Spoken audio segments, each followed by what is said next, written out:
Yo, see how much people we get up into this thing.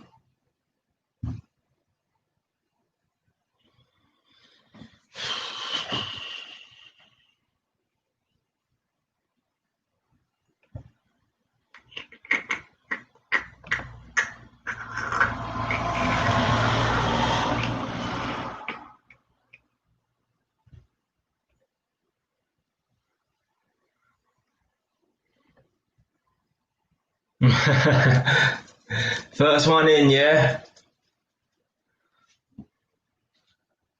It's a bit strange though. You're the first one in, but it says 0 people are watching. But anyway, yes, Nadia. Right.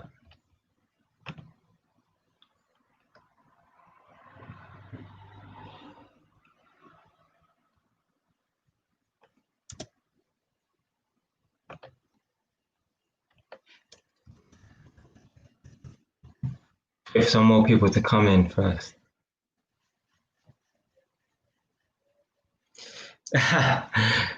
You know what? It is hot in here anyway. Yeah, pretty.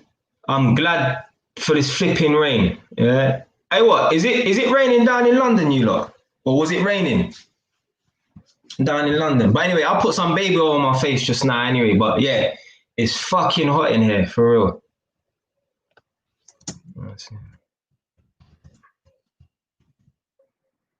So you ain't had no rain in London, no?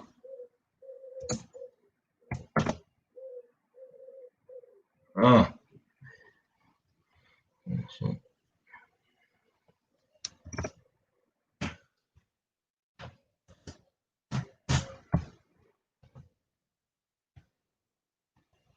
Oh, you're in Lewisham, man.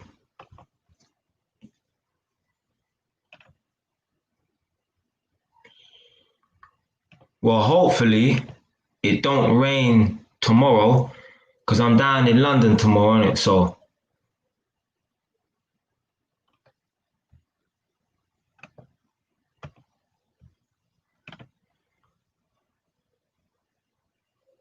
yes, that's what I'm saying.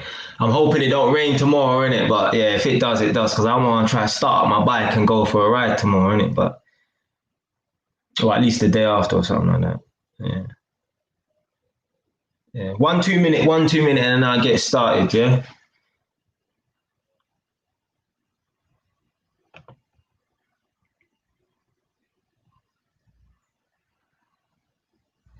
Man like soul. Jeez. Soul in the building. You know, I don't even know if soul is a man or a woman, but I'm sure it's a man. So yeah. Man like soul into I swear to God, I think all you lot are from London, to be fair, you know. Oh shit, no, he's saying it's red. Do you know what? I think he might be from Birmingham. Someone, yeah, yeah. So Soul's from Birmingham because I remember there was someone here that was from Birmingham, and I was telling them that I've been to the Bull Ring in Birmingham. So yeah.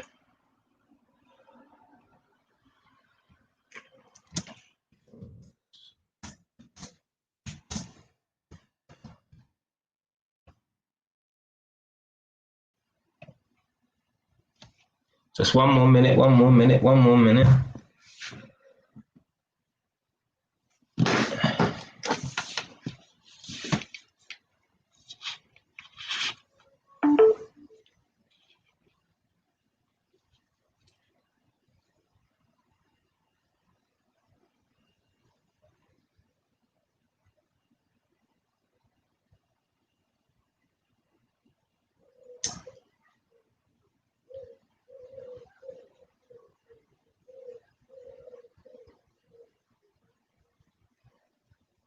You know what? Yeah, you see that video that came out today? The fuck, what's it called? Never blame others for your failures. Quite a few people like that video, you know. Like, I got, yeah, man, like AYLDN. Let me add him to the thing.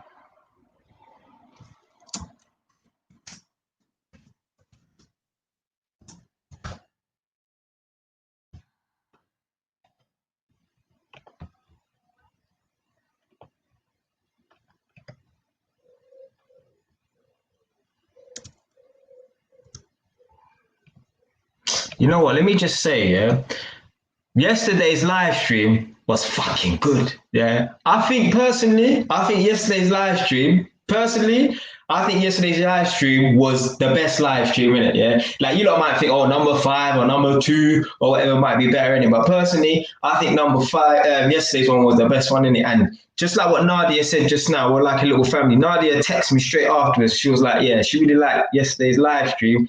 And it's like we're a little family in it. Yeah. The JY's family, man. JY's gang. Come on. Man, I started off talking about approaching women. Next thing I know, we're talking about transsexuals in the back of cars. Yeah. Man with 30 youths and that. See how the conversation just went all over the place, innit? But that's cool, man. Same thing again today, innit? But today, a 1 hour live stream today, yeah? Ain't gonna be no 4 hour live stream today.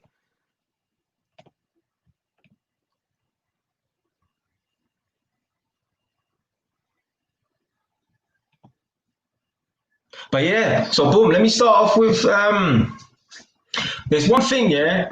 Yeah, 5 minutes. There's one thing, right? I think it exists, right? I think some girls just do this, yeah. It's called auto reject. Now I was talking about this with Nadia the other day, right? And I heard it from someone in it, yeah. I think certain times, yeah, certain women, right? They just reject guys for the sake of rejecting guys. And I think they kind of regret it. There's been times when I've approached women, right? And they've turned me down. And I don't know, maybe I'm just overthinking things at the time or something like that. But I felt like, you know, they didn't really want to say no, but they just said no for the sake of it. And like, you know, I've seen them afterwards and they're looking at me like, I don't know, I might have approached a girl in the gym, let's say, right? They've rejected me, but then I've seen them afterwards and it's like they want me to talk to them. But me being stubborn, I'm just thinking, well, boy, if you turn me down, that's cool. Yeah, I'll say hello to you, maybe give you the nod, but I ain't going to start no conversation with you. You have to come and start with me. And I think that thing called auto rejection, yeah, whoever made it up, I think that's a real thing. Now, I've experienced it one time properly, yeah. In Shoreditch, yeah, there was a place called Bar One, right? And I think it changed to Be at One, or it might have always been Be at One or Bar One or whatever in it. But yeah, if you've been Shoreditch, if you know where the Bar One, Be at One is, yeah, I was in there one time. Just before I got into the club, I was with one of my cousins, and we're standing up outside, queuing up, waiting to get in, and there were 3 Asian girls in front of man, yeah? Just little short girls, whatever, in it, yeah, boom. I didn't say nothing to them when I was standing behind them or nothing like that. But later in the club, in the bar, the nicest one out of all of them, man must have, you know, tried to say 1, 2 words to her, innit? And she just like gave me a dirty look like I was scum of the earth, innit? Cool. Yeah, I ain't gonna get angry or nothing like that. Cool. Had worse, trust me. Remember the live stream yesterday? I tell you, gala dissing man and all that, yeah? I had much worse, yeah? So, yeah, you know, she turned man down or whatever, gave me that look like to say, who the fuck you talking to? A bit like what Nadia said yesterday about telling man off for approaching her, yeah? So anyway, so the girl, you know, didn't give man no play. That's cool, innit, yeah? Later on in the club, yeah? I swear to God, yeah. Now I don't believe in God, but yeah, just a catchy phrase to say, innit, yeah. The girl that I turned down, right? It was almost like she was trying to push up on me, innit, yeah. But I don't know, it might have been a coincidence at the time, yeah. So we were standing at the bar, innit. This girl's coming right next to me, innit, yeah. So anyway, I think I got my drink and kept it moving, innit. Yeah? Next thing I know, right, she's just there beside me. Then, no word of a lie. I don't tell no lies, yeah. They surrounded me. Yeah, I had like one there, one in front, right? And they're dancing around me, yeah, all doing this, yeah. I thought that looks so. Yeah, I ain't gonna say the G word. Cause apparently you can't say certain words now, yeah. But that looks so feminine. They're all doing this and waving their hand in my face and dancing in front of me. I mean, like there's like this much distance between me and the girl, right? And these girls, right? And I'm just there, yeah, being stubborn. I ain't talking to them, innit? Because at the end of the day, right, that girl gave me a dirty look, right? And what am I supposed to go and jump on it now and then start flipping, you know, talking to them? And no. So I just stood there, yeah, and they're dancing in front of me, waving their hands in my face, right? Literally trying to get man's attention, innit? Yeah, and I ain't saying nothing. Yeah? some random white youths come up to man, innit? Yeah, and he's like, blood, are you, do you own these girls? Are you with these girls? He asked me, do you own them? I said, but I don't even know who they are. I tried to talk to one of them before, yeah, and she just, yeah, didn't give man no play or nothing like that. Anyway, when me and my cousin went there, right, and we met her with a couple other men or whatever, innit, yeah? You know, afterwards, yeah, those Asian girls, right, kind of hooked up with the people them that I was with, yeah, and they went their separate ways. So I don't even know what happened. I didn't bother call up my cousin. Oh, did you get anything from them or anything like that, innit? Yeah, I didn't bother ask my cousin what happened or whatever, innit? Yeah, but they were basically with my group afterwards, innit? Yeah, and I was thinking like, how's a man gone up to a girl on a humble thing? I didn't. Remember yesterday I'm talking about, yo, you know, like, I didn't try to approach the girl on no stupidness. Yeah, just normal, innit? I think I asked her her name or something like that, innit? Yeah? And I've gone there on a humble thing, right? Just normal, yeah? And she's giving man a dirty look. And then next thing you know, what, an hour later, she's dancing in front of me, yeah? Waving her hand in my face, yeah? Clicking her fingers, you know?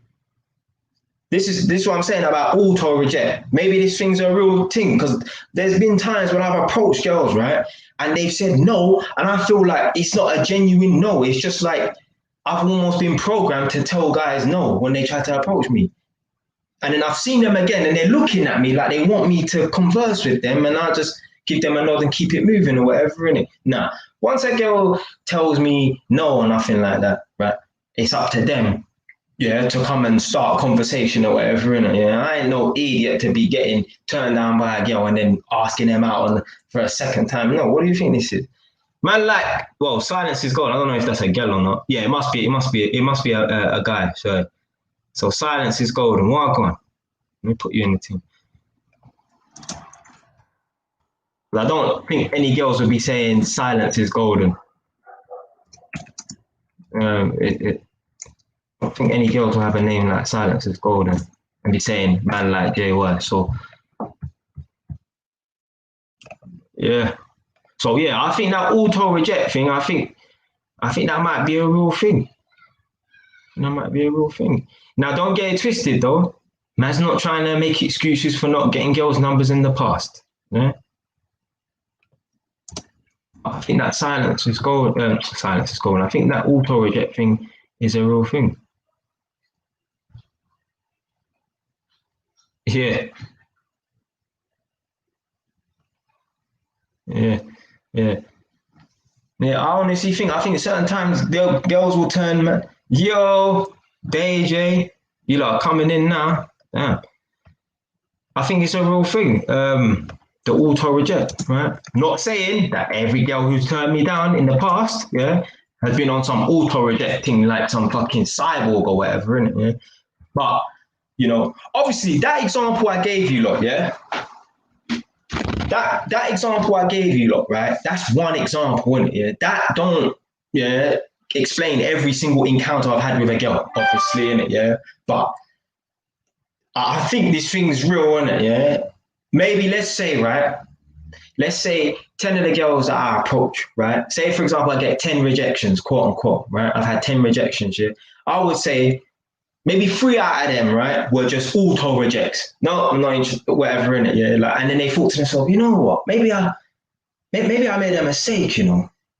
Maybe it's my narcissistic self, innit? Yeah, but I don't know. I think it might be a real thing, innit? Hold on. Right, auto reject is real because if a girl has a man, she won't be giving out a number. No. I'm not talking about auto reject if she has a man. I'm talking about auto reject when she's single. Yeah? And it's almost like, I don't know, any guy that comes up to her, she must say no, like it's her first response or whatever, innit? Yeah? You've even told me before now, there's been times where, you're single or whatever, and guys try to approach you and you're like, no, I don't want to give out my number to any guy on the street.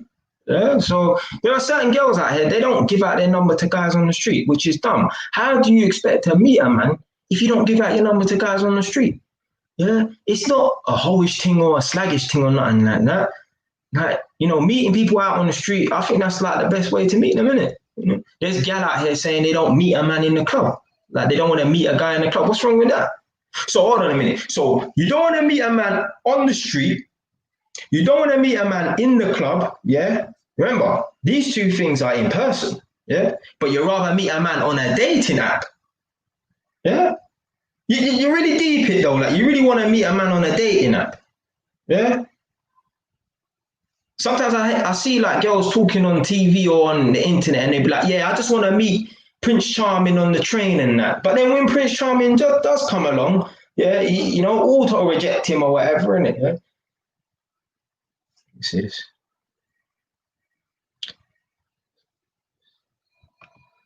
Right, so I'm gonna blame the guys before that tried to move must be getting constantly. You know what? That might be it then. Always constantly getting approached by a man, innit? Yeah? So it's just like, yeah, I ain't interested in it. Yeah.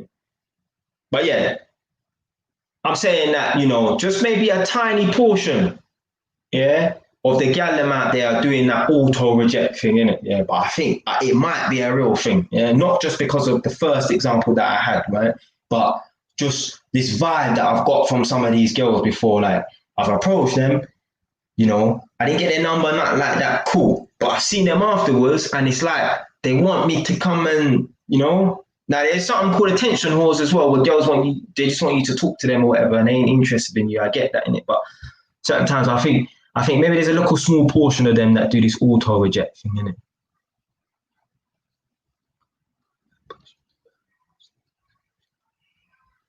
Well, sorry, miss. Oh, we're sorry. All the pretty girls out there, we're sorry, yeah, that guys find them attractive and guys want to approach them. Sorry, yeah.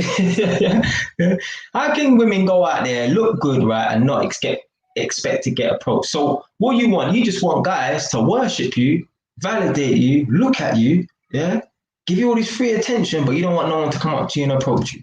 Yeah? Women are literally like the definition of they want their cake, but they can't eat it kind of thing. So you want man to validate you and yeah, but you don't want man to come and make an approach, innit? Yeah? Well, don't look good then, innit? Sorry. Yeah? Buy free drinks, This is the shit that these girls are on.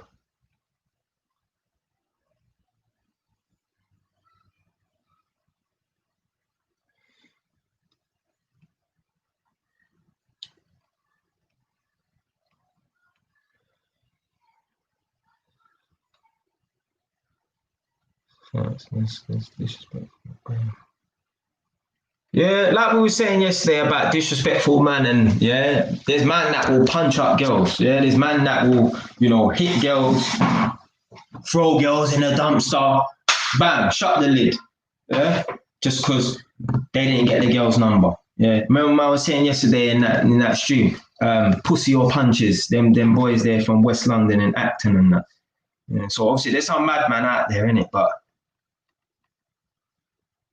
is what it is. It comes with the territory. If I went to Africa, yeah, women will be approaching me.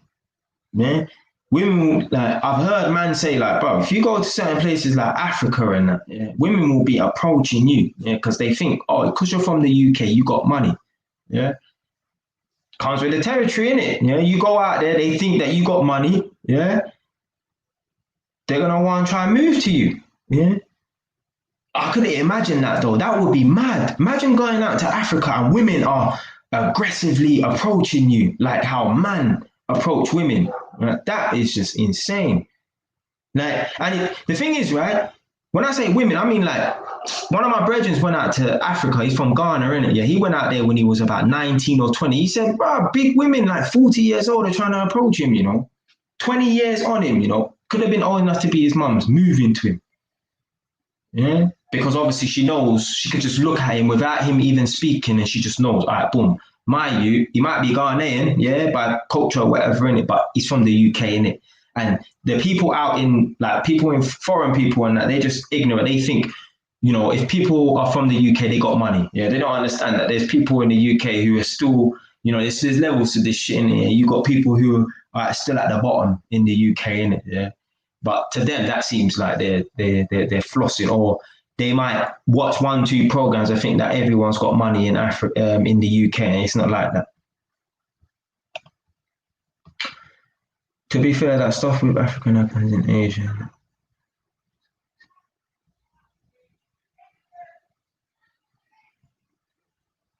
So, are you Asian? You know what? I know a girl from Bangladesh. Yeah. What the fuck? What was her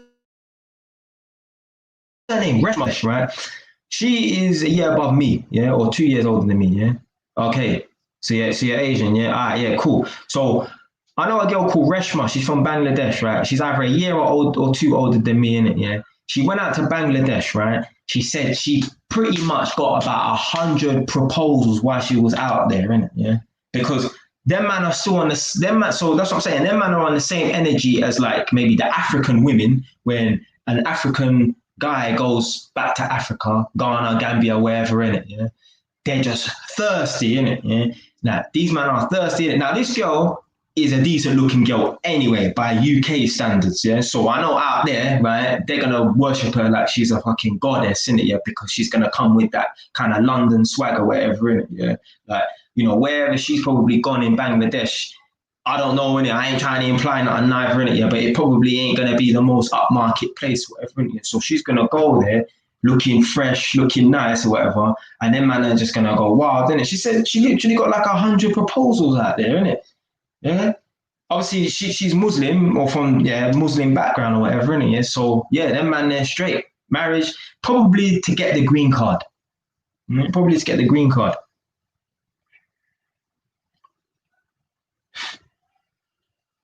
The man said, them big old 40-year-old women trying to George you. Yeah, 30 for cash and just jobs. Yeah. What, Mr. Euro? Yeah, the general is here.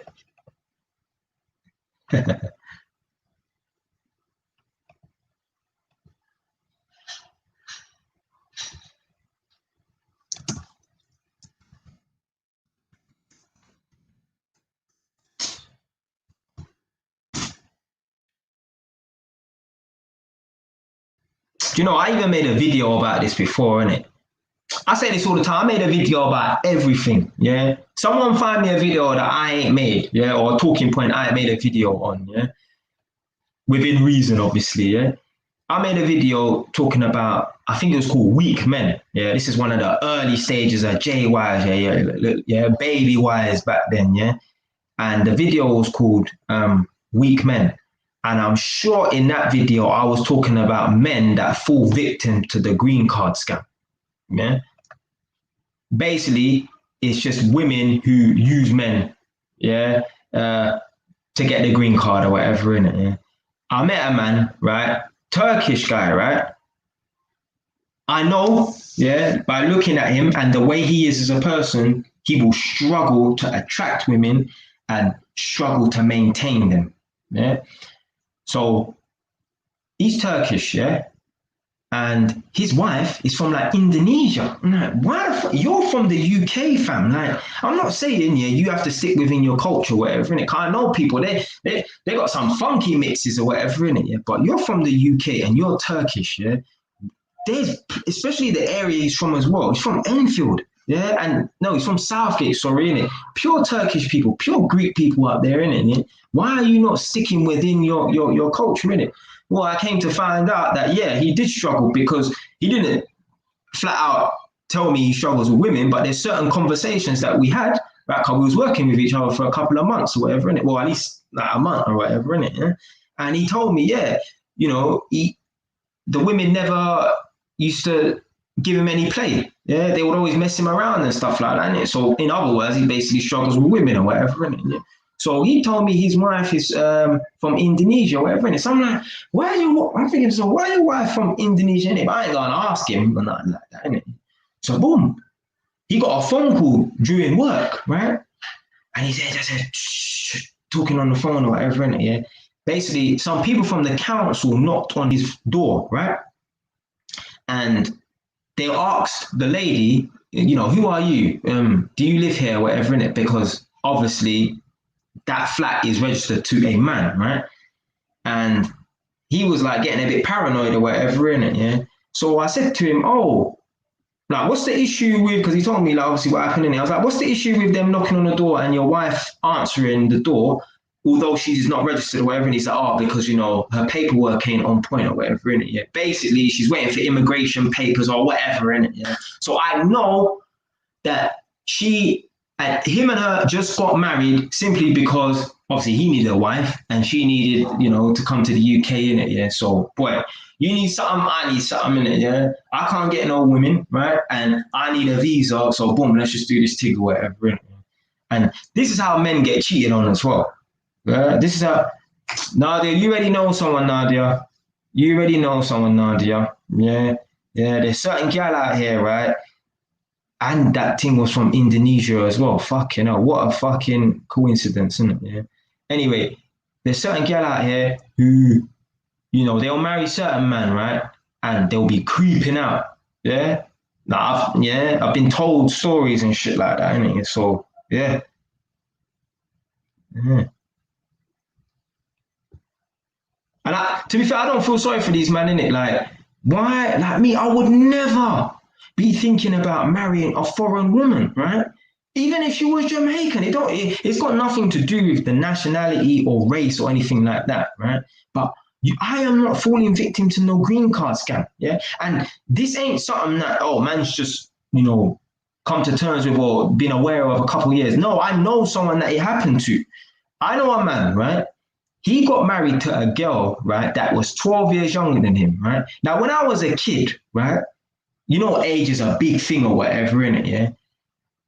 Maybe looking at it now, innit, a 32-year-old and chopping down a 20-year-old might sound bad, right? But when I was a kid, when I was like 12 years old and I heard that a 32-year-old man was with a 20-year-old woman, I was like, that guy's fucking dirty, man. Right?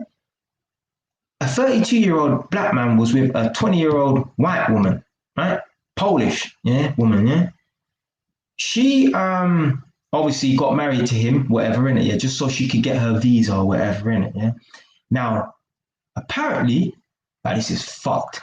Apparently, she had a man come over and he was staying in the house, whatever in it. Yeah. Now, this guy, obviously, if you marry a woman, right, because you struggle with women and you marry her and she's basically with you for that green card, for that visa, right? Yeah, whether you like to admit it or not, right? You're a simp, you're a neek in it, so you're basically a woman pleaser in it, yeah. Let's not play around now, innit, yeah. So she said to him, "Oh, my cousin needs somewhere to stay for X amount of weeks or whatever in it, yeah." And the cousin was, sleeping on the sofa or whatever in it, yeah. Turns out, yeah, that guy that was sleeping on the sofa, the Polish guy that was sleeping on the sofa, weren't her cousin. It was her fucking man. So maybe when their man went out to work, because the woman didn't work, when their man went out to work, they was probably fucking each other. Yeah. In his own house, in his bed, probably. Yeah. Oh, babes, why have you changed the bed sheets, babes? Oh, I spilled a bit of Ribena on the bed sheets. My man goes away scratching his head, thinking, I ain't had Ribena in this house for about 10 years. So where you get it right? But he don't challenge it. Fuckery.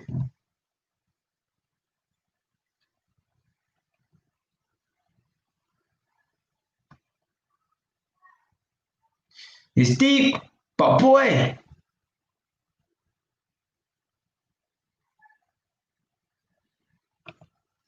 have you heard of marriage scams? There are some that pay people up front to marry. Oh, come on. That thing's been going on for years. Yeah. I ain't gonna fling no names and nothing like that, but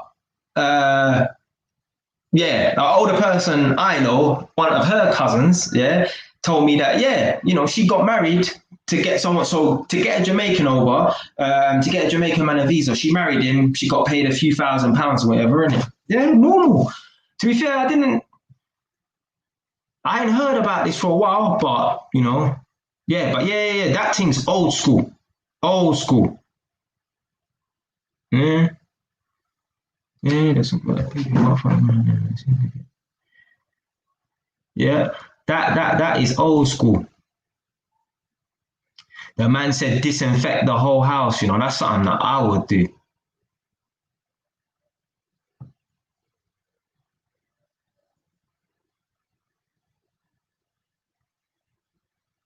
The man said, burn the bed sheets, you know. Yeah, he got played, man. But you know what? That's his fault, man. Irrespective, I don't give a fuck. Like, I'm an English, British born Jamaican. I'm not hooking up with no Jamaican girl. Yeah, unless she's got indefinite stay, then yeah, that's cool. Yeah. But I'm not gonna be your gateway to this country. Yeah. I'm not your green pass or your visa to this country. Yeah. Before we hook up or anything, I'm never getting married. Yeah. So let's just put this, yeah, let's just be clear on this one here now. Yeah. But I'm not getting involved with you on that level. Yeah. If it's means because, I'm trying to help you get a green card. No, fuck that bullshit, man. No, no way.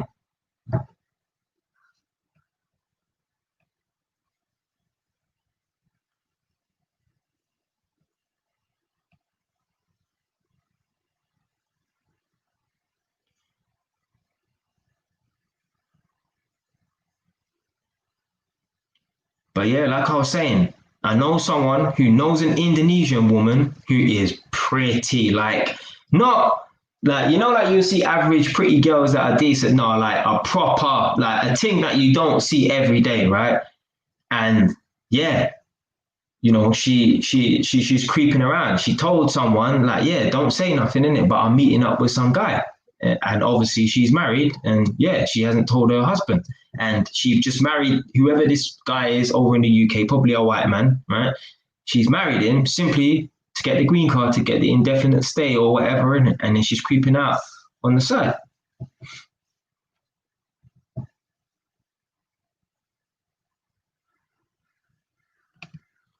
Yeah, that's cool, innit? So you're saying what if she generally loves you and the green card isn't her main goal, innit? Yeah.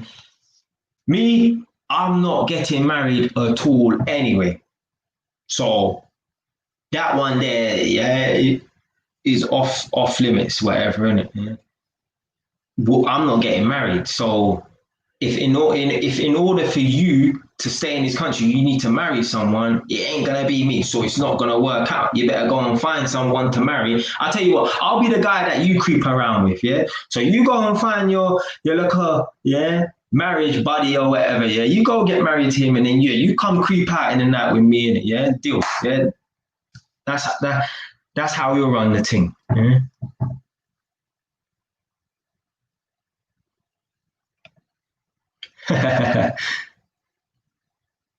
Which Henry though? Henry VIII, yeah. Like, man was a savage about man's chopping off women's heads, you know. Fucking hell, fam. I wouldn't go that far.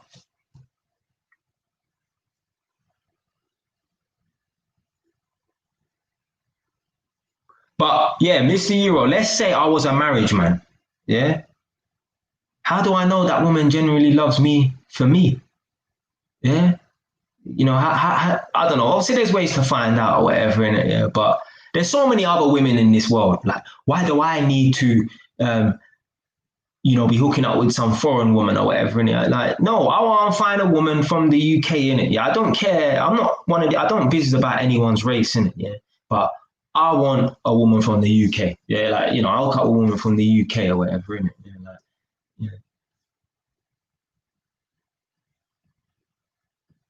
yeah, yeah, yeah. Henry VIII. Yeah, had six wives. Yeah, madman that. Find the girls in Antarctica.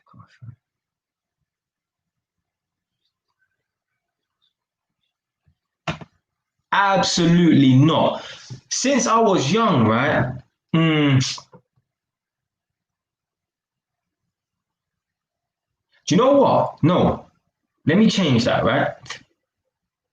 I've always believed in prenups, yeah? Like from day one, yeah? So from like when I was 17, yeah, prenup. Yeah. But up until a few years ago, I'd be like, yeah, I'll get married, but still prenup, innit? Yeah, but now, no, what the fuck am I getting married for? How is that benefiting me? It's just too costly as well, yeah?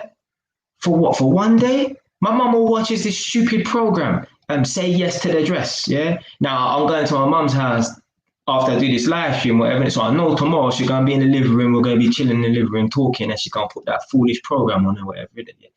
Some of these wedding dresses cost 2.5, 3 grand, 2.5, 3,000 pounds for a 1 day event, and they're not even gonna sell the wedding dress, they're gonna keep it. Yeah, not even pass it down to the next kid, No, just yeah, it's just too expensive. It's a waste of time. Marriage only benefits women, and I ain't getting involved in that. Yeah. Me, I don't want to be living. I don't even want a family. As mad as it sounds, yeah. I don't know. I want to live on my own. So what's the point of me having a wife? Yeah, I ain't no.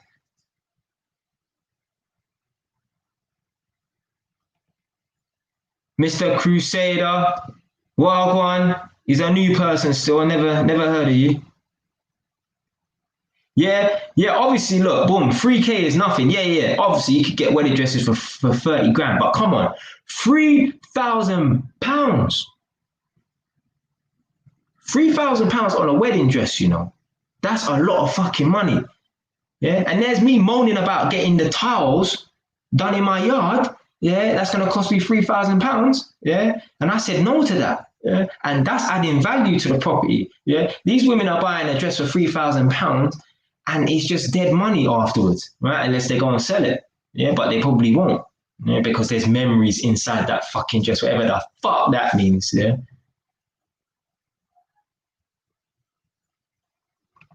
Where you from, Crusader? Where you from?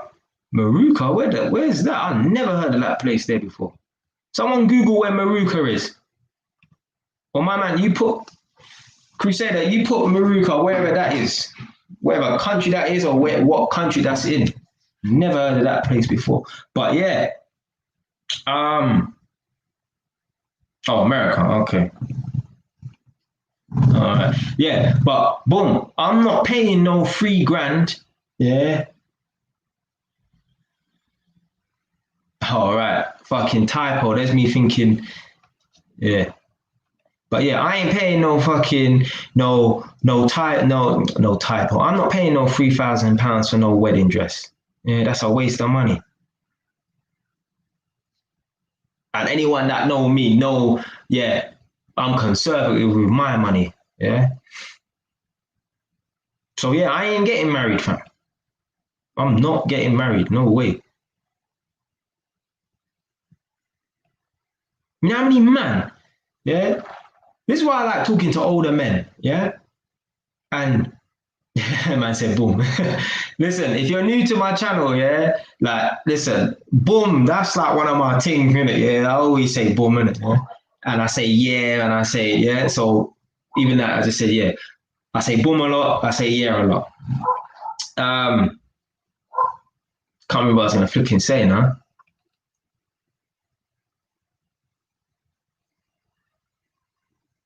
Yeah, this is why I like talking to older men, yeah, because they give you insights into what it's like when when you make certain moves in life or whatever it is. So there's certain man I know, right? They told me that they're flipping their older, well, their brothers or whatever have been cleaned out twice by women, right? After marriage. Yeah, literally cleaned out. Yeah, may as well have taken the fucking carpets. Yeah, left them homeless. Yeah, or whatever in it. They ain't got the same house no more or whatever in it. That fucking dog, telling you. Let me one sec. Let me close this damn door because this dog's gonna keep fucking barking.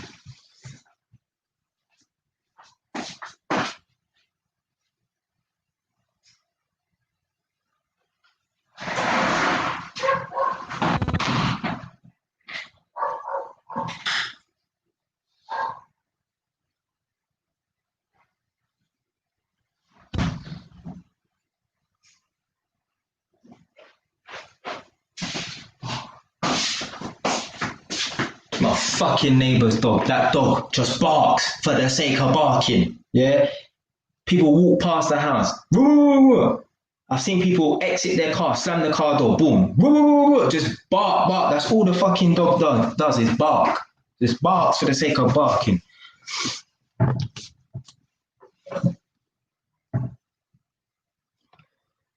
So yeah. So anyway. So boom. So who said something about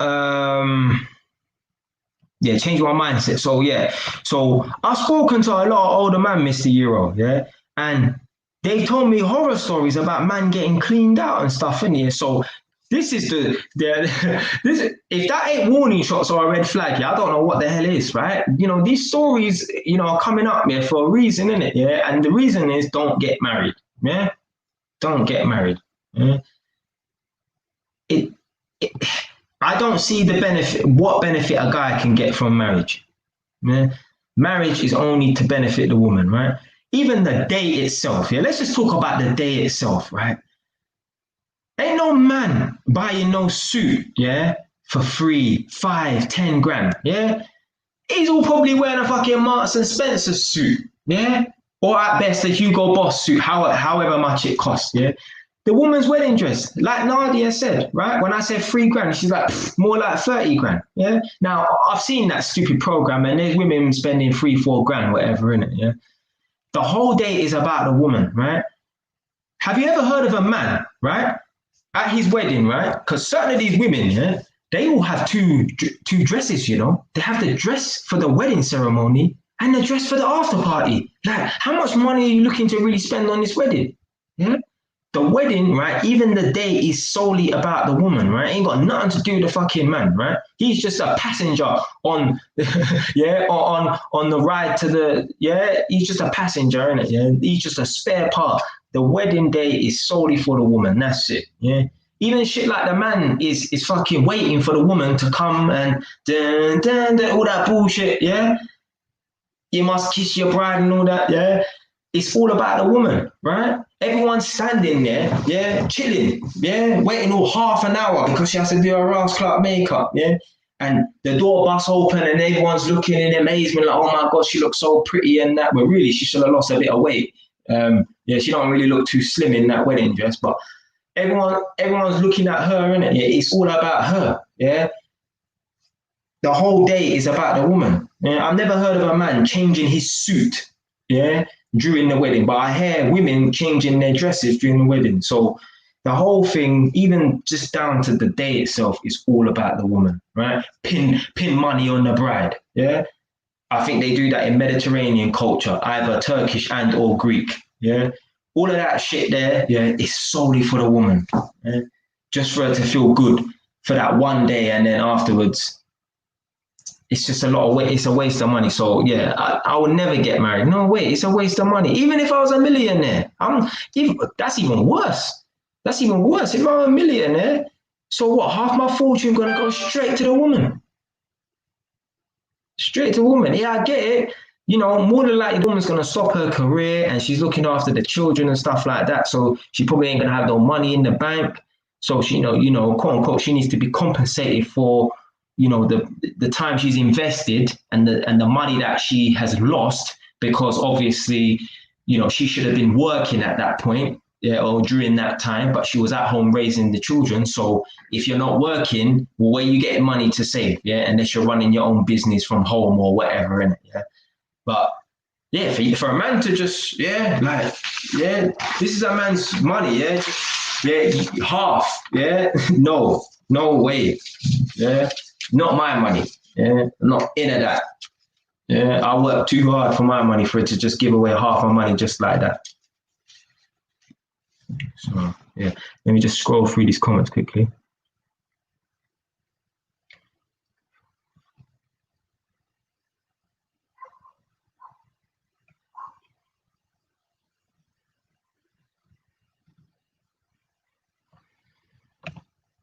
Yeah.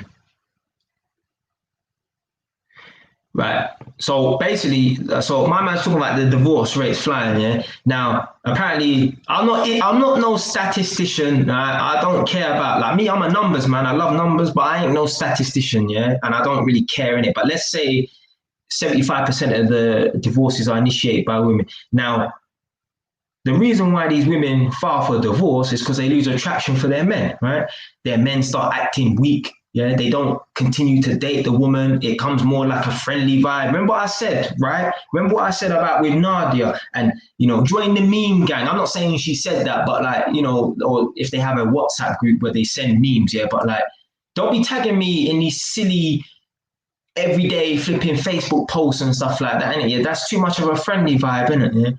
That's what happens. Yeah. So a woman will lose attraction for the guy, and then she'll be like, you know, fuck this. I don't want to be in a marriage with this guy, sexless marriage after 5 years or whatever. In it, trust me, there's people who have not had sex in their marriage for 5 years, and they've been married for 6.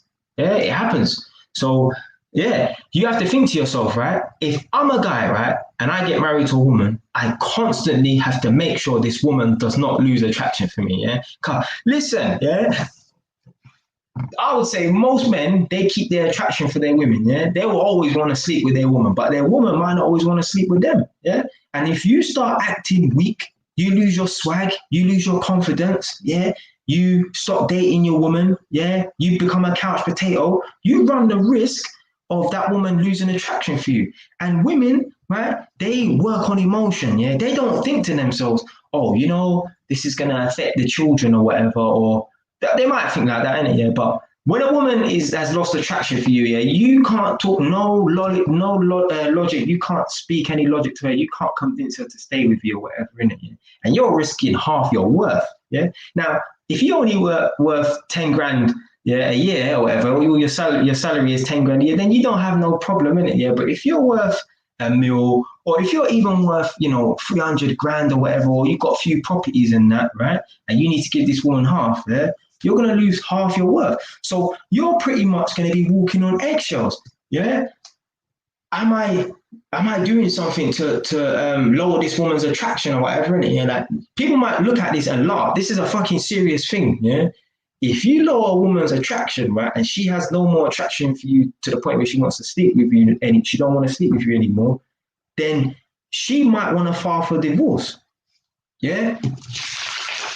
Yeah, half. Yeah, just remember that. Yeah, half. Just remember that. Yeah, so you need to be careful. Like I'll be thinking to myself, boy, I need to stay on point. Yeah, forever. Yeah, for whole eternity. Because if this woman decides to wake up one day and think, you know what, fuck it, file for divorce. Guys, it happens. Some women just wake up. Right? They might not just wake up, but they've been thinking about it for a while, maybe 6 months or whatever. The guy's unaware that he's lowering this woman's attraction. Fuck it. File for divorce. Yeah? You lose your whole worth, right? Your half your worth gone. Bam. Apparently you can get prenups and stuff like that. But I heard even out of some of that prenup, she can still get some money from you as well. Yeah. How true that is, I don't know, innit? Yeah. But I just ain't getting married. Yeah? I'm not losing half my worth. Yeah? I'm not losing half my flipping worth. Right. So now they say, I know someone who lost millions to his first wife. See? Man like Jerry Manning, Wagwan. I am fucking hot, man. Man's not hot. Listen, I don't know what the weather's like right now in America, yeah? But it's boiling over here in the UK, innit? Yeah? And my house is like a greenhouse, yeah? It's the worst. During the winter, my house is freezing cold. During the summer, it's boiling hot, right? There's no midpoint, right? Unless you're in fucking spring, yeah? It's just either it's too cold or it's too hot. And upstairs, like even downstairs, it's fucking hot, right? But upstairs, you know, heat rises. It's so humid upstairs, and that's with all the windows open. Yeah, there's just no draft. I don't know if it's because of where the house sits or whatever, but there's hardly any wind certain times. So marriage is not from for it benefits no men. Yeah. But yeah, say for that one though. Yeah. Mr. Euro, a lot of people have said to me, I'm like an old head on young shoulders or whatever, innit? Yeah. Because I sit back, right, and I watch things and I analyze. Yeah. And yeah, like I'll study stuff. Yeah. When I say I study stuff, I don't like study stuff on YouTube or nothing like that, right? But there's certain times like I might hear something on YouTube, right, to do with like relationship dynamics, for example, and I will either relate it to something I've seen in my own life, like someone I know, right? Something I've witnessed, or something I've heard, or something that's happened to me. So boom, you got AMS, right? He made one joke, yeah, talking about when a girl loses attraction for you, you will end up take her to the park and feed the ducks bread. I'm like, blood, I've done that. I've done that. I've literally gone to the park with my ex-girlfriend when she's lost attraction for man and fed the fucking ducks bread. Yeah. So that's why I like there's certain stuff man see on the internet or whatever, or I have certain conversations with people and I'm able to relate that to either to myself or I'm like, yeah, I know a guy that went through that. Yeah. So like, yeah, I'll try and avoid making that mistake or whatever. So yeah. Yeah, I just analyze stuff. Yeah, like I people watch, not people watch in the sense of, oh, he's driving that new car or how much money. I don't care about that. But like I study, I like to observe people's behavior, human behavior, in a non-creepy way or nothing. I don't get it twisted in it, but like, I pay attention to people's body language and behavior and at certain times, and I recognize people's patterns and that. Like I always know, like boom, 10 o'clock, yeah, my neighbor's gonna let her dog out for the last, I don't know, let him go piss out in the back garden or whatever, and then she's gonna lock him up for the whole day or whatever, innit? And like even shit like fucking hell, my neighbor's dog, right? You heard the dog barking in the background. The dog has two different barks. There's one bark where he's just been a fucking nuisance, just barking for the sake of barking, and he's got a different bark. And I even had Nadia in my house the other day, right? And the dog was barking next door, and I said to her, that's Ollie barking. That's the neighbor's dog, right? The neighbor's dog's called Ollie. I was like, that's Ollie barking. She's like, no, it's not. That's a different dog barking. I'm like, that's the dog barking. And in 1 minute, you're going to see my neighbor take that dog out for a walk, right? 60 seconds later, my neighbor's taking out the dog for a walk. He has a different bark. Yeah, he barks differently when he wants to go out for a walk. Like, man, just pick up on these things. I don't know if I got a spidey sense or something like that. Yeah, but I pay attention to stuff, innit? Yeah.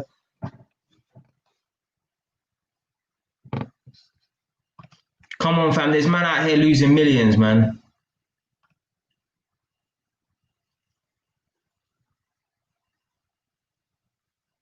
Oh shit, my man's 15 years old. That's good. Get some young blood up in there, man. Try to educate man before they make any mistakes and that. This is why I like to tell my stories about, getting into gangs and that. And it's just not worth it, man. Just not worth it, fam. Yeah, getting into gangs and don't get married, fam. Yeah. Ain't gonna benefit nobody but the woman.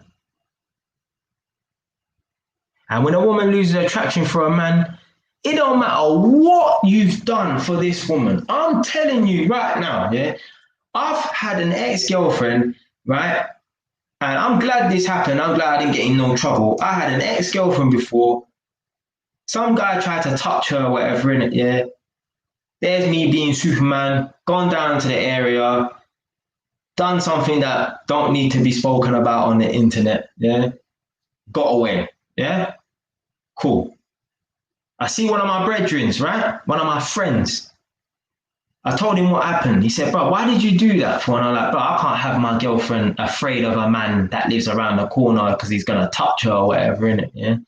He was like, yeah, I get that. But like in a year's time, she could be with her next man. A year later, yeah?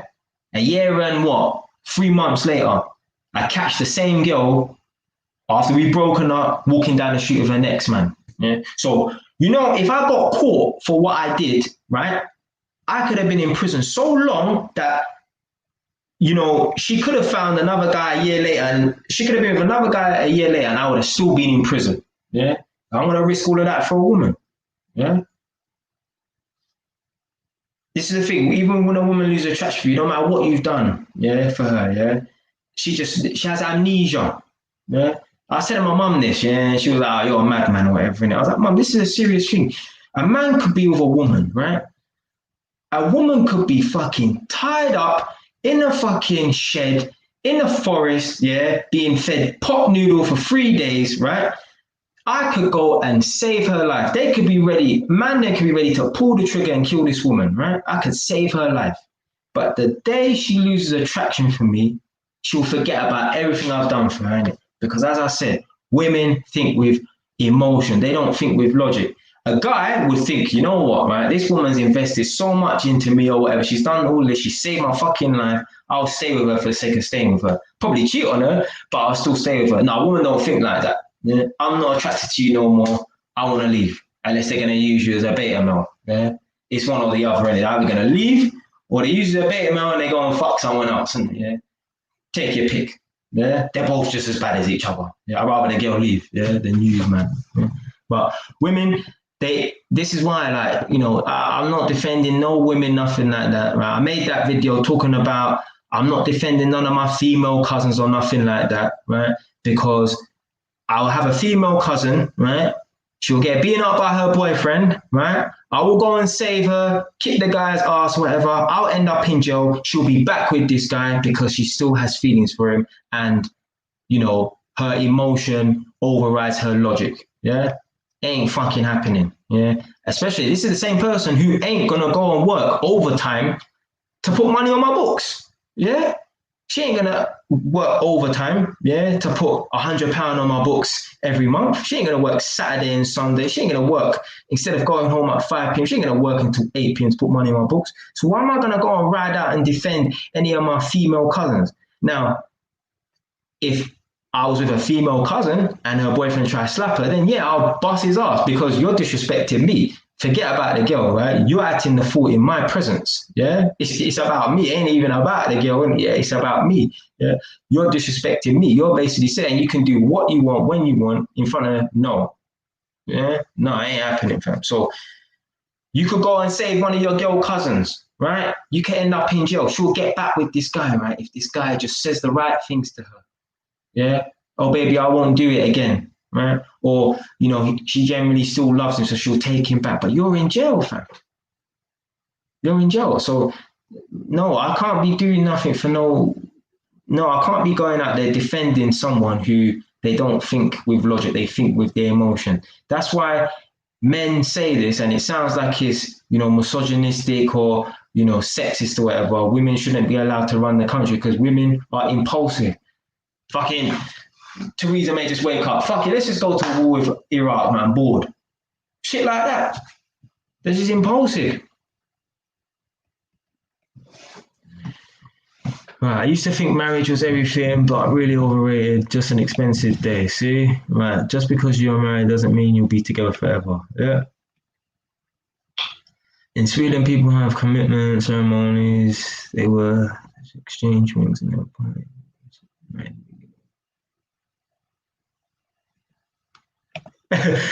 Yeah, yeah, fam. The groom is merely a passenger, fam. Literally, yeah.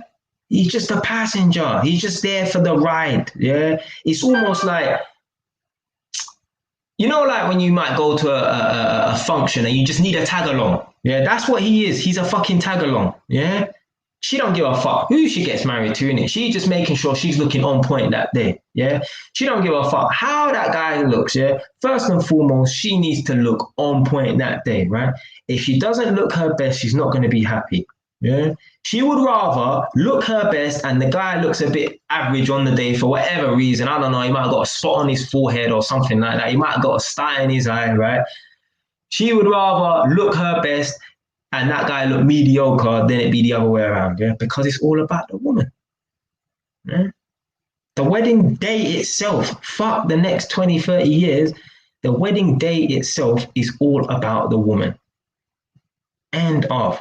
Yeah? Why can't it be the man walking down the Ross Clark aisle and everyone's waiting for the man? Why does it have to be the woman? Yeah?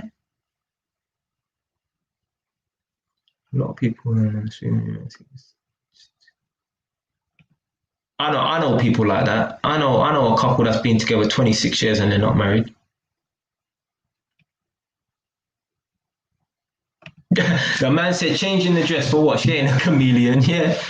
Yeah, definitely, fam.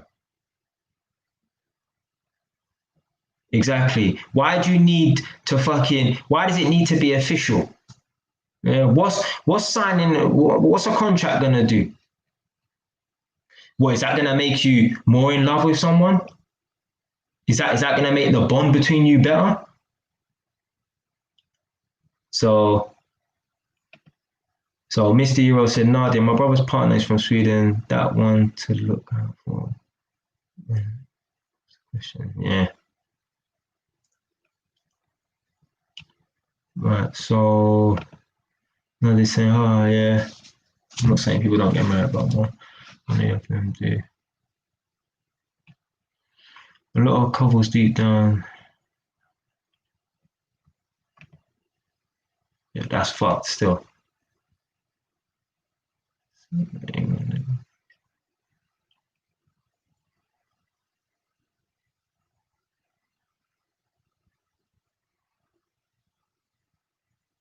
See, this is what I mean, yeah. Women don't know what the fuck they want, right? So Nadia will say, he won't let me be friendly in it, yeah. But then obviously, yeah, she will confirm and say, yeah, he's right, yeah. But Nadia will say he won't let me be friendly in it, yeah. But I'm telling you, that friendly vibe, like your brethren's with your girl, yeah, that's not a good thing. Yeah, there's nothing sexy about a guy who is friendly with his girl. Yeah, yeah, yeah, yeah, yeah, yeah, yeah, acting like some fucking idiot. Yeah, yeah. No, I've had it before. Trust me, I know. I've come to the realization. Yeah, this is where I fucked up. Yeah, this is where I fucked up. I don't give a fuck. A girl can leave me for another man. That's cool. Yeah, but a girl is not leaving me because I've fucked up the sexual chemistry or sexual tension. Yeah, because that's on me. Yeah, if a girl wants to exercise hypergamy, oh, he's got a nice flashy car, oh, he's got money, or oh, he's 6'6", then go ahead, that's cool, isn't it? Yeah, because I can't do anything to control what you do. Yeah, but a woman, I'm not allowing no woman to lose attraction for me because I'm acting like I'm their friend. Yeah, or I start acting like a damn fool. Yeah, playing all these games with yeah, fucking going to the nail shop, getting pedicures and manicure with your girl. I'm not your bitch. Yeah, I'm your fucking man. Yeah, I'm not your girlfriend. Yeah, I'm not your male girlfriend. I'm your man. Yeah, there's a difference. Yeah, we ain't in no meme gang. Yeah, all the, sending a laughing, crying, laughing emojis and LOLs and this. Nah, we ain't brethrens like that. Yeah, I ain't having sleepovers with you and your sister and your best friend or nah, nah. There's also a man out here, right? They will live with their missus, right? And their missus is people will come over, which are all females. So his girlfriend, she will invite over the sister, one cousin, and the best friend or whatever in it. Yeah. The guy shouldn't even be in the room. Yeah.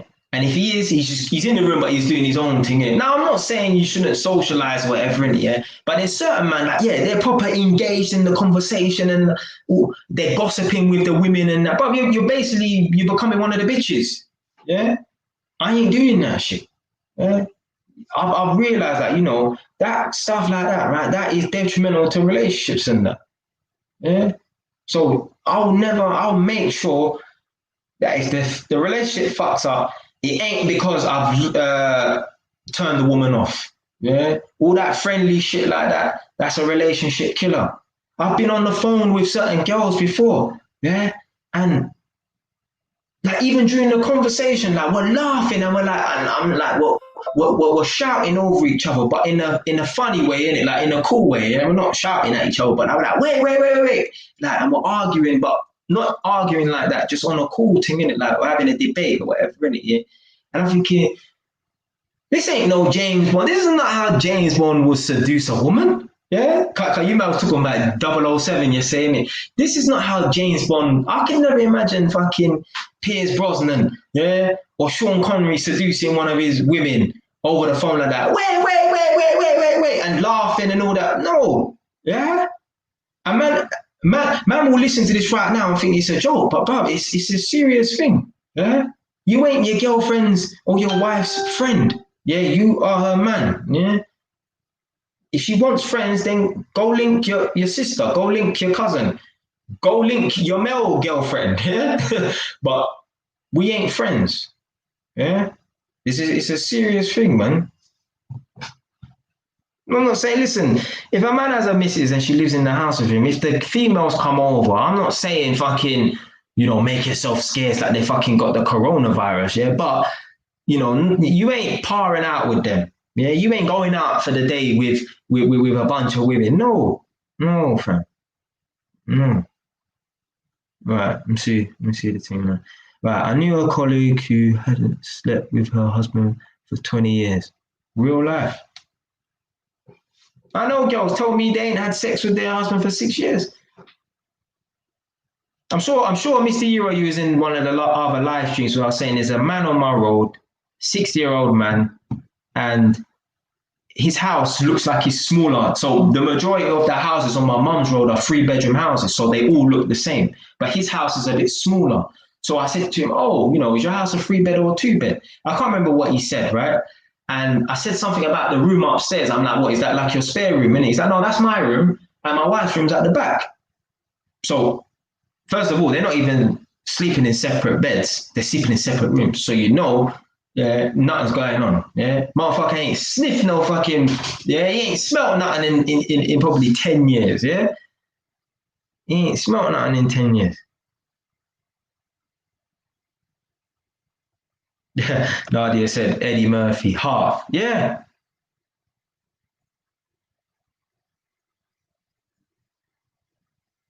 blood. There's people out here who have not slept with their partner since the day he was born. LY London. Yeah, AY London. Yeah.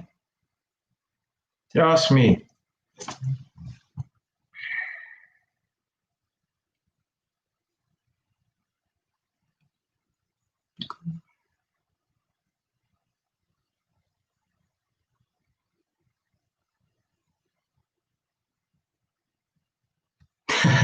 Mr. Hero, Ollie got issues. Yeah, there's something wrong with that fucking dog, man. I'm telling you. The dog just barks for the sake of barking. That's it.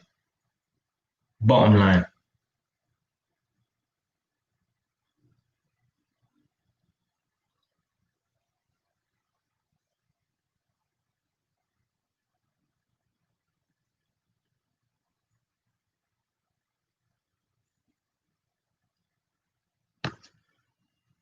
See, right, so AY London said emotion versus logic. This is what separates a man from a woman, yeah? Bottom line, right? A man will set aside his emotions and make a logical decision, even if it will hurt his heart, yeah? Whatever the situation is, right? This will not be a good situation if I stay in this situation. Forget about relationship. It don't matter what it is. It could be work or employment, right? A man will make a logical decision, even if it will hurt his heart. Yeah. A woman will make a decision based on her emotion. Yeah. She will go with what feels right. Yeah. That is the difference between a man and a woman. Yeah. Bottom line. A man will set aside his emotions and make a logical decision. Yeah. I.e., yeah. I said in previous videos about parents moving away, yeah, to ensure their children are in a safe environment. A woman, right, would rather, yeah, that on a subconscious level, right, live in a dangerous area, yeah. When I say dangerous, I don't mean every time you open up your window, bullets are going past your house, innit? But live in a quite a rough area where there's a lot of stabbings and stuff, right? A woman would rather live in that dangerous area, but have all of her friends and family around her, and she has a large social circle, and her child potentially in danger, rather than move up to Milton Keynes where she has nobody, yeah, literally nobody, yeah, but it's to keep her child safe. A woman would risk it, yeah. A man will be like, "Fuck this shit, yeah." Logic over emotion. Fuck all them lot, because first of all, they're probably chatting and shit about me behind my back. I'm gonna go up to MK, yeah, or Northampton or whatever. A woman would rather stay in London where it's potentially dangerous or whatever, yeah, so that she can be around all of her friends and family and not feel left out and not feel lonely, rather than move up to Milton Keynes where she's on her own, literally. Yeah, she can only see her friends and family members or whatever once every 3-4 months for whatever reason. Yeah, that's the difference between logic and emotion. Yeah? A man will say, "You know what? This is the best logical, rational decision." A woman won't think like that. She will just think to herself, "You know what? I won't be happy if I make that decision. So I'm just going with what makes me happy. Yeah.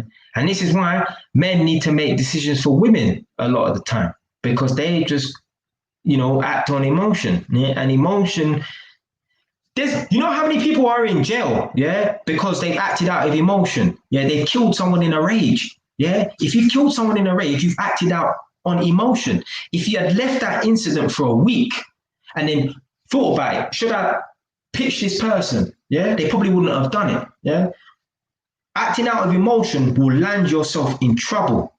Yeah, bear man in jail. Yeah, for killing people. Yeah, now they might not have got murder, but they've got manslaughter where it's on the spot or whatever in it. Yeah, a lot of people are in jail because they acted out of emotion. Yeah. Now, if you kill someone during manslaughter because you're defending yourself, well, it should be self-defense. So you should, get the charges dropped or whatever. I don't really know how it works, yeah, and I don't really want to find out if you get what I mean. Yeah. But there's a lot of people in prison right now because they've acted out of emotion. Yeah?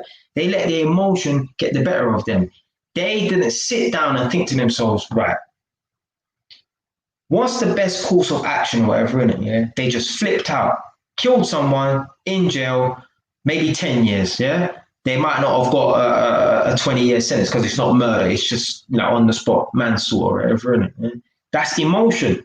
If they had sat and thought about it for a month, yeah, they probably wouldn't have committed that murder or that manslaughter.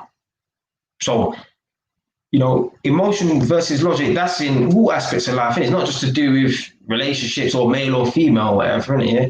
Plenty of men in prison who are in jail for killing people on the spot because they've acted out of emotion. They got angry with someone. Might have strangled them or something like that. Right. It's every 7 years we change as a person, hence surely you consider marriage in years to come. You never know, but I doubt it. Yeah? You never know, but I doubt it. Yeah? Highly doubt that. Put strong money on that. I'll bet my YouTube channel on that, Mr. Euro, yeah? I'll bet my YouTube channel on that I will not want to get married. Yeah?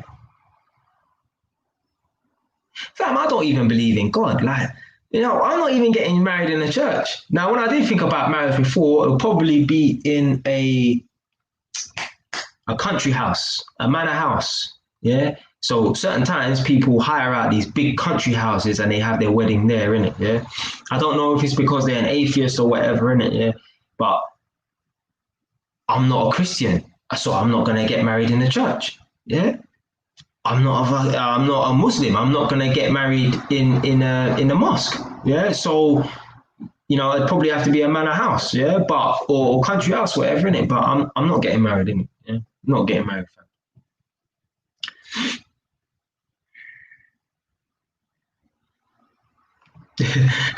My man just go and jump on his PlayStation, yeah, instead of chatting to the girl, yeah.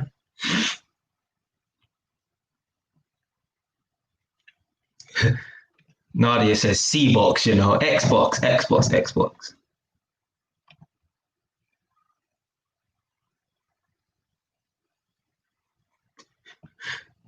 Your typos are the flipping worst, Nadia, K-wise,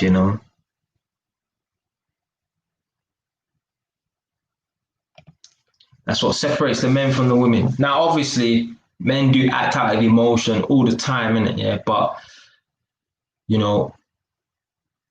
ultimately, that is what separates a real man from a woman, man. Making a logical decision, even if the logical decision will have a detrimental effect on their emotion, right? For whatever reason, it don't matter, innit? Yeah? What is the best decision to make for this situation? Yeah, they will make that decision. A woman won't. They will do it based upon how they feel. And if that means maybe having their child remain in when I say a dangerous area, let me stress the point. There aren't pew, pew, pew, pew, bullets flying past your yard, but there's a much more safer environment, but it's 100 miles away and you ain't gonna know anyone or whatever. You basically starting off fresh. A woman will say no. A woman will say no because she wants to be around her friends and that, and it will make her really sad if she's not around her friends. So she would say in a dangerous area, quote unquote, a man will be like, no, get the fuck out of here. Yeah, it's the most logical decision. Yeah. The woman wouldn't. She would pay.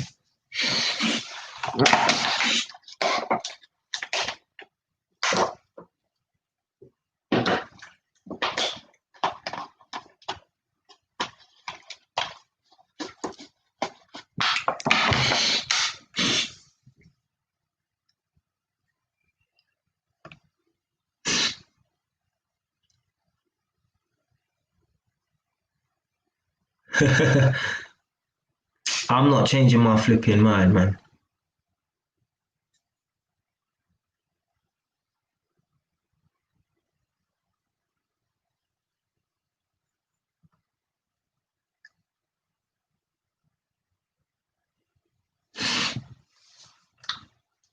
£30 a lot of money. I've seen in these programs, some of the women don't have a budget. Yeah, so um, obviously the people then that are showing them around will say to them, "What's your budget?" No budget. Yeah, whatever the dress costs is how much I'm paying. And I just think to myself, that husband must really be a rich pussy. Like, wait, there are some women, they really are kept women out here. Like, the man is literally just a walking wallet, and she literally feeds him scraps. Yeah, you might get a little squeeze of once a week if you're lucky. Yeah, depends on how much you're willing to break me off. Yeah, how much you're willing to transfer me this week. Yeah, I might give you some. Literally. Yeah. It's mad, but I don't feel sorry for these men, boy. I do not feel sorry for these men. These men.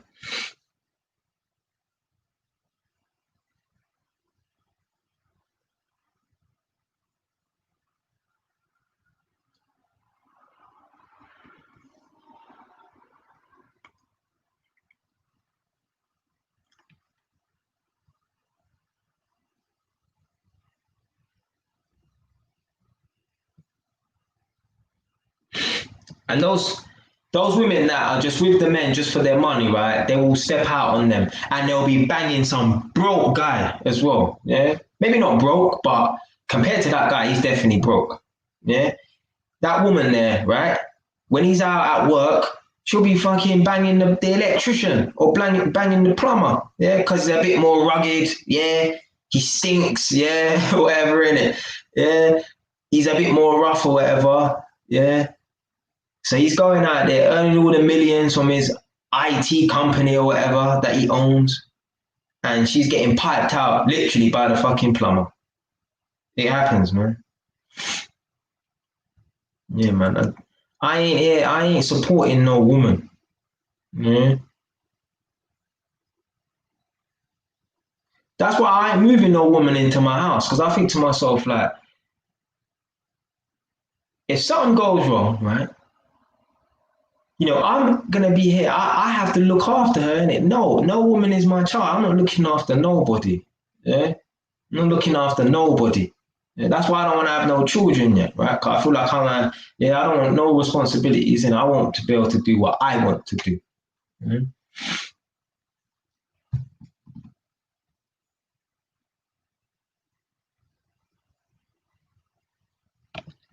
Oh yeah, I'm listening. I'm just ignoring it.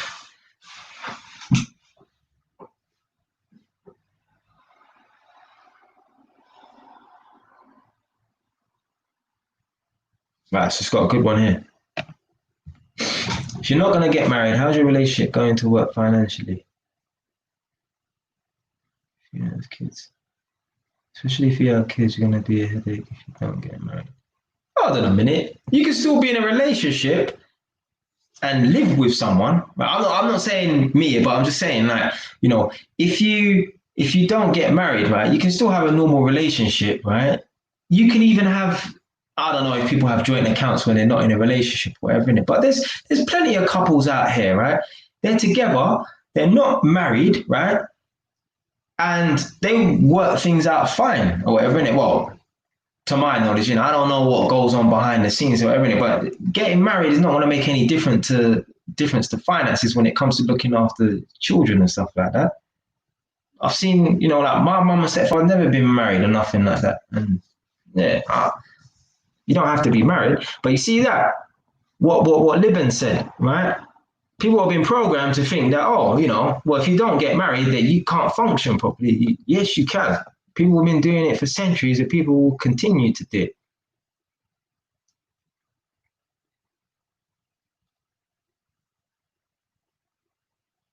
Yeah, so yeah, you can have a joint account. Yeah, you don't have to be married to have but that's what I'm saying. There's a lot of people, they've been kind of like programmed, right, to think that marriage is the only way. Yeah. Now it might be from their culture or whatever, innit? If you're from some company that mandatory, yeah. Why are you 28 years old and you're not married? Yeah, you'll be shamed upon. There's certain women out here, they're shamed upon for being 28, 30 years old and not married because they're from certain cultures. Yeah? And man them as well. I fucking know a girl, right? Who's an escort. Yeah. Girl was an escort, yeah. She used to go out on dates with guys, right, and accompany them, right. So, for example, boom, this man here might have a little meal, right, with a few different couples, yeah, and for whatever reason, he don't have a full-time girlfriend or a girl that he dates like that. So he pays this girl, yeah, to accompany him at the restaurant with multiple other couples, yeah, just so he don't look like a weirdo. I'll fucking turn up there on my own. I'm a grown ass man. I don't care if there's 10 couples. I'll sit there on my own. Yeah. I ain't turning up nowhere with a girl that I fucking paid. Yeah. Just so I don't look like a weirdo or whatever. Yeah.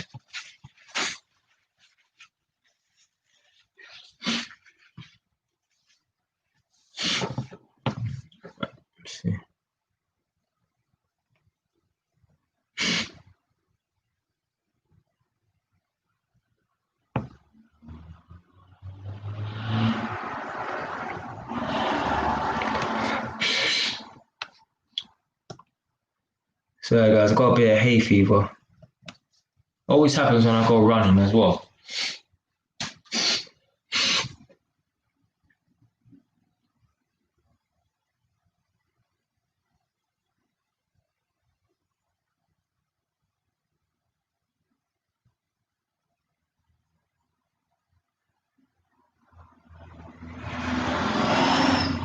So yeah, people have been programmed to be fucking to get married, and I think that's a bit old school now, man. Having to get married and shit like that. Also, certain people will get married at age of 19. Like man, I see that program with the say yes to the dress bullshit.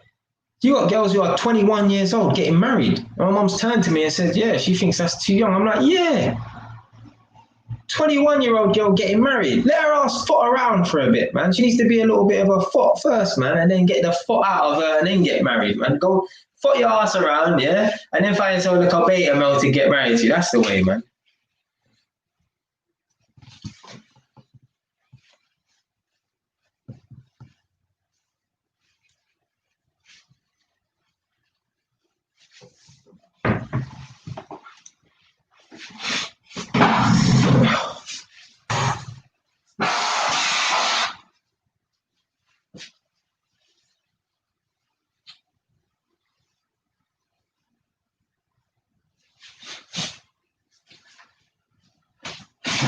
So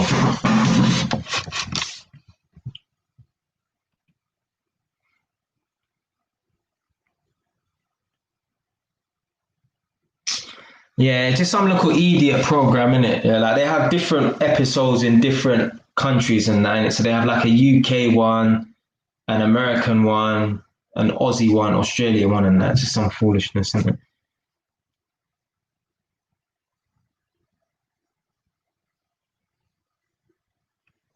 Yeah, so that's what I'm saying. So yeah, I think it's just a generational thing. Yeah, I agree with you. Innit? I think that you know the older folk, marriage was regular or whatever, innit? Like put it this way,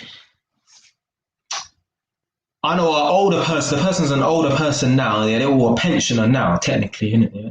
But they got pregnant when they was 16 years old, and just before they had the baby, the 16-year-old who is now a pensioner, yeah, her mother forced her to get married, right, to the guy that she got impregnated by. Because back then, like even now, if a 16-year-old girl gets pregnant, right, it'll be kind of frowned upon. But back then, we're talking about like the 70s, right? That brought shame on the family, even to a black family, yeah, even to a Jamaican family, that would bring shame on them, innit? Yeah? So this girl who was of Jamaican descent was forced to get married because it would have brought shame upon the family if she was pregnant, had a child out of wedlock or whatever they call it. So yeah.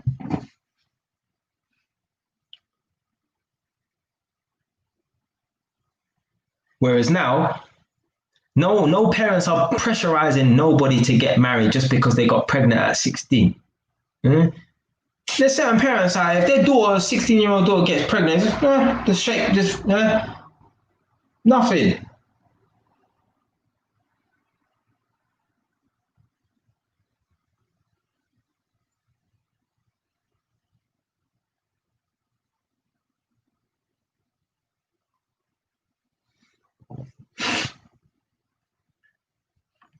I'm not getting married though. There's bear men out here as well. They get given ultimatums. Yeah, I know a man. Yeah, I know a man. Listen, whatever scenario you lot think, I know a man or I know someone who's been through it. I swear. Yeah, I don't want to claim I'm some know-it-all in it yet, but like I remember shit in it. Yeah, and I know a man, right? He was dealing with a woman for a few years. Yeah, I'm talking about 10 years easily. Yeah, on and off and that, and plenty of times, right? There was even one time she gave him an ultimatum: if you do not marry me by December, it's over. And then yeah, December came. He didn't get married to her, so she broke it off. But then they got back together. So they're always just bouncing between each other, whatever in it. She'll probably go off and date other man or whatever in it. Yeah. But yeah, there's some women out here giving men ultimatums. If you don't marry me, it's over. Yeah. Well, then it's over. Then it's over. And I'm not having a woman pressure me into marriage. Marriage. Mm? A girl will have to try and possibly force me to get me in a relationship just to say I'm her boyfriend. You ain't forcing me into no fucking marriage. No way. No way. I'm gonna risk half my fortune. Yeah, this is what I'm saying. Certain times, yeah, like people think the prenup, yeah, they're safe from the prenup. Bro, there's certain times, yeah, the prenup gets thrown out of the window like a piece of tissue. Yeah. Oh, the woman might have felt under pressure at the time, to sign the prenup, so it's void, it's invalid. Yeah, just like that. Yeah, so you can't even rely on the prenup nowadays.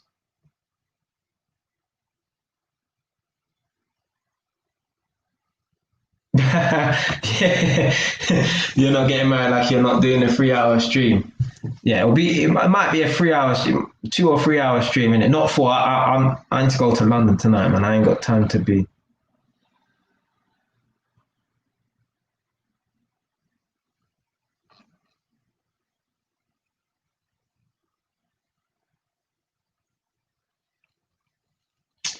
over. It's over. I'm not having no woman pressure me into marriage. No. Listen, my work colleagues couldn't even fucking pressure me. Well, they almost did pressure me to come to a work party, right? And yeah, and that was just a one night thing, right? And they were just wanting me to come because they liked me at the time, whatever, innit? Yeah. At the last moment, I still pulled out. I'll be that guy, right? That gets pressured into marriage, yeah? All wedding dress gets paid for, or 100 people at the ceremony in the fucking Bahamas, yeah? And I won't turn up. Yeah, I'll be like that bride that don't turn up. Yeah, I'll pull out at the last minute. Yeah, I know someone who went on holiday, right? Black couple, right? They were getting married. They're from the UK, but they flew out to maybe somewhere in the Caribbean, right? It was either the Caribbean or maybe that place Crete. I think Crete's near Greek islands or something like that. Yeah?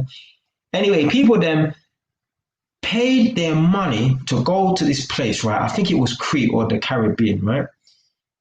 And at the last minute, the woman called the wedding off, right? Because the guy was dumb enough, right, to go through with the wedding, right? But try and slide in the prenup at the last minute. What a fucking idiot. You outlined them things there from the beginning, right? So everyone knows where they stand. So the woman called the wedding off. I was like, you know what? I'll back her on that one, innit? Yeah. Like, why are you gonna do something that you don't want, innit? Yeah. Like if you make the guy, if you don't want to sign a prenup to whatever, innit? Yeah, then yeah, don't go through with it, innit? Yeah. But that's just selfish for all the people them that have taken their time out to go and see you get married, innit? Yeah. Now obviously they're gonna go out to Crete or the Caribbean for a week and enjoy themselves. But they've gone out there specifically for this wedding, for the wedding to not happen. That's selfish. That's not fair. That's not fair. But yeah, called off the wedding at the last minute. Typical black people. But yeah, that's what I'll do. That's what I'll do. I have all of you lot at that wedding. I have Soul, AY London, I have the fucking Urban Bourbon bloke. I have all you lot come to the wedding. Like no JYs, yeah, just won't turn up. Yeah. I'm like, damn, you thought we was gonna see him for the first time in person, innit? Nope, sorry guys. I'm on a live stream somewhere else.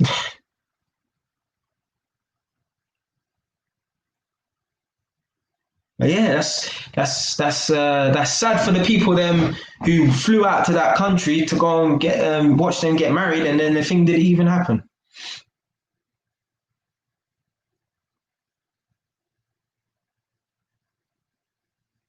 Just a waste of money, man. Waste of money, waste of time. What for a piece of paper? How how is the marriage? How is having one ring on one finger, one ring on the next finger? How is that helping them to build a better relationship? Right? It's not. It's all psychological. Uh, and then, as I said, when the man gets married, now he's on eggshells. Yeah. Oh, I can't fuck this up. I can't fuck this up. Yeah. There's certain men out here, right? They were the type of man to cheat and creep around on their girlfriend. Yeah, that's cool, isn't it? Yeah. But then there's certain man, right? Now it's time to get serious. Yeah. Now it's time to stop playing the games and creeping out on their girl. Cool. But it's because maybe they've moved into their girl's house. Yeah. And they think to themselves, I better not mess this up. You see that statement, yeah? I better not mess this up, yeah? That's a statement of scarcity. That's a statement of I'm walking on eggshells. That's a statement of if I fuck this up, I could potentially be homeless. That's when you come to that conscious decision, yeah, that I better not fuck this up. That's when you lose all your power, yeah. That's when you definitely lose some of your power, yeah. Because now you have to behave yourself, yeah. As a man, right? We have to be, free to do what we want, take risks and that. Yeah, I'm not saying cheat on a woman in it, but I'm saying you can't be on eggshells with a woman because a woman will feel that. A woman will feel that, yeah, he's a bit afraid, that he might get kicked out. And listen, there's certain men out here, right? If they get kicked out, yeah, they're back on their mum's sofa. Yeah. Like if I lost my house, I'll be on my mum's sofa. Yeah. So if this house that I'm living in, if this was a girl's house and I was living in this girl's house, if she decides to kick me out or we have an argument and I have to leave the house, even for a week, I'm back on my mum's sofa. Yeah. There's certain man, they don't want to be back on their mum's sofa. Certain man, they ain't got their mum to go back to for whatever reason. Yeah. So they might have to go to their auntie's house. Yeah. So certain man, they behave themselves. And when a man feels like he needs to behave himself, he's walking on eggshells. Yeah. Cause remember, women are impulsive. Yeah. She might turn a little idiot argument over fucking noodles. Yeah. And end up kicking out your ass. Yeah. Just over that. Yeah. If you get kicked out of your house, you're going to be on your girl's, on your mum's sofa or your auntie's sofa or sleep on your fucking Yeah, imagine me going to go, 'cause I've got a sister who's the same age as me. Imagine I get kicked out of my girl's house or whatever, and I have to go and stay with my sister. Madness. Madness. This is why, and I said this from when I was a kid, when I was 16, 17 years old, I will never move in with a woman, right? Because I've seen it. I've seen people on my street. I've seen men, Rona, let me in. These are real people, you know. Yeah. Rona, let me in. Yeah. A man's like, what do they fucking call it? The Flintstones or whatever, innit? Yeah. Where the man's shouting to his woman from outside the house, whatever, innit? Yeah. Rona, let me in. The man, I seen a man stand outside his house for 6 hours because the woman's kicked him out. He ain't got nowhere else to go. I'm not putting myself in that position. That's why I got my own place. Yeah. I'm not moving in with no woman. I'm not gonna be under a woman or anyone's mercy. Yeah. No one's mercy, let alone, you know, fuck, I ain't want to be under my mum's mercy, yeah? Let alone a woman's mercy. Like, that's my mum, like, she loves me or whatever, and a woman could fall out of love with you just like that. Lose attraction for you, now you're dirt, yeah?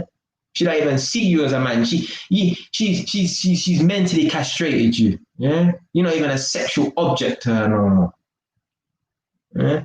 So, boy, I don't recommend no man moving in with a woman, yeah? I don't recommend no man. The only time you should move in with a woman, this is when you should move in with a woman, yeah? When, let's say, for example, you move into her house or you buy a property with her, whatever in it. As long as you've got your own property on the side, yeah? Even if, yeah, you've got a 3-bedroom house, 2-bedroom flat, don't matter. Even if it's somewhere far away and it's even rented out, a couple of rooms, like you've rented it out on a room by room basis, right? Because if you rent it out to a family, you ain't getting them out straight away, yeah?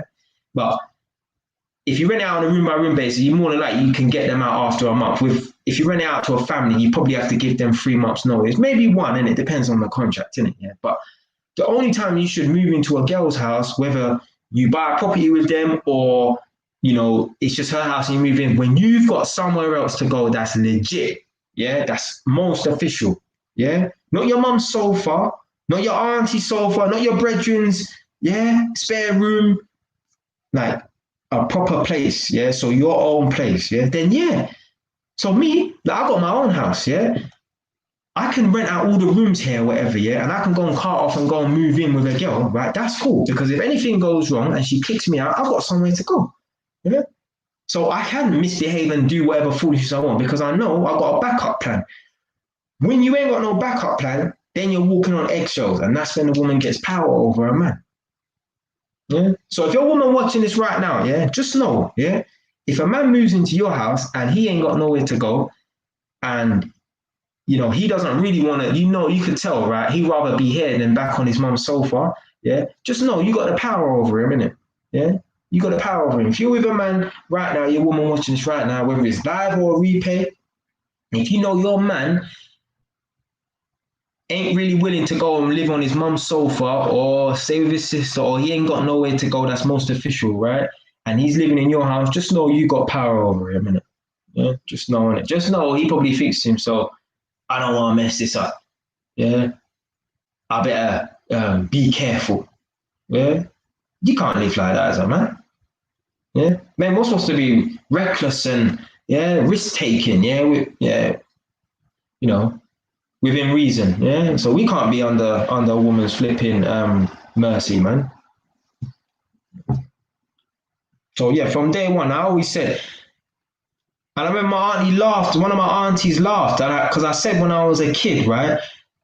Um, I'm not moving in with a woman. Like when I was 16, I'm not moving in with a woman because I don't want her to kick me out. I want to be able to do the kicking out. Yeah, yeah. I'd rather be doing the kicking out than get kicked out. Yeah. And this is how a man get caught out as well. Well, I mean, I better not say this, but anyway, no. If a girl gets pregnant, right, and she's living in your house, you can't kick her out. She's pregnant, fam.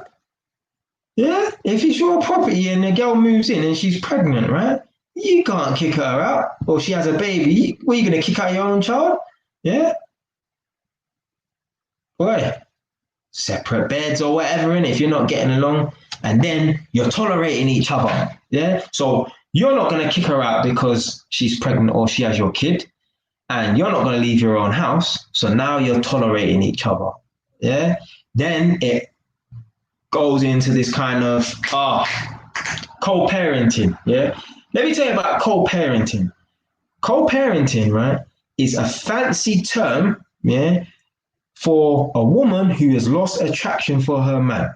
Yeah, she don't want to sleep with him no more, but they're just together to look after the children. Yeah, because there's certain parents out there like they don't want to even be doing this come on the weekend bullshit or whatever in it. Yeah, they don't want to confuse their children or nothing like that. So they literally live in the same house together, but they co-parent. Co-parent means no sex. Co-parent means daddy sleeps downstairs on the sofa. Yeah. So a certain man, yeah, they might lie to their kid, yeah, and oh, dad, why do you sleep on the sofa downstairs? Oh, the bed upstairs brought my back. No, no, no, no, no. Mommy don't want me to break her back. Yeah, that's what it means. So you hear anyone talk about co-parenting, and just know that guy's not sleeping with that woman no more. Yeah? More than likely, and they're only living in the same house solely for the children. That's it. Yeah. Mr. Euro, I don't know it all. I don't know it all, but I believe I know a lot. Yeah, and I've seen certain stuff, and I know. Yeah, I did go to someone's house, and I heard that the parents are co-parenting, and automatically I just assumed and knew. Well, I don't know for sure, obviously, because I didn't ask them about their sex life, but I just assume they're not having sex, and they are just together solely for the children. That's it. They don't want to confuse the children's minds or nothing like that. So they just stay together. They tolerate each other. Yeah, they tolerate each other.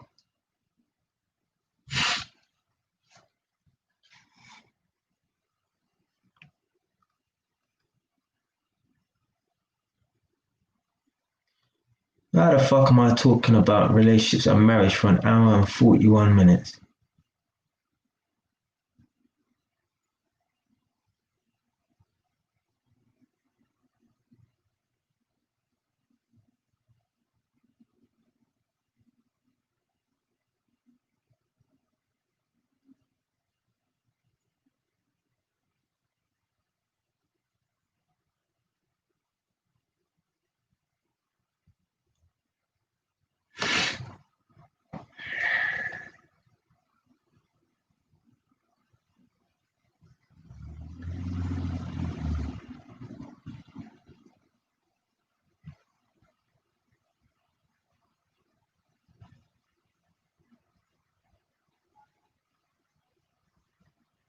So yeah, when a man's sleeping on the sofa, that's the equivalent of um, my neighbor that lives on my mum's road, where the man sleeps in a separate room to the woman, obviously, yeah, or sleeping in separate beds, yeah.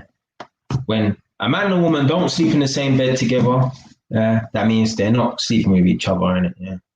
End of story.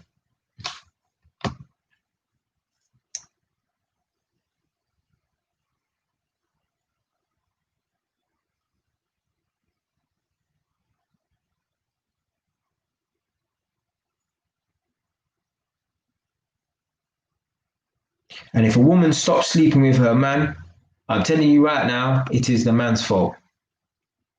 It's the man's fault, right? As men, we need to take responsibility for our actions and that, right? Yeah. 99.9% of the time, right, a woman don't just stop sleeping with a man for the sake of stop sleeping with a man. That man has done something to lower her attraction, acting weak, on this friendly vibe, acting like a fool, being all emotional, losing his temper and shit like that. That's all feminine energy and stuff like that. Yeah.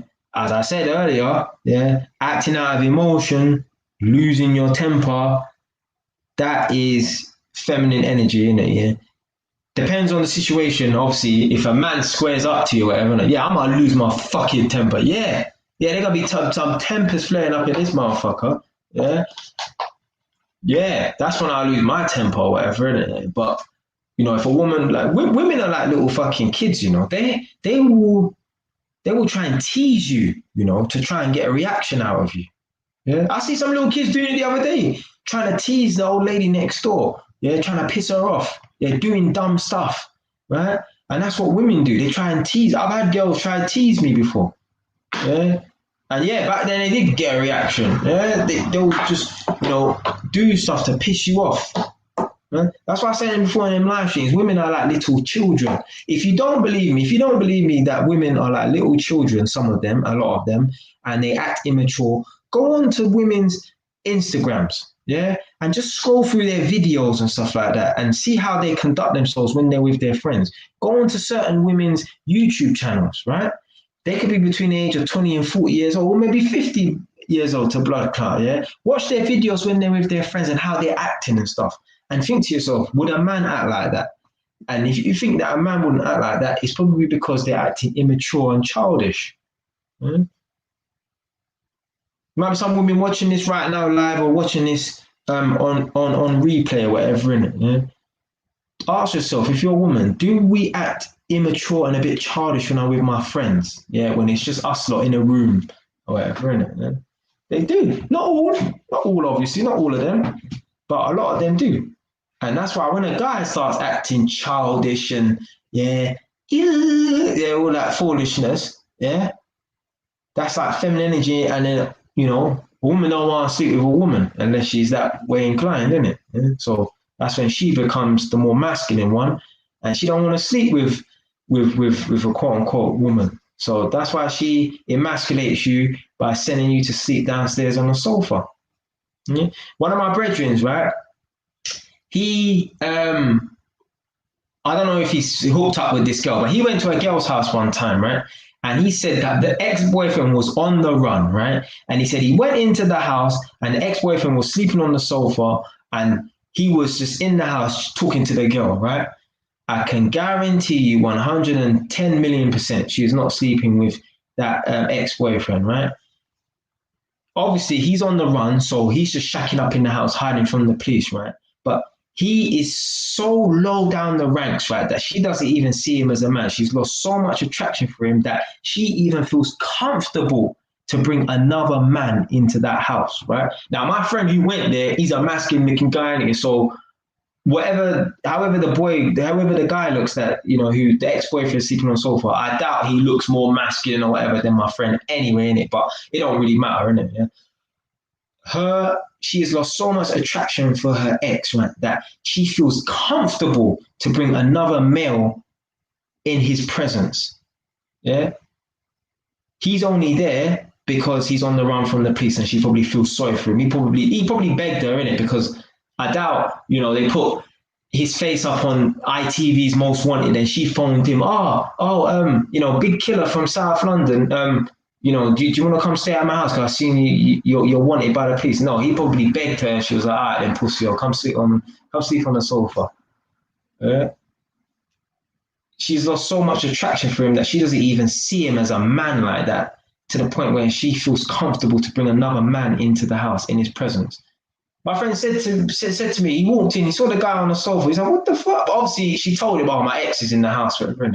He just rolled over, looked at him, and then rolled back over. Carried on sleeping.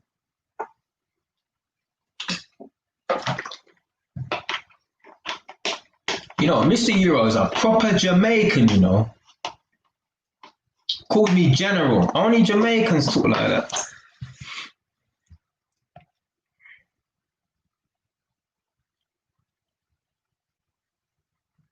Trust me. Man, talking about acting like Mr. Bean, Listen, the other day, right, Nadia was at my house, innit, yeah? And I was showing her some girl, we ain't gonna fling no names, yeah, but there's a girl that was exposed for blackfishing, yeah? Blackfishing, where white girls make themselves look like they're either mixed race or black, right? Now, I actually got that girl's number in it, yeah? Never linked her, nothing like that. She weren't interested, she just gave me her number, whatever, in it, yeah? Anyway, boom. She's got a YouTube channel now and an Instagram page in it, yeah. And I was showing Nadia the videos, whatever, and I was like, a guy is not supposed to be acting like that with his girlfriend in it, yeah. Yeah, like he just acting just dumb, just acting stupid with his girlfriend, right? Like acting like they're fucking friends. Yeah. Low, I'm telling you, right, it's only a matter of time when she's gonna not be interested in no more in it. Yeah. Guy acting like a fucking fool. Yeah. Hey guys, yeah. That's not manly, that's not sexy. Yeah, and girls, the attractive girl, innit? Yeah, so one day she's gonna think to herself, nah, man, you're not acting manly enough for me, man. I'm gonna find myself a real man, and then boom, he's out of there. And what's gonna happen? He's probably gonna go on when she breaks up with him, which is gonna be a test. He's probably gonna cry on the phone, beg the girl back, please, I love you. Yeah, we're playing Jodeci tracks in the back while he's begging her on the phone and that. And then she's just gonna, yeah, right, you failed my test because you're acting like a like you're my friend. You're acting like you one of the bitches, right? And then I've broken up with you, and then you've acted like a bitch by calling me and begging me. So yeah, acting like a fucking kid.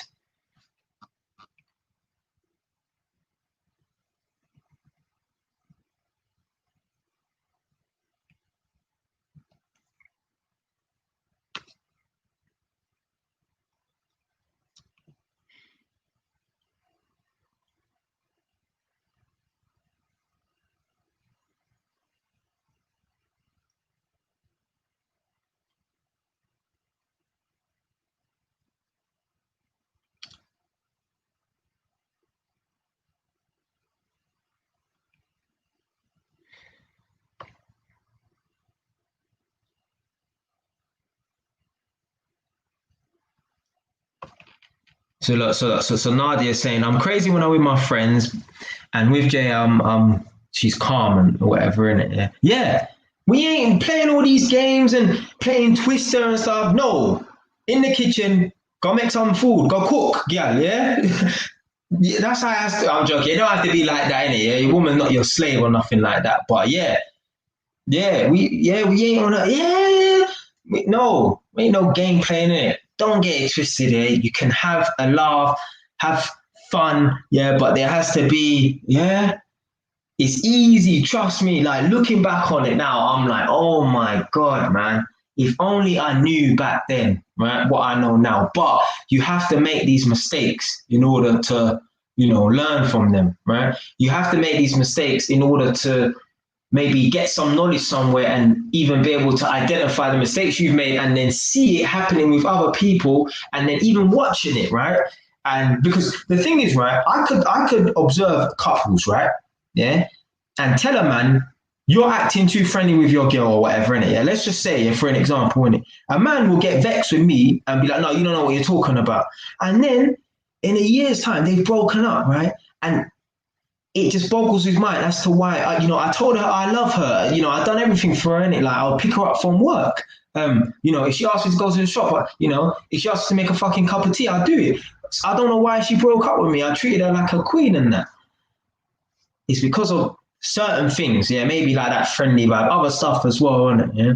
So there's certain time I can sit back and just watch and just wait. It's only a ticking time bomb, minute. It's only a matter of time. It's either that she's gonna break up with him or she's just gonna emasculate him and make him her bitch. Yeah. But a certain man, you have this conversation with them and they be like, no, you're a madman, innit? You don't know what you're talking about. And then a year later, 2 years later, when he's sleeping on the sofa, he ain't sniffing no pussy in couple months or whatever, yeah, he's gonna wonder what's going on in it, yeah. Well, I try to tell you what's going on in it, yeah, or whatever in it, yeah. So there's certain times I just sit back and watch certain situations because there's certain man, right? You can't even tell them about this stuff in it because they just won't understand it in it. Yeah.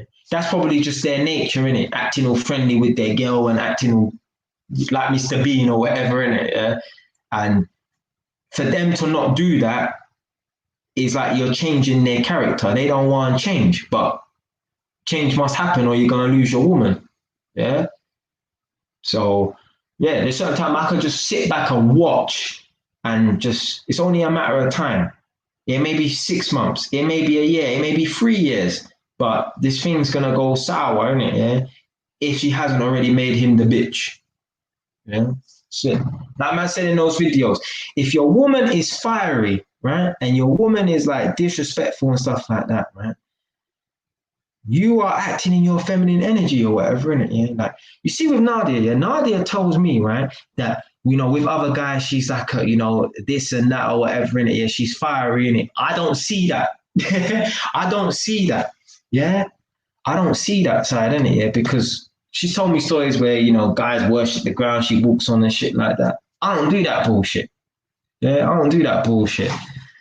And then she just treats them like shit. Just don't get it twisted. Listen, I've treated girls well and then been treated like shit. Don't get it twisted. But man's had to make those mistakes to understand, where I've gone wrong. Man, like Quincy 82, I'll never put myself in a position where a woman loses respect for me, especially in a relationship situation. Damn right. Damn right. Me, if a woman wants to exercise hypergamy and find a better male, in her opinion, it might be a guy who makes more money, a guy who's stronger than me, a guy who's more man. That's cool, right? There's always going to be better than me. That's cool, innit? Yeah? But I'm not going to lose a woman because of my stupid behavior, really, acting all goofy. Yeah? Acting like I'm her friend, yeah? Doing all this foolishness. No, no, no, no.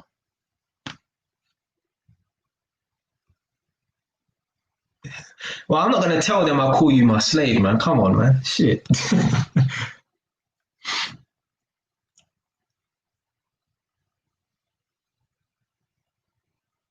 Right. The worst thing a man can do, showing desperation, but he could show her he wants her back in a more masculine way. See, so Nadia said the worst thing a man can do, showing desperation, but he could show he wants her back in a more masculine way. No, just wait for the woman to come back to you. What?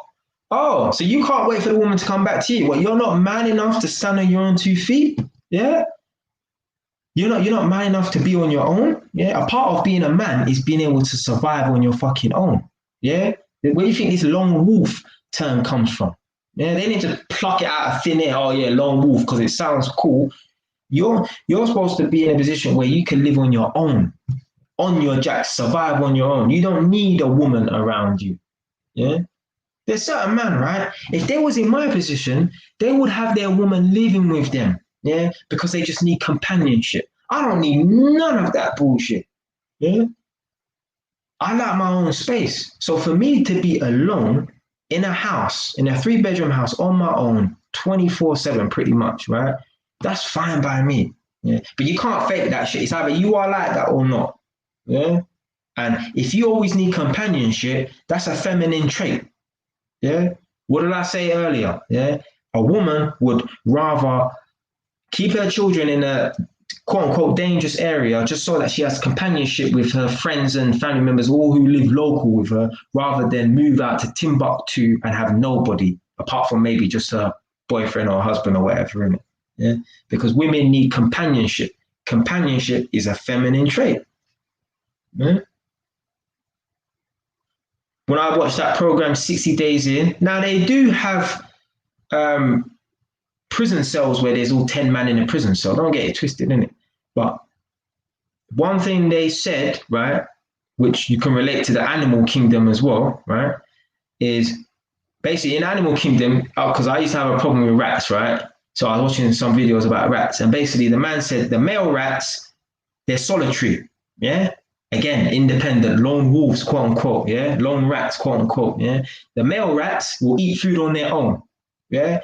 They don't care about sharing food, but the female rats, they like to collect their food and eat together, right? That's a feminine trait, companionship, yeah? Even in 60 Days In, yeah? The women, right, they like to have the cells and make the cells. So basically, I have a cell with 6 women, and it's more like a family rather than cellmates. Yeah, they treat each other like their family. Yeah, that's all feminine energy. All of that companionship and that wanting to build a family. That's all like feminine energy. Straight. Listen.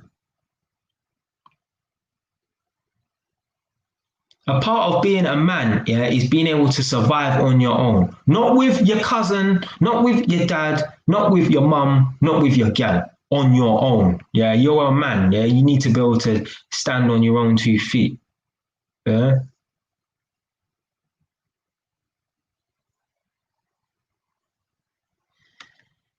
Simply because of this, right?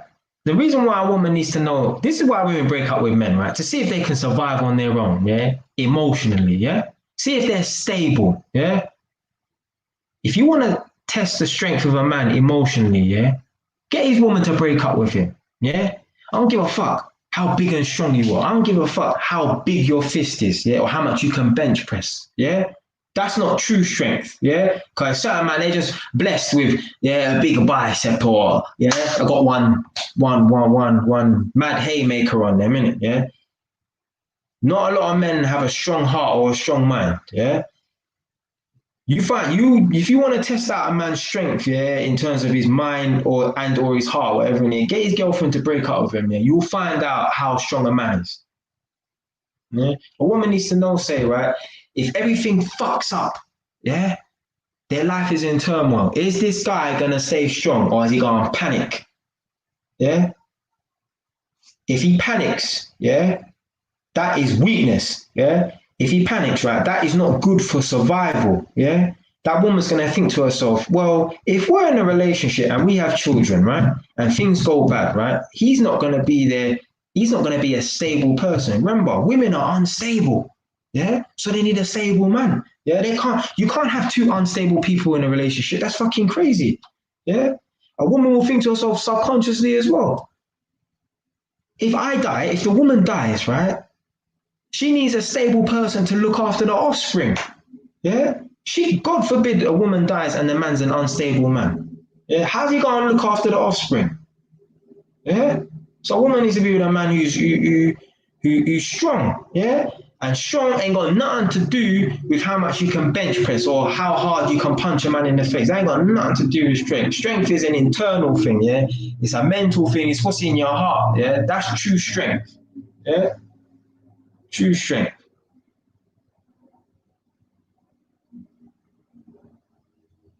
I know, man. Yeah, tough man. Yeah, yeah, man. You can't fuck with them, and they're like 5'4". Yeah, because up here, yeah, they're strong. Yeah, man in my area. Yeah, I ain't gonna fling no names, nothing like that. But if I say the person's name, people all around London will know this person because his name is so distinctive. And when you go to jail for a long time, you just meet man from everywhere, innit? Like I've all been in jail and met rappers that I listened to their music and clocked afterwards, right, that's my man or whatever, innit? Yeah. Tough man, yeah, because of his mind and his heart. Yeah. In a fight, you knock him out. Yeah. But that's what you're gonna have to do, yeah. Cause he's a tough man, innit? Yeah, you can't prick him, you can't, yeah, you can't disrespect him or nothing like that. Yeah, win, lose or draw, you gonna fight, whatever. That's the mentality every man needs to have. Yeah, bro, come on, man, come on, man. Cow tranquilizer. Yeah, don't worry. Listen, every now and then I'll just fling in the horse tranquilizer, yeah, just in case. Yeah.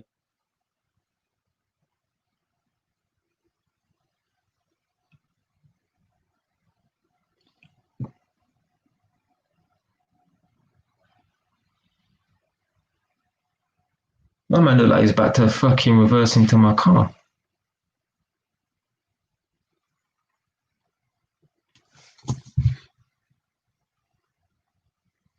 But yeah, so this is why I say, you see this mentality, right? Now we're gonna get onto the black thing now, yeah. You see this mentality, oh, because I'm black, I have to work twice as hard or whatever in it, yeah. Cool.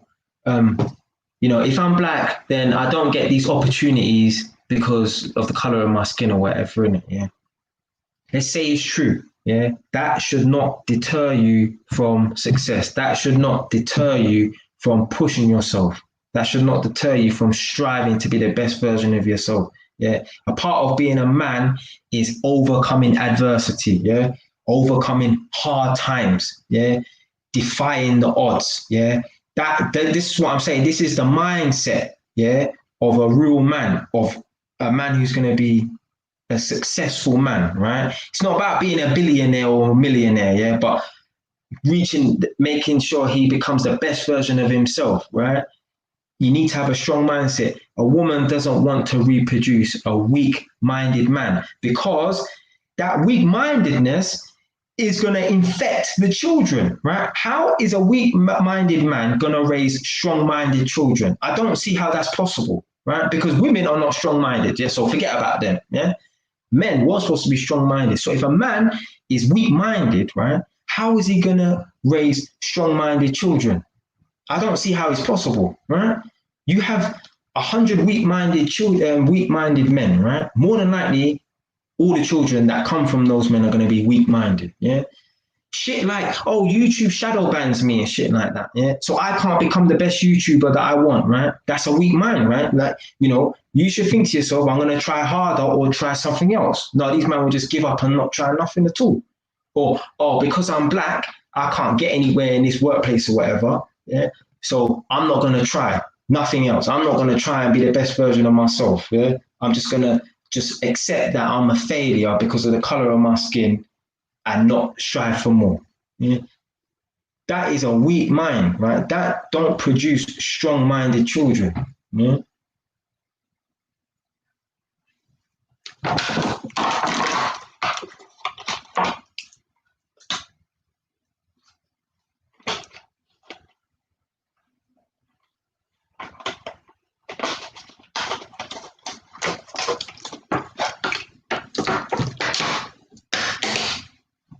All of this, oh, because I'm not that good looking or I don't have that much money, I can't get a girl. That's weak-mindedness. You don't have to be the richest man or the tallest man or the best looking man to get girls, yeah? If you got a strong mindset, yeah, you might not attract all the women, but once women get around you, they're like, rah, you know what? Yeah, that's a tough man, like that strong mindedness is attractive.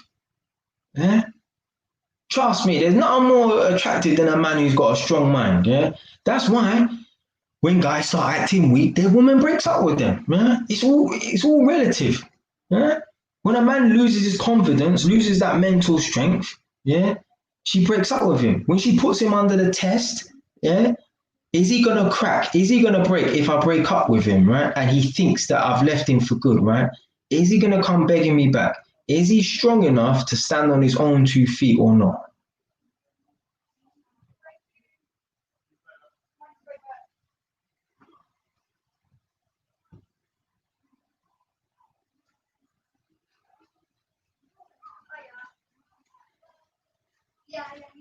I'm seeing bare people just walking past my house. Like, what the fuck? At 10 o'clock at night.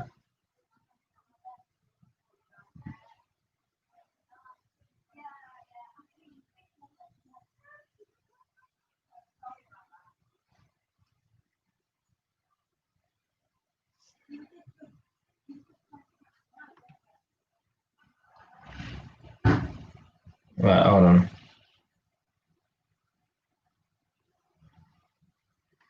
Right, so I'll never be a sinful woman, no matter how good looking she is. I've been living on 30 years since I was 25. Yeah.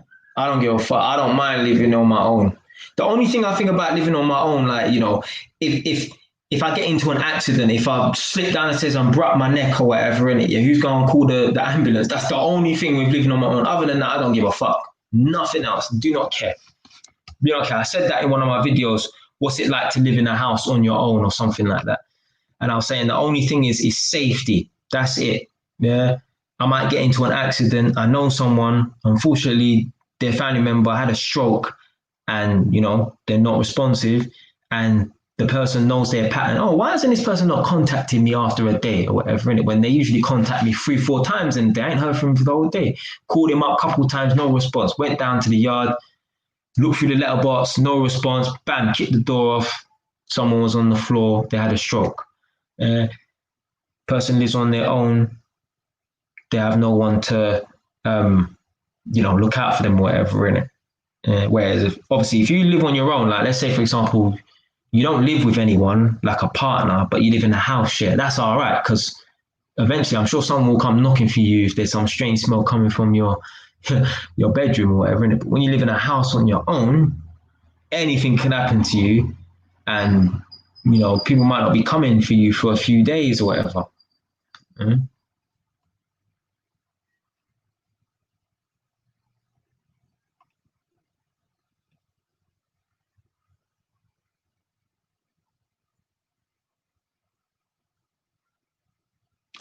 You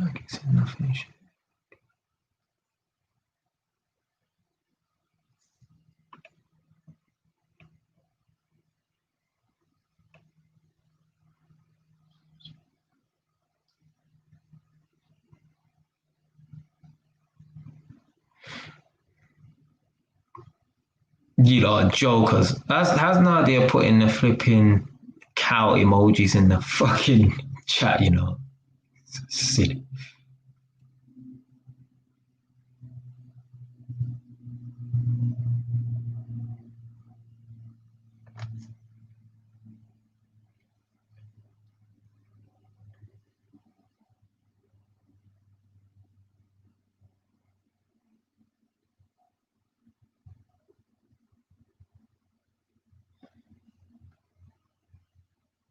Yeah, so breakups are not always a test, but they can expose a lot of weakness. Whether it's a test or not, yeah, it can still expose weakness. And let me tell you something, if a girl breaks up with a guy for 2 weeks, that's a fucking test. I don't give a fuck what anyone says, yeah? She was just angry, yeah? And she wanted to see how you reacted once she's confirmed, yeah, that yeah, it's over for the rest of our lives or whatever, innit? Yeah, she wants to see Wagwan, yeah, how you're gonna react, yeah. Once you find out you will never have this woman in your life again.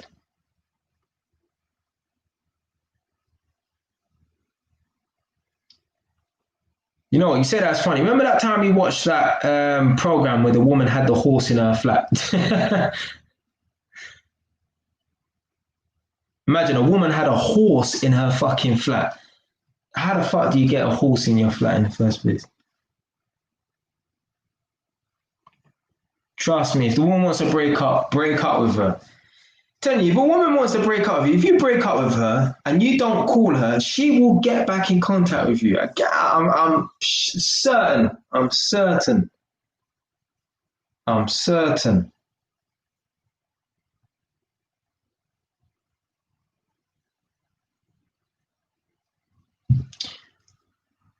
Yeah, man, break up with the girl, man.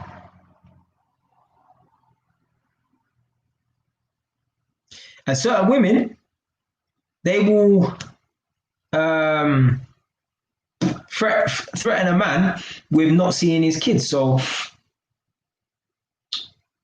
a man might be with a woman or whatever. They live in the same house. Yeah, boom. They're gonna break up, whatever in it. Well, you're not gonna see your kids. You're not gonna see your children in it. Well, then I won't see my children. Then, and we have to go through the courts. Yeah, because this is how certain women emasculate men as well. Yeah, there's certain men they love their kids to bits, which they should, which all men should anyway. Innit? Yeah, but there's some women they use that to their advantage. Yeah, they use it as some kind of leverage. Yeah, all right then. Well, then you ain't gonna see your children. Yeah. So what are you gonna do? You're gonna break up with her and leave, and then have to go through the court system, or you're gonna be the woman's bitch. Yeah, but I know what I'm gonna do. Yeah, I'm out of there if I was in that position. Yeah, if I don't see my children as often as I would like to see them, then so be it. I'm not having no woman turn me into a fucking bitch. Yeah, how's your kids gonna respect you? Yeah, yeah, daddy's around, but daddy's mummy's bitch. That's what, yeah. And then your children are gonna grow up to be bitches, yeah. Your sons are gonna grow up to be bitches because they've seen their mum emasculate their dad, right? I know girls, right? They feel like a woman should be in control of the relationship 100%. I know girls, right, who have said to me, what's wrong with this, right? Now listen, there's certain girls out here, right? They feel like they should be kept women. The women feel like they should live at home and stay at home. And this sounds fucking crazy, right? The man should go to work. The woman stays at home. Yeah? The money the man earns goes into the woman's account, and she breaks off money and gives him pocket money, yeah, or whatever. Yeah, there are women who have this ideology in their mind. Do you know why? Because they've seen their mum do that to their dad, their stepfather. Yeah, I know. I used to see a girl like that. She has that ideology, yeah, where the woman is kind of like they lead the relationship or whatever. Yeah, and I'm like, where the fuck does this woman get this type of mindset from? Yeah. What happened was I met the stepfather, right, who's with the girl's mum, and he's very soft and passive. Well, if a man is very soft and passive, then naturally the woman must be aggressive, yeah. And I've seen the mum and I've spoken to her on the phone, and I can tell, yeah, she's a strong woman, right? And usually strong women go for weak men, right? The polar opposites, yeah. In a relationship, someone's always going to be the stronger person, yeah. Someone's always going to be, the boss, and someone's going to be the bitch, yeah. I know which one I'm going to be, yeah. So, yeah, the woman, the mum, she's the boss. So naturally, the stepfather's going to be the bitch, yeah. And he's very passive, yeah. I even met a man one time, yeah. I remember I was on I know some boy from Taekwondo, and he told me his parents need some work doing at the house or whatever, innit? Yeah. Now, back in the day, this boy I know from Taekwondo was really young, and his dad used to drive him from Enfield to Tottenham to practice Taekwondo, innit? Yeah. So I used to see the dad or whatever, and I just remember the dad is a very passive black man, but he's soft, very quiet, very meek, very timid type of man, yeah. And it was so funny, I saw the dad at a Taekwondo competition so the same time I saw the guy who said to me, oh, my parents need some electrical work doing, right? And I saw the dad, right? And this thought just occurred to me, innit? I bet you the mum is really aggressive and she's the one who runs the relationship. Well, guess what? Yeah? And I might as well get into this story right now, yeah? So so the boy said to me, my parents need some work doing at my house, yeah? Boom. He said to me, can you go to my parents' house in Enfield, Bushell Park, yeah, on Sunday the 18th of whatever month, yeah? Boom. Sunday the 18th has come. I've arrived at the house at 11 o'clock, which they asked me to turn up, yeah? I've knocked at the door, no response, yeah? Knocked again, no response. Now they've got a door and then another door or whatever in it, yeah. So that's probably why they couldn't hear me, whatever in it, yeah. So I've moved away from the people's house, and I phoned the boy and said, can you call your parents to let them know that I'm outside the front of the house, yeah? He said, yeah, no problem, yeah. So I've gone and I've moved away from the house, and I've sat on my car bonnet, yeah. So I'm sitting on my car bonnet, yeah, with my legs wide apart or whatever in it like this, yeah. I see someone come to the window and move the curtains, but it was really dark inside the house, right? And I couldn't see who it was, and I didn't even look. I just saw at the corner of my eye, someone has come to the curtains, and they've opened the curtains, and they've looked at me, and they're staring at me for like a good 5 seconds, and then they just push the curtains back or whatever in it. Whatever. The mum comes to the door now, yeah? And she's talking to the son on the phone, innit, yeah? So I've gone up to the mum and said, hey, you're right, whatever, I'm the electrician or whatever, innit, yeah? So I had my earphones in my ear, innit, but I'm not listening to music, right? I just had my earphones in my ear. And she said, oh, you should have knocked louder. And I was like, I did knock loud, yeah? I was like, I didn't even want to break the door because the door looked a bit weak or whatever, innit, yeah? So I don't want to hit the door hard or whatever, innit? She was like, oh, next time, make sure you knock louder, right? And don't wear your earphones in your ear so you can hear how loud you knock. Why are you even talking like that? Well, I'm like, all right, cool, whatever, innit, boom. So walk through the house now, innit, yeah? So I could tell right then and there, I'm the type of man, I will automatically clash with a feminist type of woman, right? Feminist type of women don't like strong men, right? Feminist type of women, they hate men who are strong, right? Feminist type of women, they only like men who are weak and passive, right? So naturally, when a feminist type of woman meets a strong male, right, there's usually going to be some kind of tension, yeah, because I ain't backing down, yeah? Yeah, let's just get this clear now, yeah? I ain't having no one push me around, letting on no fucking woman, yeah? So boom, walk through the house now, yeah? And there's certain yards that I've got OCD in it, and from the moment someone opens up their front door, I will know whether or not I should take off my trainers, yeah? Because I've got OCD, yeah? So my spidey sense just goes off. I'm like, this is either a clean house or a dirty house. I walked through the house, right? And then she was like, hold on a sec, can you take your trainers off?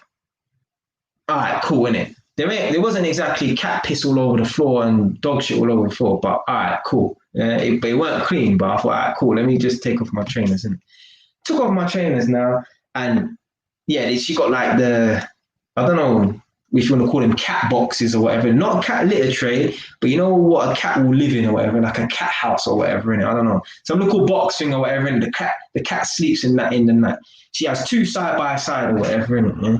I was looking around the house and I'm thinking, this house ain't a clean house. Like, why has this woman even made me take off my trainers if the house isn't spotless clean? Yeah. So anyway, boom, I've gone out into the back garden and I've met the father, the one who's very passive and aggressive, He's soft, he's meek, he's weak. Yeah. Boom. They've got like an extension built. Yeah. So they got an extension. You walk through the extension and you go into the back garden. Now, where the extension is, they just got like washing machines and stuff like that. And then there's like a WC, like a toilet, yeah, beside it, right? So I walk through and the dad is on top of the flat roof of the extension, I don't know, doing something or whatever. So I'm talking to him like, yeah, long time no seeing it. I see you at a competition, but you was miles away, so I couldn't talk to you. But yeah, how you doing or whatever. Yeah. We're talking and he's saying, yeah, I need you to move that light from over there and reinstall it there and this and that, whatever. Yeah. So there was some confusion about what work was going to be done, right? His son said that the dad wanted something done, but it was done, whatever. Yeah. So anyway, we came to an agreement about what I was going to do, right? Now I said to him, listen, yeah, I've got a drill that needs to be plugged in, right? I need to bring my extension lead, right?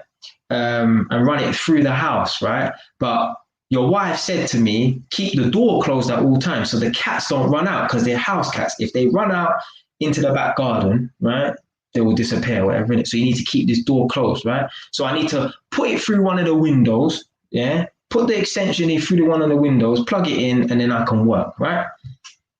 Next thing you know, yeah, the woman comes out of nowhere because she can hear some kind of confusion between myself and the man.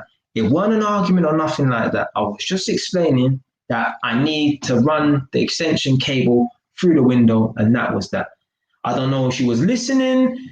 I don't know if she got supersonic hearing. I don't know what going on for this woman in it yet. Next thing you know, the woman busts through the extension door. She's like, what's the problem? Yeah. So she's talking to the father, innit? Yeah. Proper aggressive and that, innit? Yeah. So I'm looking on the floor now, innit? Yeah. Like there's a bit of moss. Moss is like that grassy kind of weedy stuff in between the tiles on the floor in the back garden or whatever. Innit? So I'm just kicking the moss or whatever, innit? Yeah. I ain't looking at her, I ain't paying attention to her, whatever, innit? The father's explained that, Jay said that he needs to run the cable through the window, through the toilet, into like the main bit of the house to get power or whatever in it.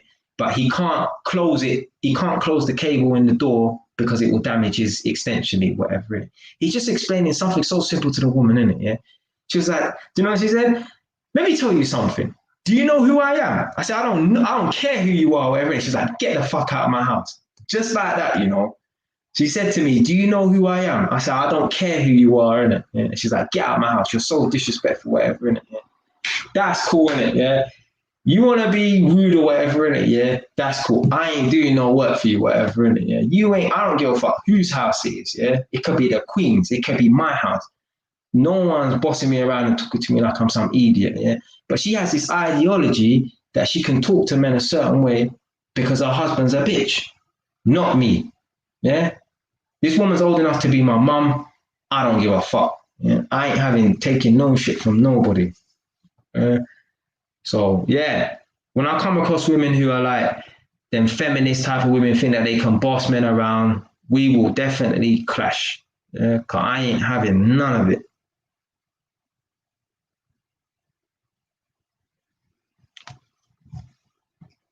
I fucking got a story for you lot every single time, you know. All right, so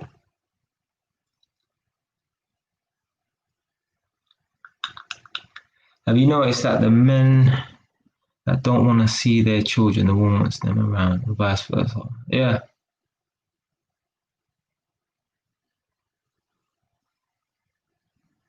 Because women are fucking insane. They don't know what they want, right?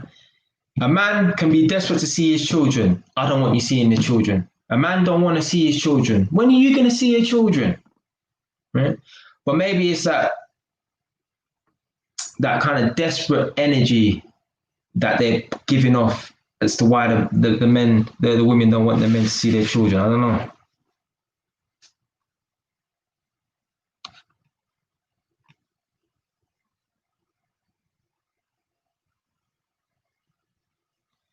Guys, I've got so many stories, yeah. It's just fucking. This is why I'm so humble and I just sit in my house because, especially when I was younger, when I was like 17, 18, let me tell you, yeah. You see my book that I wrote, yeah? Now the book I got I wrote, right? I finished it. It's with the editors, right? The editor, right? So I can't do nothing now. I'm actually working on another book now, yeah? That book, right? I had to cut that book short. Yeah. If I put all of my life events in that book, man, that book would be the book's gonna be like 300 pages long, right? I think it's just too long to be fair, isn't it? Yeah. My life was like a fucking movie. Between the age of 16 to 19, yeah, 19, that's when I got the apprenticeship. Now I'd say 16 to 20 years old, my life was like a fucking movie. Literally like a movie. The amount of stuff that happened, right?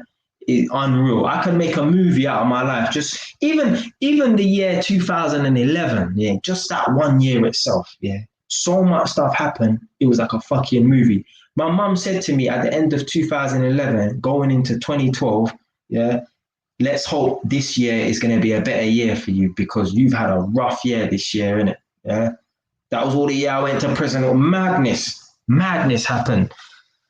Man, that's why I got so many stories, and that's why like, I'm able to talk about certain stuff. I've seen a lot, experienced a lot, seen a lot. I don't know it all. I don't know it all, but I've seen a lot and experienced a lot. So that's why I'm able to always just.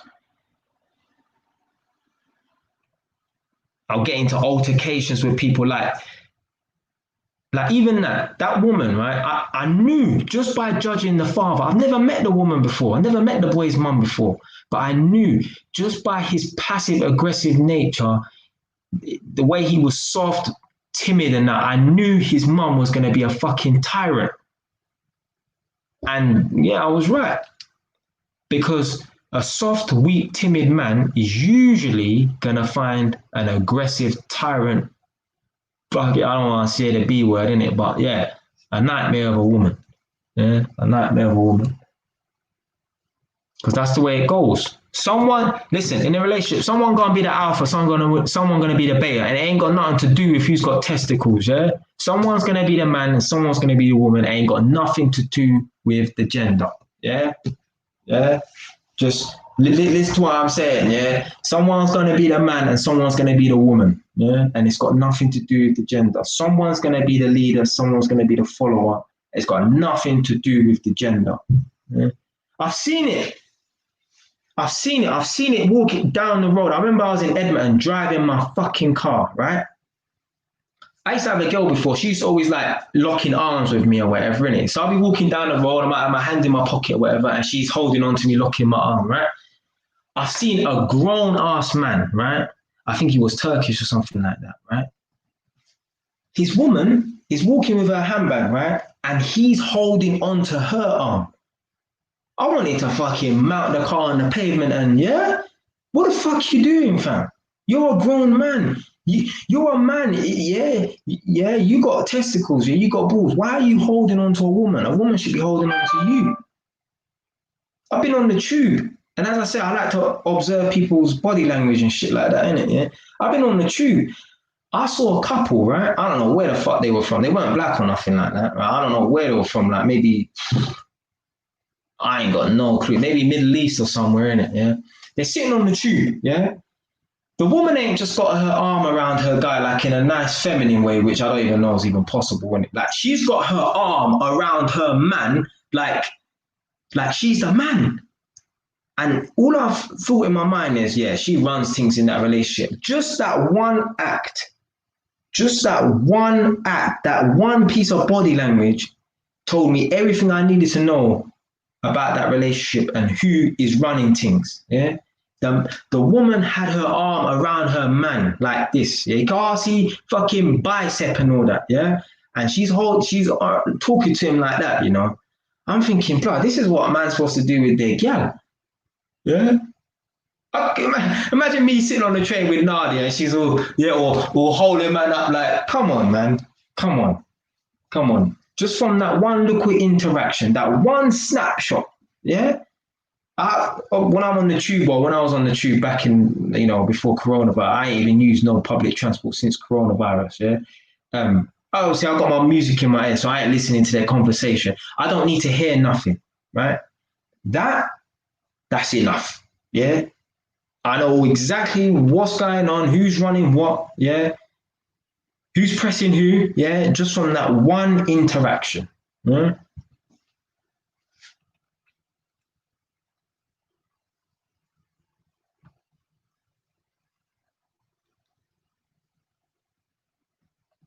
Don't worry, guys, I'm getting to all of the comments and shit.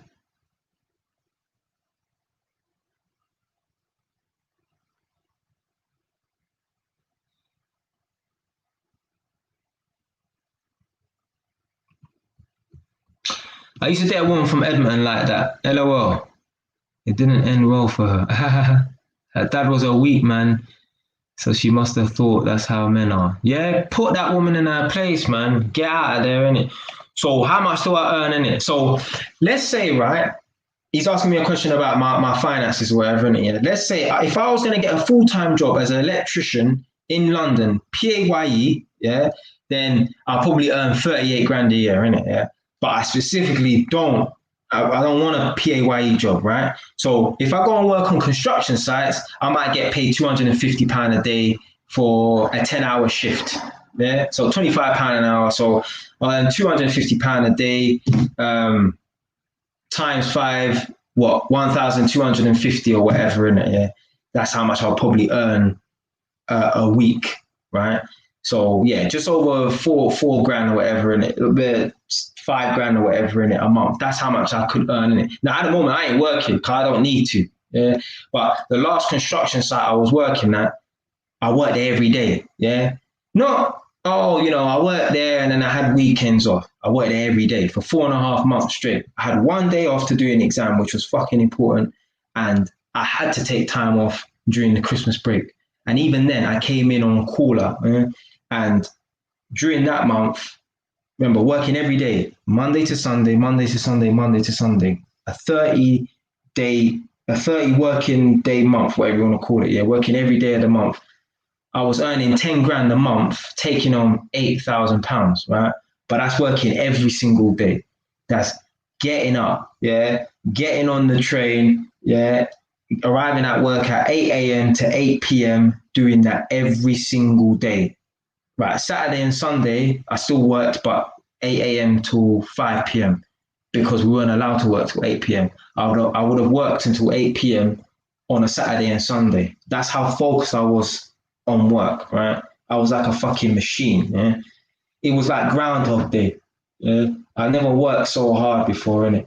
But I was starting to feel the effects of it. There'll be certain times, like within the first month and a half of working every single day, I'd be walking like, I'll get on a train at Edmonton Green and get off at Seven Sisters, right? And I'll be walking down the stairs towards the underground to get the Victoria line. And I feel slightly dizzy in that. Yeah. And I was literally, because I don't drink coffee. So I was living on cups of tea. Yeah. But yeah, man was putting in a shift 8 a.m. to 8 p.m. Yeah. Monday to Friday, standard. There was even certain times, because I was a supervisor there, innit? There was even certain times when I was working till 10, 10:30, 11 o'clock. Yeah. Not 11 o'clock and then not coming to work next day. 11 o'clock, getting on the tube, yeah, getting home at midnight, yeah, and then having to get up at 6 o'clock. Yeah. I might put a little bit of food in my belly or whatever, but yeah, maybe going to bed at 12:30 then, getting up at 6 o'clock, and then maybe working until 8 p.m. the next day, maybe another 10 p.m. finish. So a certain time I was doing 12 hours standard, but 14-hour shifts. Yeah. But I made that sacrifice. I put myself in a position where now I don't need to work. This is why, I ain't worked since January. Yeah, since the end of January, call it February. Yeah, because I made that sacrifice in that time. My work colleagues in that all going home early, going home at normal time, which they're entitled to. That's cool. Yeah. Me, I prepared myself for shit like COVID to happen. Yeah. Them man there that was all going home on time, not working extra hours, which they don't have to. Yeah. They do what they want. Yeah. But if you don't make sacrifice, you go and feel. Yeah. All man, all yeah, going on holiday with the money that they earn from work. That's cool, innit? Yeah. But then when something like COVID happens, which no one can anticipate, no one knew the country was gonna go into fucking turmoil. Yeah. I was cool. Just stayed in my house and wrote my fucking book and made my YouTube videos. That's it. I didn't have to worry about money. Yeah, there was all government giving out free money. I never even applied for it. Never even applied for it. Yeah, because I put myself in a position so I don't need to. Because I work hard. So yeah. So yeah, if I was gonna work PAYE, yeah, it might be 38 grand a year or whatever. I don't know how much that is per month because yeah. When I was an apprentice and I got promoted to electrician, I was earning 29 grand a year, living at my mum's house. I was taking home 1900 a month. Yeah. My expenses will come up to about 900. Yeah. I would save a grand a month, every month. Yeah. Apart from the local 1-2 months here and there where your car break down or you need a service or your motorbike break down, you need a service, whatever, yeah. Other than that, every month a grand. Some months more because I'm an electrician. So I'm obviously doing private work on the side or whatever, innit? I had a local vending machine business on the side, so I got a little bit of money extra coming in from there, innit? But 90% of the time, yeah, save a grand a month, yeah. In a 12-month year, bam, 10 grand easily. I've done that for 3 years. And then after that 3 year period, I was able to buy a house. Yeah. Now it's in the middle of nowhere, don't get it twisted. Yeah. And it's cheap. Yeah. But I made that sacrifice so that, I'm in a position now, I got my own place. I don't need to worry about, living with a fucking woman or mum gonna kick me out or nothing like that. So yeah, stack your peas, man. I could have been like these young people. Someone told me, yeah, they thought they knew more than me. They thought they knew me better than me, right? They told me, you are an apprentice. When you graduate, when you are promoted, when you earn proper money, you're going to upgrade your lifestyle. I told him no. He said, yeah, whatever, innit? Yeah. Yeah, if that was most young people, but I ain't like that. Yeah. Most young people, once they get a pay rise, bam. Yeah. There's certain people out here, listen, yeah. Certain people, if they were earning 29 grand a year as a 21-year-old, right? Mercedes, 3-4 holidays a year. Because my mum weren't charging me much money for rent. Yeah. Because my mum knows I was saving my money. Yeah. Now, if I was buying all these clothes and all these cars and shit like that, then yeah, give my mum a lot of money. Yeah. But I didn't have to give my mum a lot of money because my mum knows I was saving my money. Yeah. There's some people, they'll be on 1900 take home or whatever in it a month. Yeah. They'll be leasing a Mercedes. They'll be spending all these money, popping bottles on the weekend and all that. That's what the person who thought they knew better than me knew, thought I was going to do. No, I'm not that average person. I ain't silly. Yeah.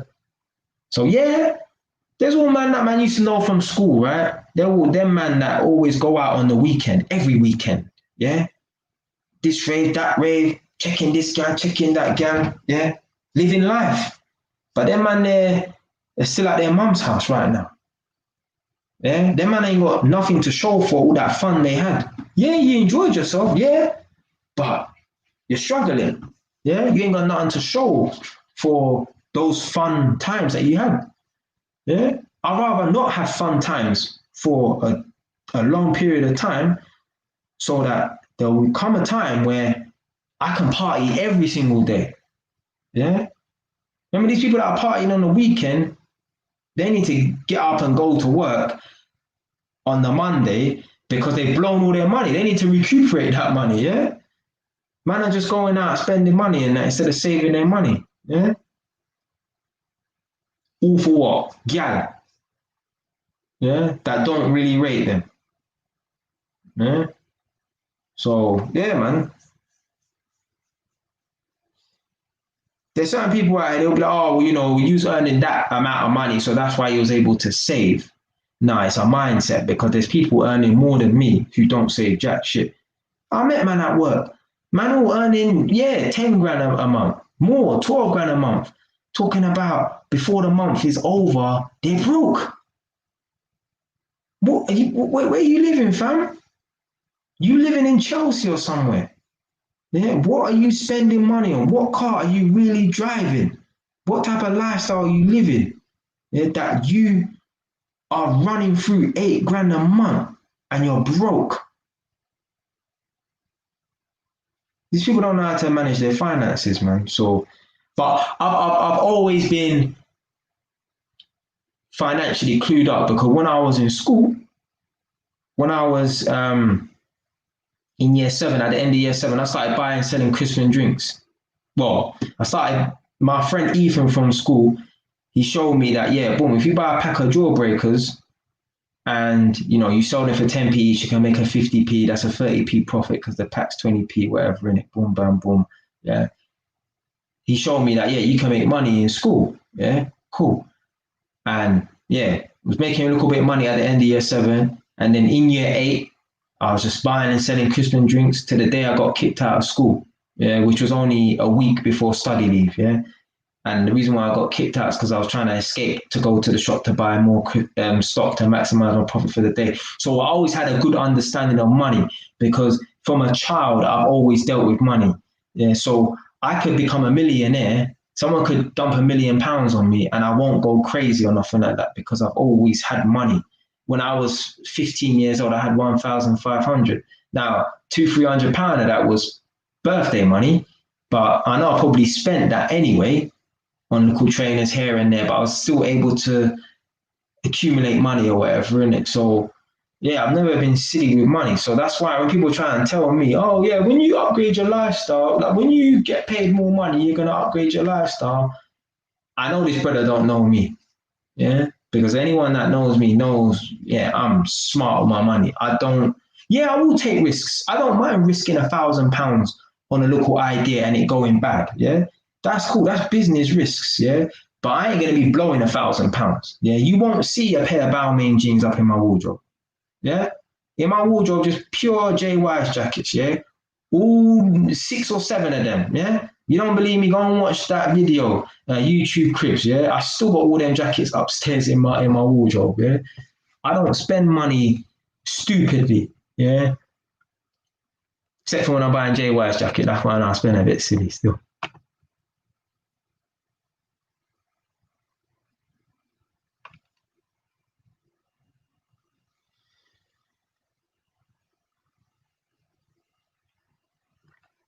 Oh, this is a fucking good one. Right. So, what do you think of the reasons why people move to Essex and Kent from London? Is it to escape minorities? So, we're talking about white people here, innit? Yeah. So, this is what happens, yeah?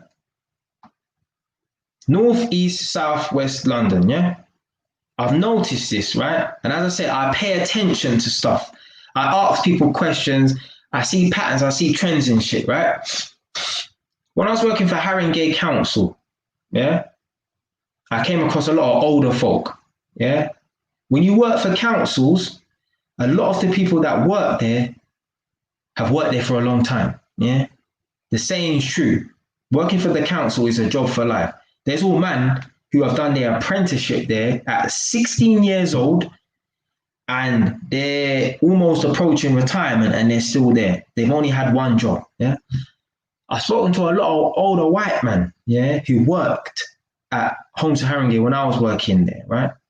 And they told me, oh, I used to live in Wood Green, you know. I used to live in Tottenham, you know. I used to live in Edmonton, you know. But now they live in Hertfordshire, or at least Cheshunt or Waltham Cross, yeah? So they move further north of North London. Similarly, man from East London. I'm from Bethnal Green, you know, but I live in Essex now. Yeah. Oh, I was originally from Brixton, you know, but now I live in Bromley. Yeah? Oh, I was originally from Ladbroke Grove, but I live in Ruislip. Yeah. So they move out. Pretty much in a nutshell, they do move out to escape minorities. Yeah. I don't want to say all of them, right? But it's usually like the kind of thing where it's like, there goes the neighborhood. They can see that things are getting a bit rough, right? And they're smart, right? They don't want their children growing up in a dangerous environment. So it's either one or two different things, right? It's either they're doing it to escape minorities, yeah, or they can see, oh, this area is getting a bit rough, right? I don't want my child growing up in a rough area, innit? So if I'm from Tottenham, right, or if I'm from Wood Green, I'm gonna move to Cheshunt or whatever, innit? Yeah? And that's what happens, isn't it? They just get pushed out further and further and further. Yeah. People from Tottenham to move back in the day, like in the 90s or whatever, to move to Enfield was a great place or whatever, innit? Yeah. Now, no one wants to move to Enfield. Yeah. Enfield is like a rough place, certain spots. So now, yeah, Cheshunt. And even then, places like Wolverhampton Cross, which are in between Enfield and Cheshunt, right? That's like the fucking new fucking Enfield, right? It's getting rough. Yeah? So man are moving further and further and further out. Likewise with the Essex people and that. Yeah. Trust me, you speak to a lot of older white people that live in places like Essex and that. Ask them, yeah? Or a lot of white people that live on the outskirts of London, right? Ask them, where are you originally from? Yeah? A lot of them are from London, yeah? But they moved out, yeah? For one of two reasons. Either maybe to escape minorities or because they could see the areas getting a bit rough or whatever. Innit? But more than likely, it's probably to escape minorities or whatever, innit? Yeah? Yeah. There's all people who are from Bowl or whatever in it, yeah, back in the day, proper white, yeah, area or whatever in it. But once a lot of Asian people start moving, oh, they're not having it. No, out. So yeah, hope that answered your question, Mr. Darrell. Darrell 99. I had a classmate called Darrell actually, but I know it's not you because you're born 1990 and we're born 1992, so I know you're older than him. So. Right. Some of the worst stuff I've seen people in relationships do is when the man or the woman mocks their partner in front of their friends. Oh, man, have I had a girl do that to me?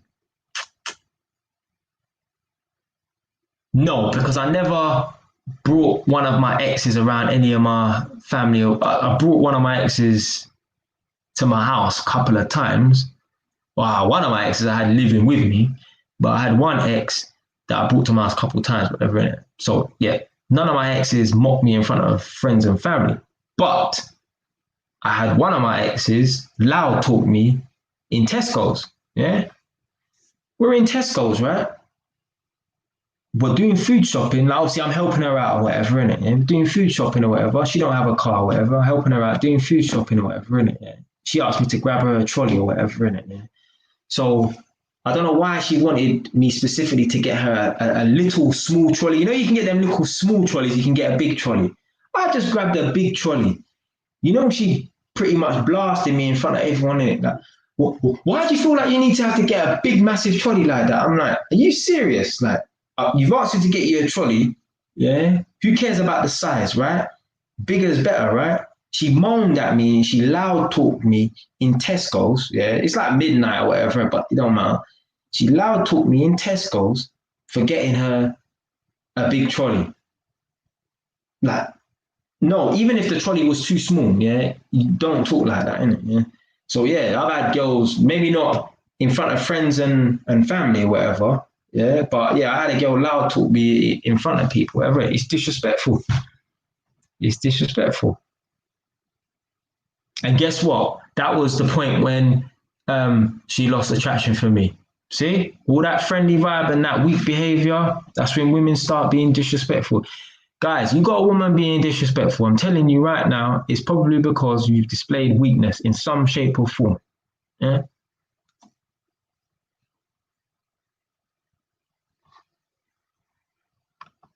See, Nadia says she used to do that.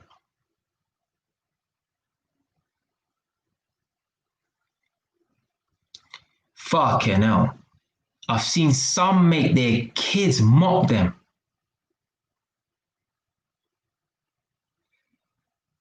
if a woman makes her kids mock the father of their children, right? So if a woman makes her kids mock their father, that is like the ultimate disrespect, right? Yeah, I'm sure I've seen it. I'm sure I've seen parents say, tell your daddy's an idiot or whatever, innit? I'm sure I've seen that before, innit? Yeah? That is the ultimate disrespect. Yeah? You're, you may as well, you might as well just castrate him in front of the child. Literally, you're emasculating him.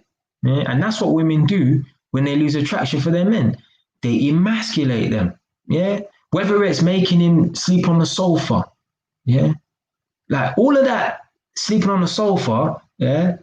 If a woman don't let a man sleep in the bed with her and he has to sleep on the sofa, that's her way of emasculating the man. Sleep on like you're a dirty dog. My mum even watched the program and she told me that the man used to sleep on the floor outside of the woman's fucking bedroom in the fucking hallway. I swear to God. The man used to sleep on the floor. Yeah, just picture it right now. The man used to sleep on the floor in the hallway with the door shut. So the door is shut. The man sleeping on the floor outside the door in the hallway on the floor. That's madness. She's basically saying you are a fucking dog. Yeah, I've lost so much attraction for you. Whatever you was doing, acting weak, it don't matter, right? I've lost so much attraction for you that you are not even a human being anymore to me. I'm so disgusted with you that you are lower than something at the bottom of my shoe. I wouldn't even piss on you if you was on fire, right? To the point where you must sleep on the floor outside my bedroom. And you know what? She probably got a fucking kick out of it as well. Motherfucker.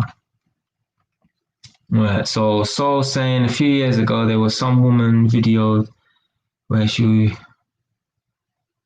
was walking some dude on the pavement. What? Hold on a minute. A few years ago, let me highlight this comment. A few years ago, there was some woman videoed where she was walking some dude on the pavement. So, do not tell me this woman had the fucking man on a leash. No way. I could believe it as well, you know. Let me know, so yeah. Let me just read through these comments. So when a woman mocks her man, there's underlying issues that have been going on for a while, and it's passive aggressive resentment. Yeah, definitely. Oh, dominatrix. So definitely there was some kind of chains and ropes and shit like that fucking involved.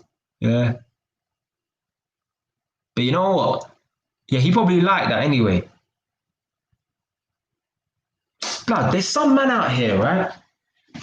When I was at my last workplace, yeah, there was one guy that I met, right, called Greg, right? He said to me and another work colleague, right, he likes a woman who is in control, right? So he said to me, right, because these people tell you about all their relationship problems and all this kind of bullshit, right? I never asked him no question or nothing like that, right? Yeah? He said to me, right, that he lives with his girlfriend, right?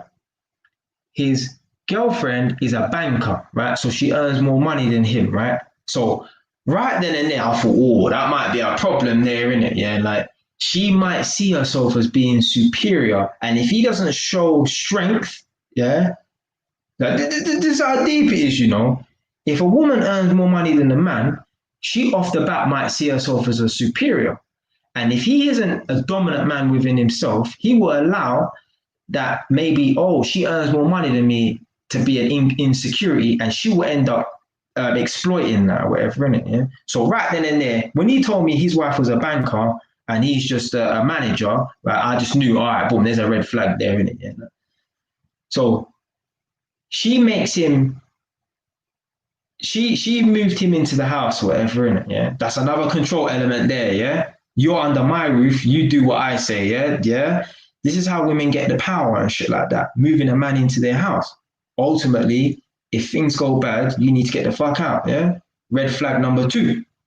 Yeah. 2. Red flag number 3, she made him sign some kind of contract, right? Now, which is a smart thing to do, yeah? But he is like a tenant in her house, quote unquote, yeah? They sleep together or whatever. Well, probably not, but yeah, they probably sleep in the same room, yeah, or same bed, hopefully, yeah?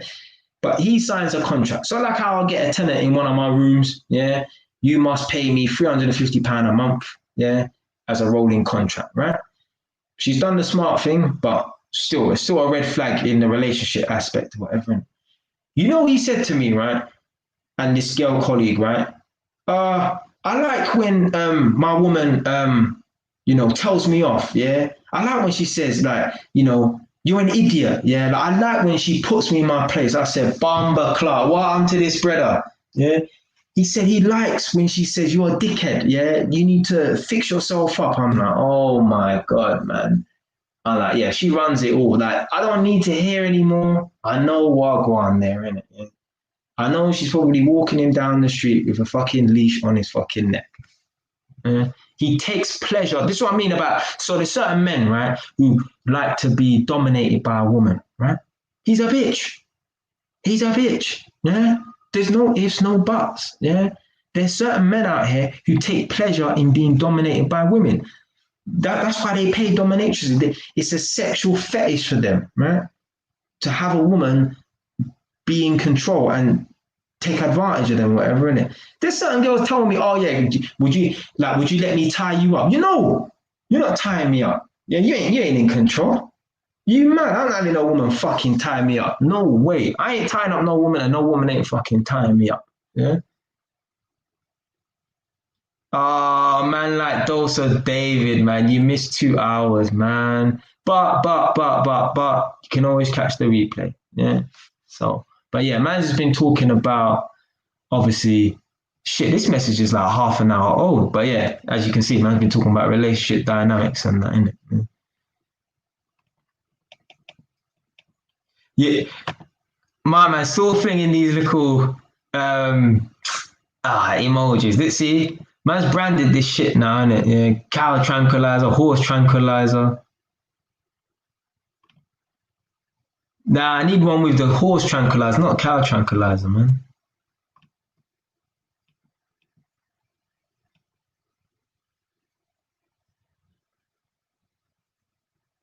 Right. So yeah. So yeah, 8 bags take home, but I was saving every penny of it because I had to anyway, because I had no time to spend the money. Remember, I'm at work every single day. So there's no day off to go and spend the money, yeah, unless I'm doing online shopping. So yeah, save the money. So the exam, it wasn't an NIC exam, it was the 18th edition, yeah. So it was the 18th edition exam, yeah. But let me just, the reason why I had to do the 18th edition exam is because I would have lost my NIC. Yeah. So I was an NIC approved contractor.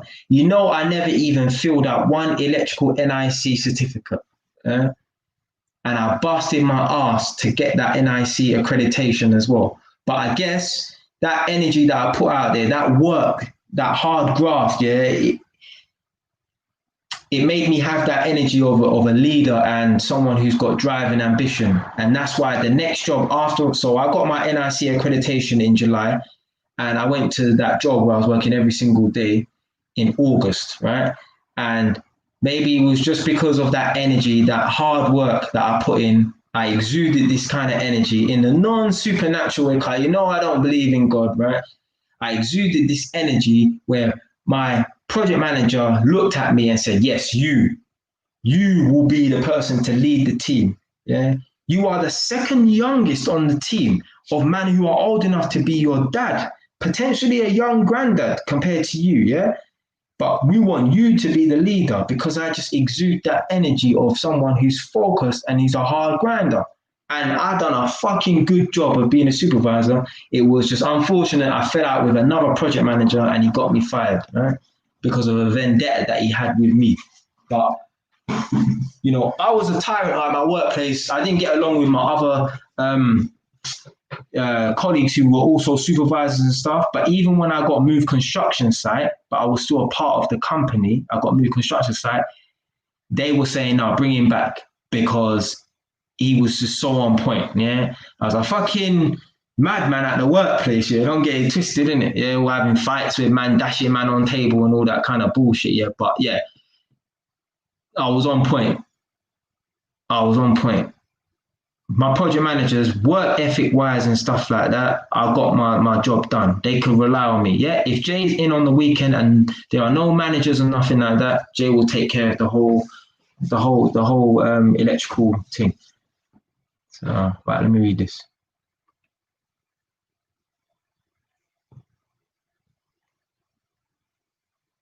Right, so a few years ago, someone, okay, read that one. They found that dominatrix, read that one. 2 hours, read that one, read that one. I just see pure cow tranquilizer. Come on. LIC exam. Right, I remember you called me that night after 11 p.m. Like, I'm still at work.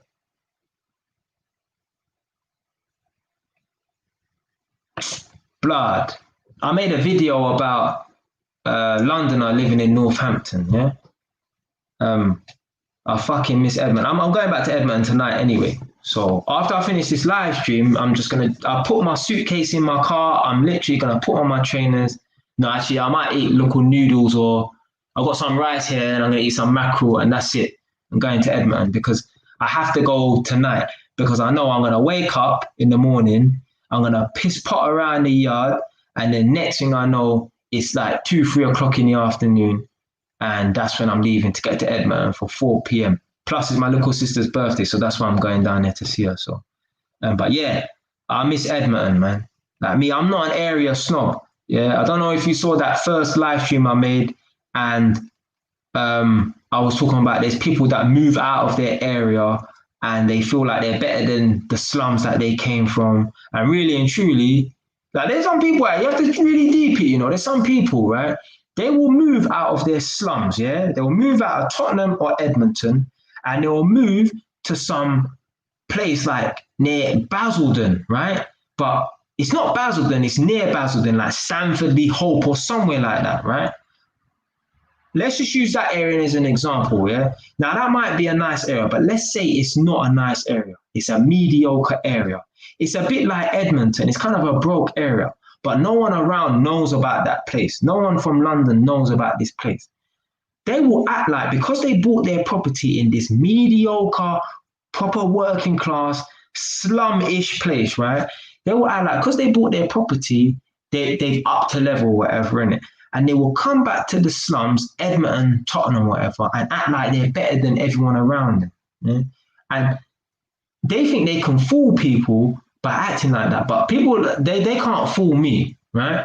I know that there's certain people, they move out to these broke areas. Like me personally, I could pretend, yeah, that, where I live is a posh place or whatever, in it, yeah, and it's such a nice area. And when I go back to Edmonton, I'll go to my estate and tell everyone, I bought this property and yeah, my area is such a nice area. No one's going to come up to Northampton and investigate.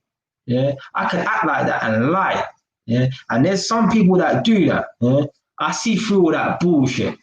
Yeah, there's some people they pretend that because they moved out to middle of fucking nowhere and they bought their property, they've upped to level in it. Yeah? I don't do that shit. Yeah, I don't do that shit. And the thing is as well, remember London house prices are expensive. So where they bought a property in Essex, wherever, in the middle of nowhere, or in Northampton, they are like, they're posh now because they bought a property in that. But their property that they bought is not even worth as much as the houses in Edmonton and Tottenham. Although it's the slums, you know how London house prices are crazy in that. But Northampton is dead, fam. Yeah, it's dead. Yeah, if you're from London, yeah, there's not an up here for you, yeah? No, I'm not, you come up here if you want, yeah? It's up to you, yeah? But the people that in Northampton that I speak to, they're like, there's nothing to do up here, and they just confirm my suspicions, yeah? It's fucking dead in Northampton. It's dead. Ask Nadia. Nadia will, yeah? Verify how dead Northampton is, Nadia, yeah? He's dead. There's nothing up here for no Londoners. Yeah? But me, I'm a man. I don't mind staying at home. I've got things to do, books to write, YouTube videos to make. I don't mind not going out. But yeah, I put myself in a position that if I have a child, although it's a broke area, yeah, and it looks rough, right? It's not dangerous. Yeah, this is a safe environment. I will leave my door open all day long. Yeah. Any man try running I'll slap you, yeah? Yeah. This is a safe environment. It's just, humble beginnings, right?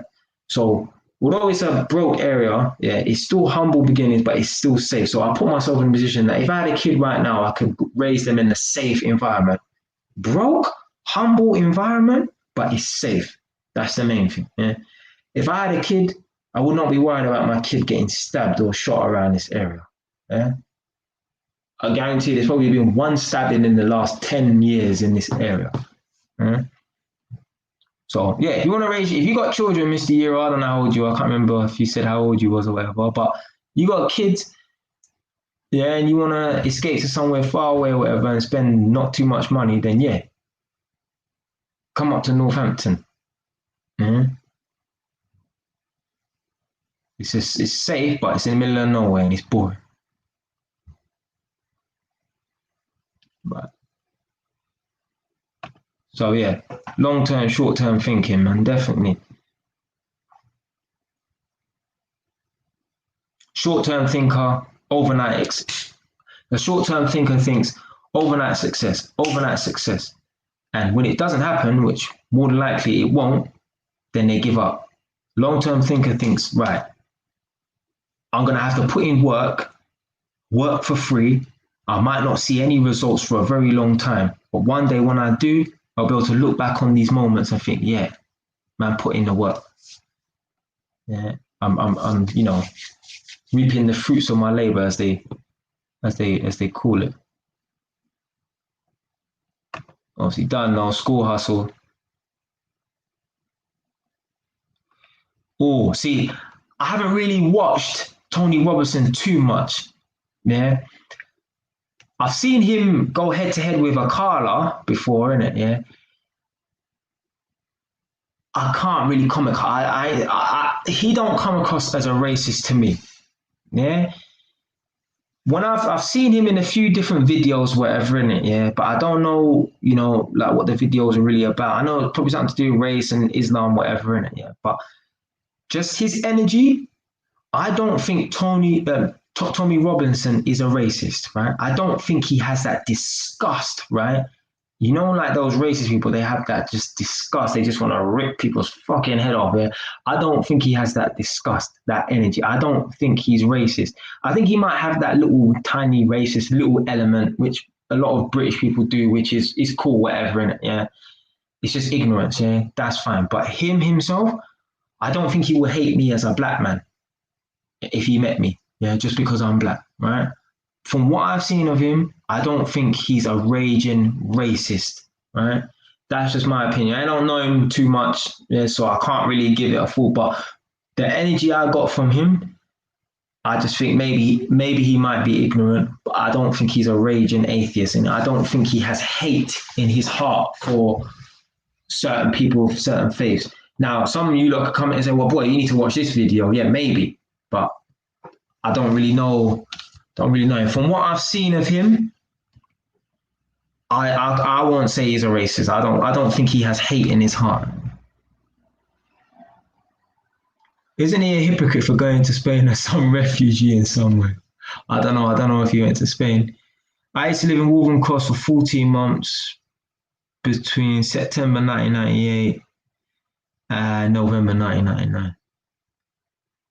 Yeah.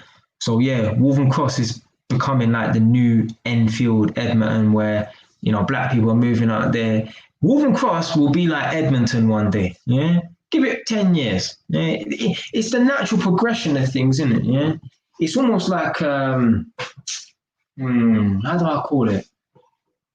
I don't want to call it like a ripple effect, but it's like you had certain spots back in the day. Yeah, Brixton. Yeah. bad area. And then what happens is those little bad areas, they infect the surrounding areas. Yeah. And the surrounding areas become bad. So Stockwell and yeah, Camberwell and those kind of surrounding areas, they become bad. So yeah, places like Edmonton, they're bad, then they just start to infect. So basically back in the day, Edmonton weren't really like a bad area or whatever in it. But places like Tottenham kind of infect Edmonton. Then Edmonton infects Enfield. Enfield infects Waltham Cross. Yeah. And I think it's kind of stopped there at the moment. Yeah. But you watch, Cheshunt will be a shithole as well. Yeah, it will be a possibly dangerous place. Might take 20 years, but it will end up happening. Yeah? Because you see the same way Cheshunt is, yeah? That's how Enfield was back in the day. No black people. Yeah? It's hard to picture now, but I'm telling you, that's how it was back in the day.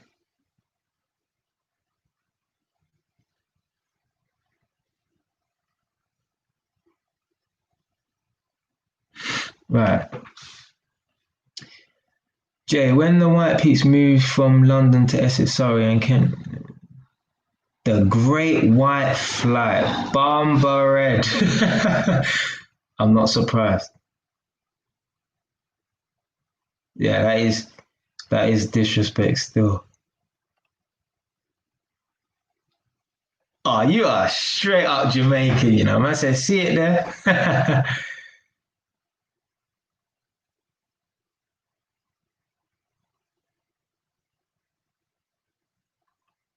The man paid £100 an hour. What a fucking idiot.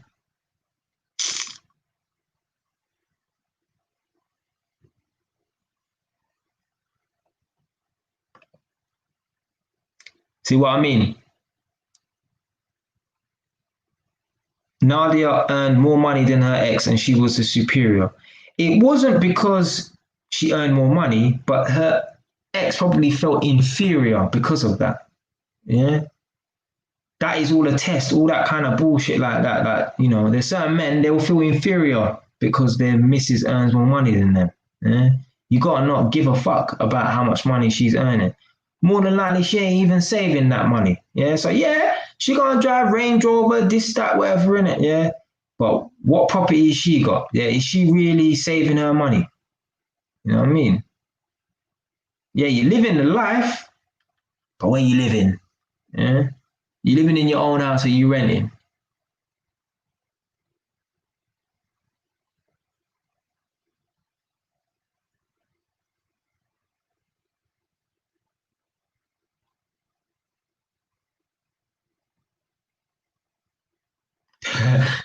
And she was like, and I was a banker.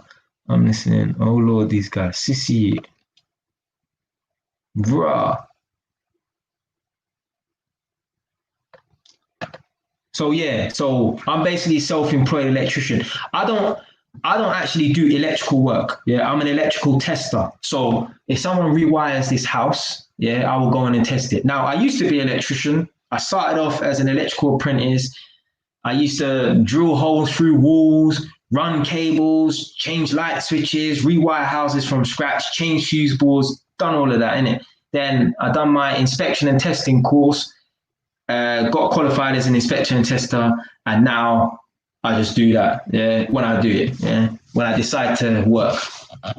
So yeah, I'm an electrician. I'll always be an electrician. I'll never forget my trade or whatever in it. Yeah, but yeah, I do electrical testing or whatever in it. So yeah, still an electrician by heart. Just I hate being an electrical tester as well. I don't want to be working on no construction sites.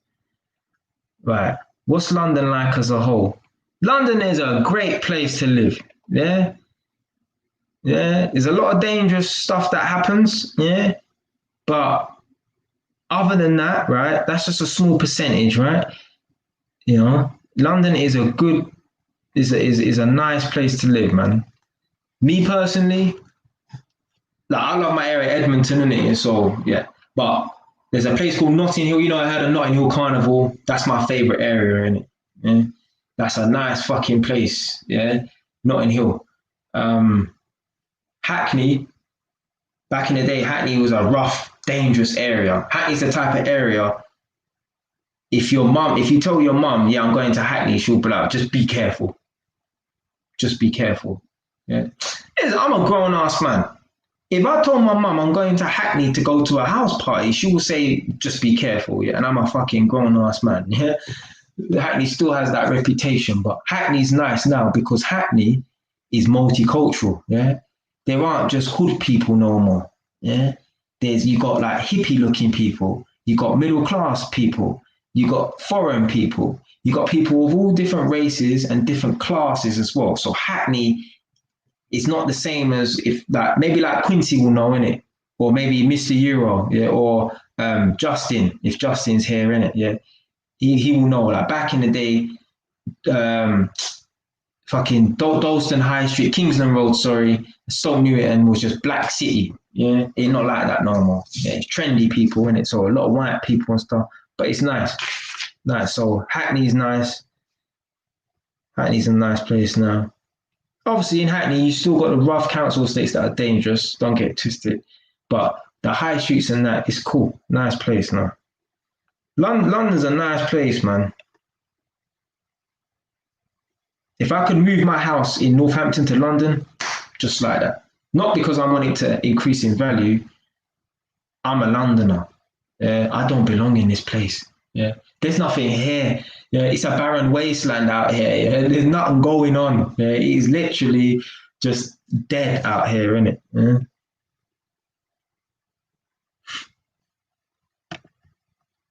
My stepmom is an area snob because she lives in Harlow.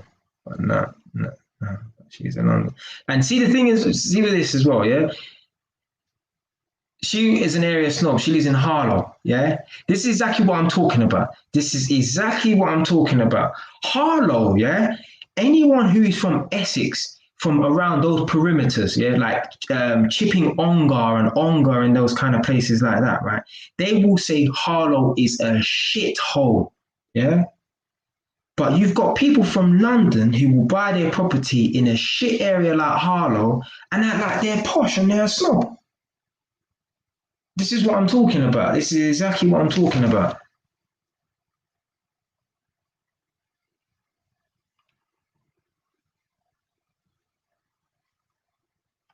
Yeah, I don't think, I don't know Tommy, yeah, but just the few videos I've seen of him, I don't think he's a racist. I just don't get that racist energy from him. Yeah. I think he's probably a cool guy in it. That's just what I've seen from him in it. He might be a bit ignorant. He might have that little, that British ignorance or whatever in it. Yeah, that's cool. I think there's a lot of them are like that, whatever in it. I ain't gonna judge no one if they're a little bit ignorant. But for me, I don't think he's a cold-blooded racist. Yeah, from the energy I've seen from him in it. Yeah, even if he said some things he's not supposed to, right? Some people they just fire off and they don't think about what they say. I think what's actually generally in his heart, even if he might have said some stuff that's racist, not that I've heard, I don't think he is a racist.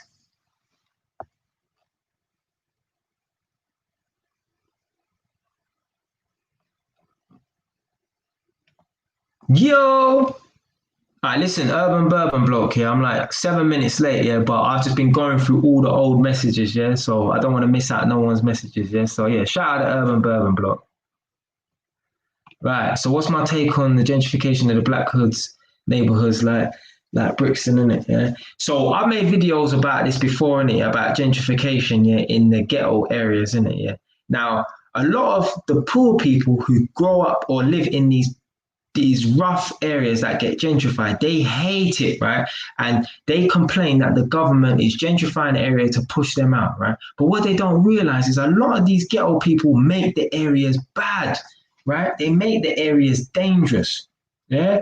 So, yeah, gentrify them, right? Yeah, bring them up, yeah, flush out all the bad seeds, yeah, spread them around, yeah. But what happens is these people who are not on the right energy, they end up going to places like Luton and then turning Luton into a fucking crazy place. Yeah? So I ain't got no problem with gentrification.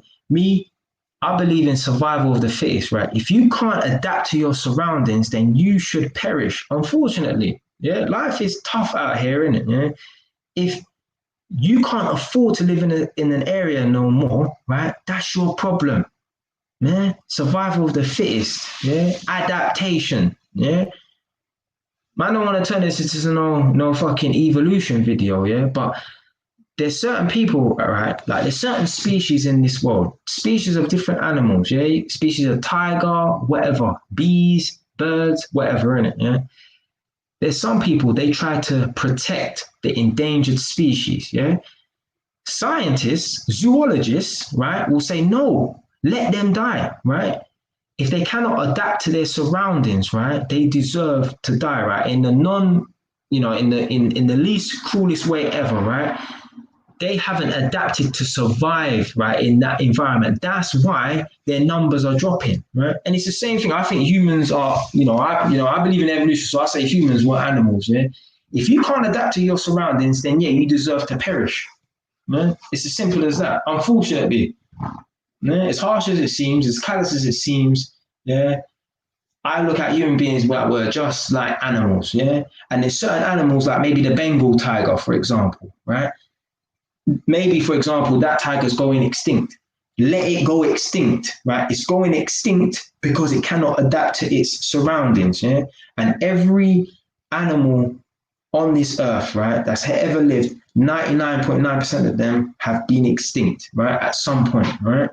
So if you can't adapt to your surroundings, then you deserve to perish. Yeah? There's a reason why you can't afford to buy a property in your area or whatever, more than likely, yeah? Industries, yeah? So yeah, adapt to your surroundings, yeah, or move on, unfortunately. Yeah? As harsh as it seems.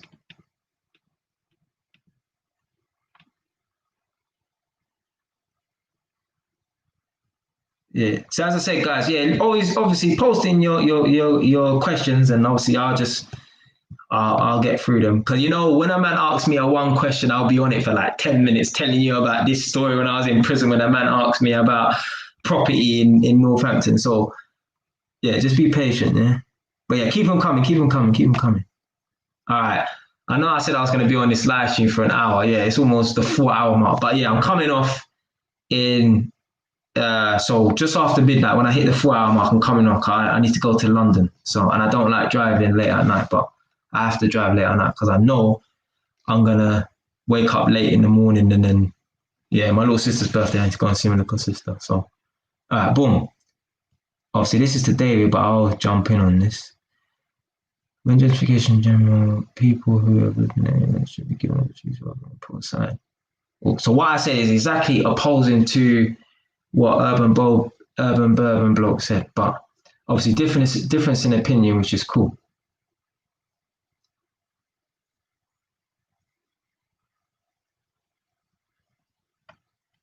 Nah, you joker.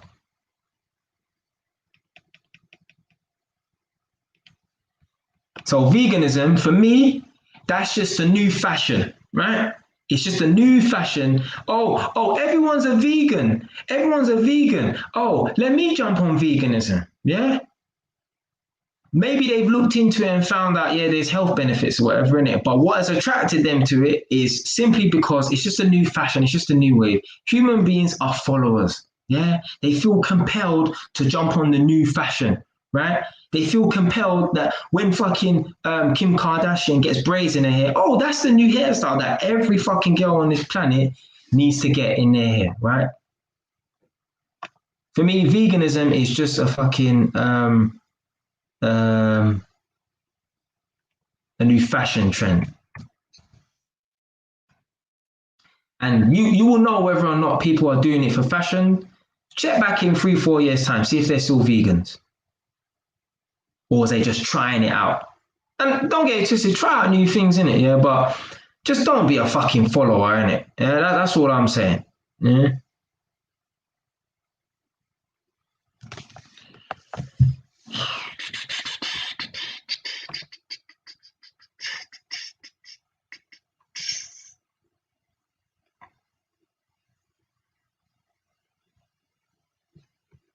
But yeah, man, whoever is still locked in, Yeah, whether you was locked in from the beginning or came in at the end or during the middle, whatever. And yeah, just want to say appreciate everyone that's locked in. All what there's 12 people in right now. Just whether you're leaving comments or you're just watching, just appreciate everyone watching and that, man.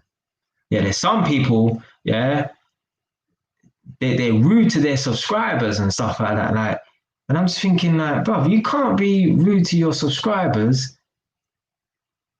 Like, these people are the lifeline of your fucking your YouTube channel, and you're being disrespectful to your subscribers. If I had a subscriber in the comment section talking shit, I'll just ignore it. Yeah. Worst case scenario. Yeah. Worst case, block them. But I ain't gonna be rude to no one or nothing like that, right? I don't do this cyberspace beef. Yeah. So yeah, man, this man out here being rude to their subscribers, and I'm like, rah, these man are the lifeline of your channel, and you got man, dissing there. I'm like, boy, nah. Don't get it twisted. There's one, two subscribers. Ain't no one in this chat here or even been in any of the live streams, to be fair, innit? You leave some stupid ass comments, right? And I just want to slap them, but it's more of a funny, it's a joke thing, innit? Yeah? There's one, two people out here, I just want to give them one little slap around their face, innit? Yeah? It ain't got nothing to do with them being disrespectful, but they leave silly comments on my YouTube channel, innit? And I just think, why are you being so childish, whatever, innit? Nothing disrespectful, but it's just like, a little kick up the backside, whatever, innit? Say no names, don't mention anyone's names, yeah, but we know certain people, innit?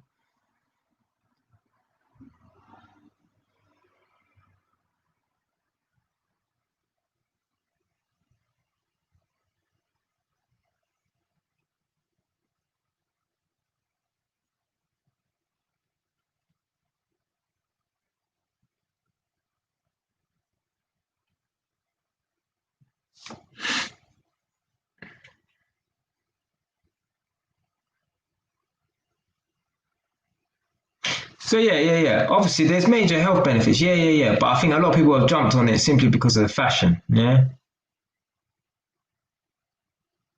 Because veganism has always been around. There's always been people who are like, yeah, I don't touch no meat, no dairy products or whatever in it. Yeah. But all of a sudden, a lot more people are jumping on it. Yeah. It's because of fashion. Yeah. So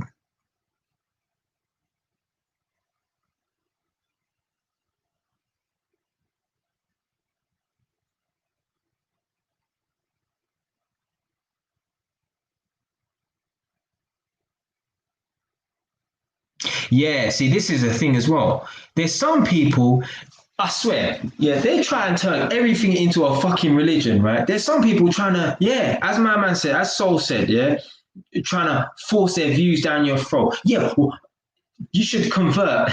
Man, all talking like it's fucking religion. Convert to a vegan, yeah? Oh, that meat's bad for you, You shouldn't eat meat no more, innit? Yeah? Like to say, so basically they just try and convert people, innit? Yeah. Again, it's like a little movement thing. Literally, it's like a micro religion. Yeah, they're worshiping non-dairy products and shit like that. So basically, the chicken is the devil. Yeah, and all the non-dairy products and the vegan products. Yeah, is like going to heaven or whatever. Isn't it? So if you eat chicken and meat and dairy products, you go to hell.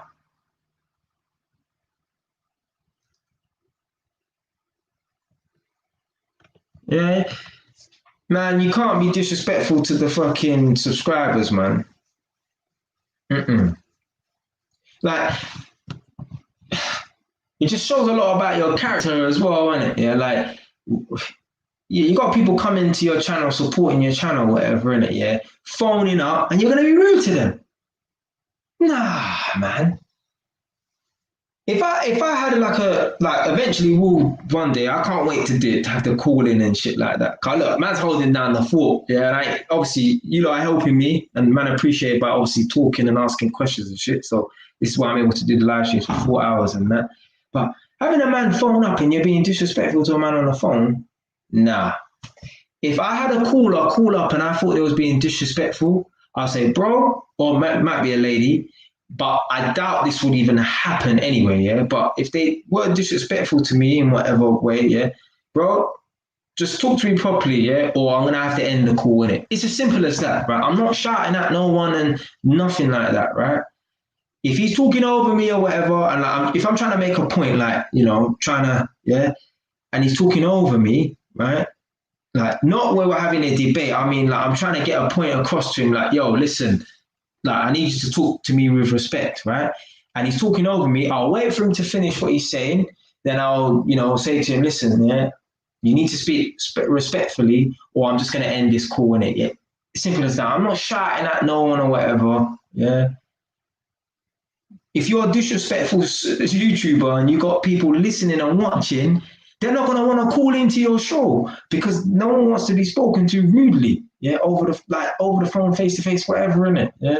So it's not about being nice. It's just about being, just be decent with people. I don't know what the fuck to call it, man.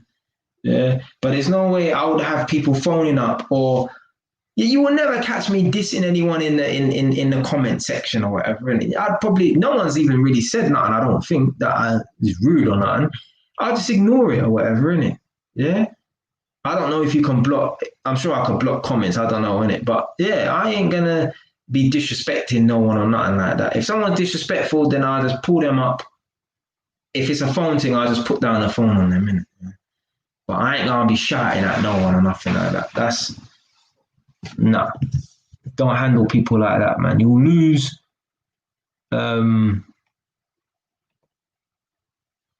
subscribers and shit like that. No, I don't get twisted, man. Yeah, nothing kissing no subscribers' ass or nothing like that. But at the end of the day, right, your channel, depends on, subscribers and viewers and stuff like that. So yeah, just be that should just be your ethos in life anyway, innit? Yeah, fuck YouTube.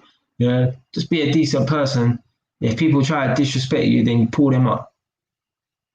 Yeah.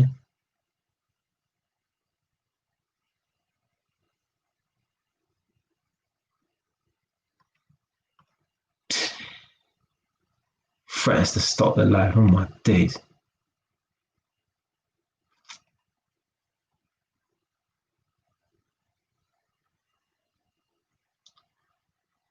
Ah, right. So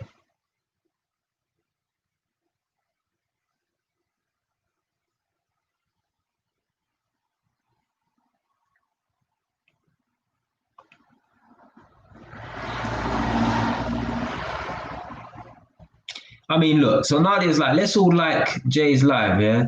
Guys, you don't even have to like it. The fact that you're watching means you like it. Yeah? That's good enough for me. I made a video talking about the ultimate YouTube subscription, yeah? And basically a guy was watching my videos. I don't know who he is, obviously. And it motivated him to want to pursue his electrical career. Now, I don't want to be an electrician or whatever, but yeah, it's motivating to pursue his electrical career some more, whatever, in it. Yeah. Fuck whether or not he's subscribed to my channel. I've helped someone to want to better themselves. That's the ultimate subscription. Yeah. Fuck a man clicking a button and little bell notification is bullshit or whatever, in it. Yeah.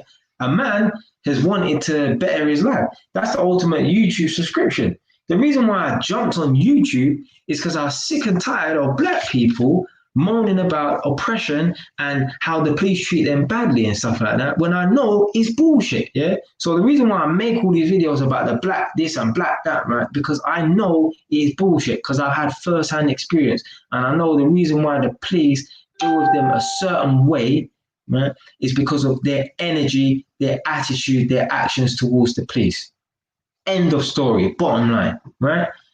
When you go with this predisposed mindset, oh, I'm black, oh, the police are after me, yeah, this, that, whatever, in it, yeah. As soon as you're stopped by a police officer, you're gonna have this negative stink attitude, yeah, and that enrages them, right? Because they've dealt with enough people to know that when people start displaying this type of attitude, it turns into this, yeah. It turns into something where I have to be rolling and tussling with a man on the floor, yeah. So that's why the police act a certain way. As I say all the time, I always get caught for doing silly little things I'm not supposed to, riding my motorbike a certain way, And the police always let me off, yeah, because I know how to deal with the police, yeah. So this is why I always make these videos, yeah, because I've had first-hand experience. And then you get idiots who have no experience dealing with the police, never been in trouble, talking about police brutality and that because they've seen a bunch of videos on the internet, right?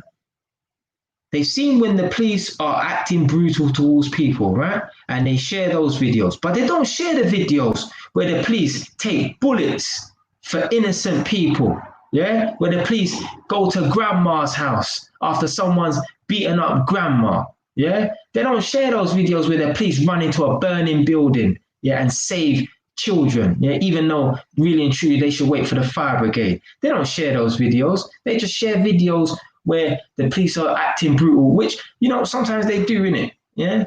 But that's 1% out of the vast majority, yeah. You got 100 police officers, you got one police officer who's bad, right? The rest of them are good. Yeah. And then you got idiots who want to get rid of the police force. You gotta protect your mum, yeah? You gotta protect your grandma. You gotta protect the children on the street. Yeah. What police force is there gonna be to have a presence to make people think twice about committing crimes? Yeah. So yeah, there are bad police officers. Don't get it twisted, but that's a small minority. A lot of them are good. A lot of them are good. A lot of them just doing their job. Yeah? And they get riled up when they come across people with a negative stink attitude. Yeah, so they get riled up when they come across people with a negative stink attitude.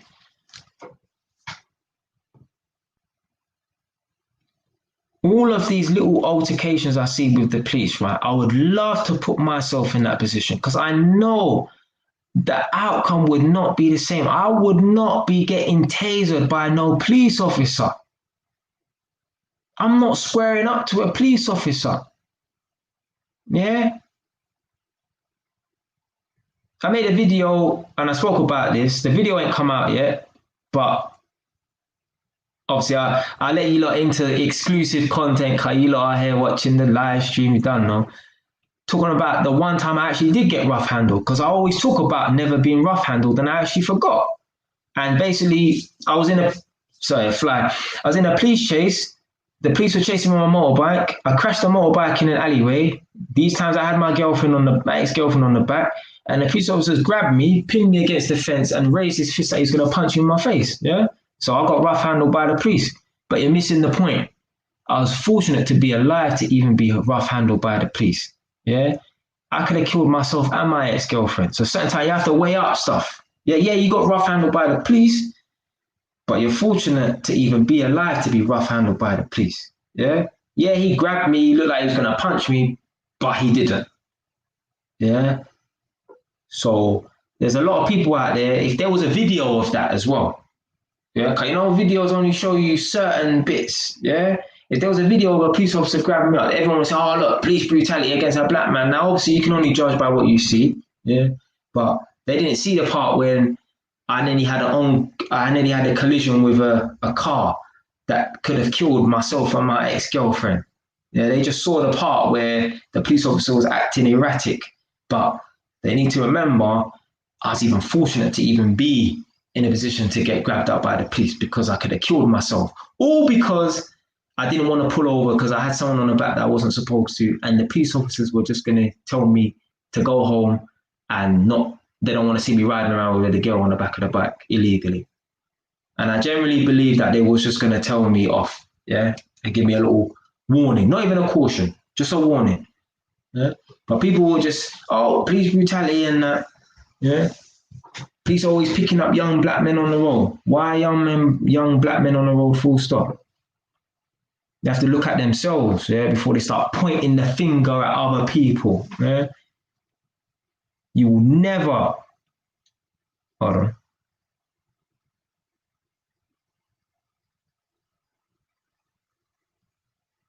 You will never make it anywhere in life until you start taking responsibility for your own actions. I released that video earlier. I didn't even know that video was coming out today. As I said, schedule videos randomly. If you fail, it's your fault or whatever, innit? Let me just check the title of that video.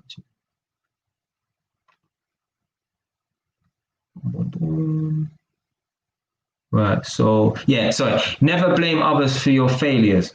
So I don't know if I was telling multiple stories, but I know definitely the story I was telling was about when I failed an exam, and yeah, everyone passed the first exam or whatever, which was easy, and yeah, everyone was cool, yeah. But then as soon as people started failing the real exam or the other exam, oh, the teacher's shit and that, and hold on a minute, you have a duty of care that if you feel like you're not getting the education that you're supposed to, you're supposed to report it to seniors, yeah. You're supposed to address the situation instead of waiting to fail and then pointing the finger, yeah. You're doing mock exams. They're exactly as they're exactly the same as the real exam. If you're doing mock exams right before the real exam comes up and there's questions on there that you have no knowledge on, you need to be addressing that with your tutor. If your tutor is not giving you no help, then you need to take it to the senior manager. Yeah? You got a duty of care in it. Yeah? Don't just put the onus on other people in it. So for me, like my exam, the electrical testing exam, I had a book to revise from. Yeah, they said this is your Bible. Yeah. If you're not reading that book every single day and you fail that exam, well, that's the reason why you failed that exam, right? You're not reading that book every day. Yeah. You're doing mock exam questions. You're able to handle the mock exam questions, which is exactly the same as the real exam. So the questions that are on the mock exam, right, exactly the same as the real exam. So there's no excuse to fail. Yeah. Again, if the questions that came up on the mock exam are alien to you, well then you need to be asking your tutor the question, why have you not covered this topic or these questions? Yeah. So you have a duty of care to yourself to make sure that you're learning the right stuff. So yeah, if you fail, it's your fault. Yeah. You fail the exam, it's your fault. I made a video about that before a long time ago as well, actually. Right. Don't worry, guys. I'm getting through the questions.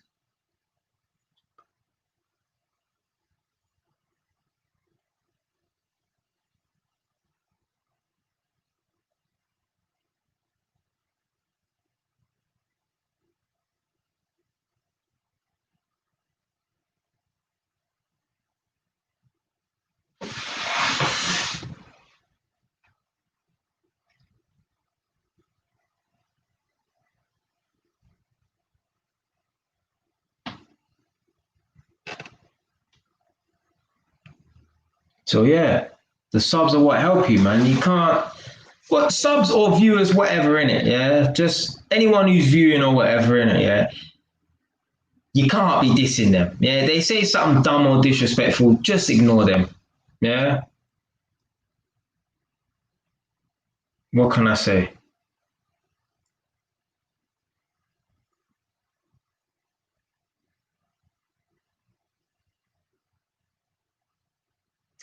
If you're rude to your subbies or whatever, or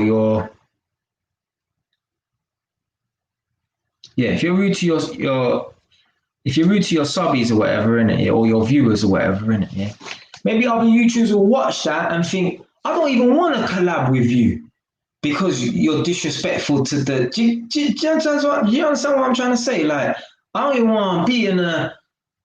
I don't even want to be in an interaction with you if you're being disrespectful to your viewers or your subbies or your callers. You understand what I'm trying to say? Like, I don't want to be a part of that.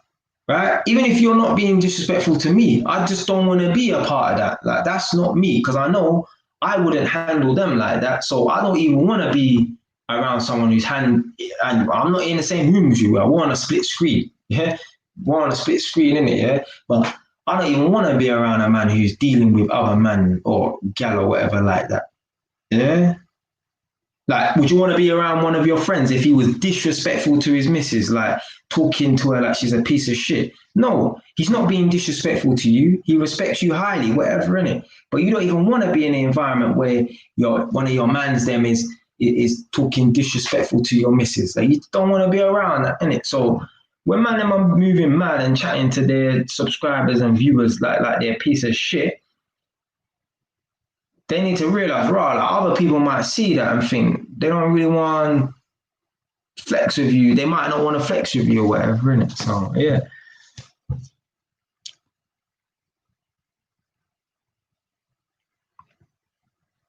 So yeah, imagine if YouTube shut down one day. Just imagine the people that rely on it heavy as well. Well, yeah. See, so this is one thing as well. So a lot of people put their eggs in one basket, yeah, and they rely on one thing, right? This is why they claim that there's a shadow ban thing, and I'm saying this thing doesn't exist because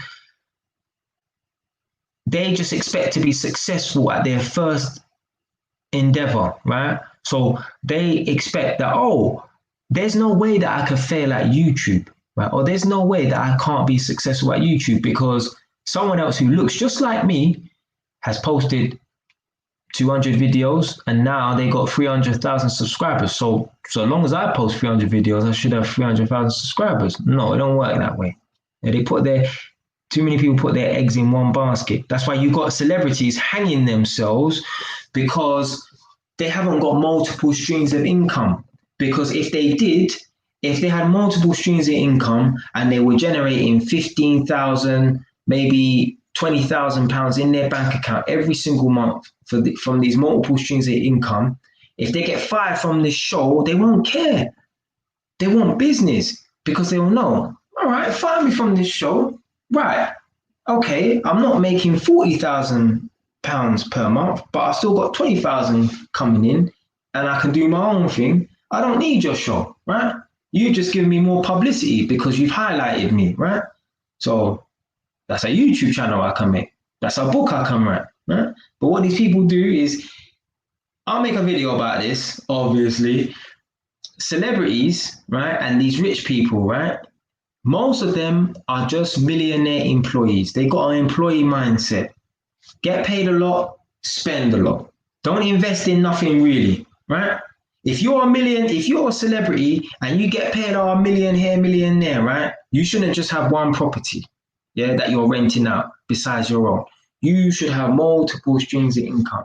But a lot of these have that silly employees mindset where they just work for someone and they feel like, oh yeah, I will forever have this job, right? That's why certain man, when they talk about this set of people and these people aren't the real people and we're the real people and they stripped us of our title and that, they have to take back what they say because they probably haven't got multiple streams of income. Because if they did, they wouldn't give a fuck about getting kicked off that show. Yeah. But they don't think like that because they got an employee's mindset. They just think about, oh, someone will always provide me with a job. So when they take that job away from them, they panic. And that's why they take back what they say. You're a grown man. Yeah, you're supposed to stick to your word. So if you've said something that you genuinely believe is true, why apologize for what you say if you genuinely believe is true? Now, if you use a couple cuss words, yeah, then yeah, maybe take that back, innit? Yeah? But if you genuinely believe what you're saying is true, why take it back? Yeah, unless obviously you say a couple cuss words or whatever. Because these people got employees' mindset. That's it, bottom line.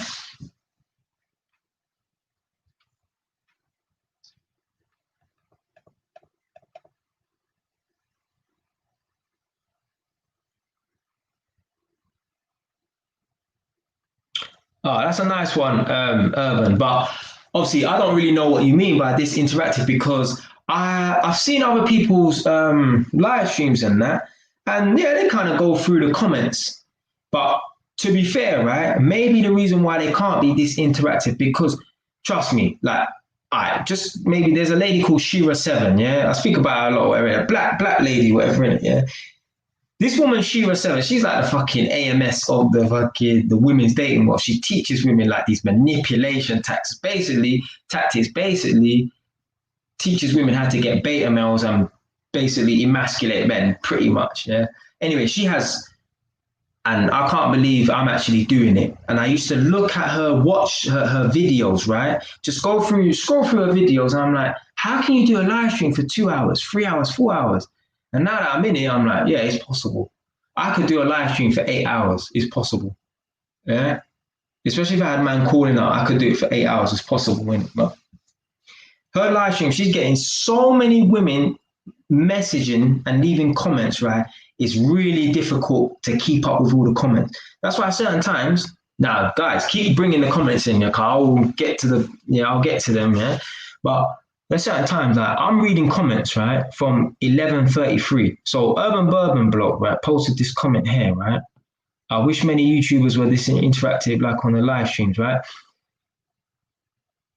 He posted that at 11:33.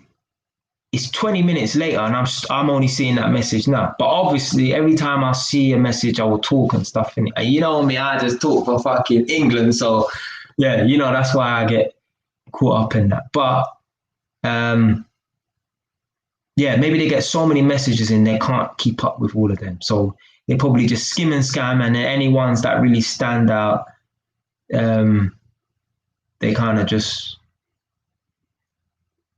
they answer them. Fucking hell, there's so many messages. But it's good, it's good, it's good. Keep messaging people, man. Right. So I've noticed a lot of people who blow on YouTube change and YouTube become worse. Yeah, I can imagine, innit? Probably get a bit cocky and that.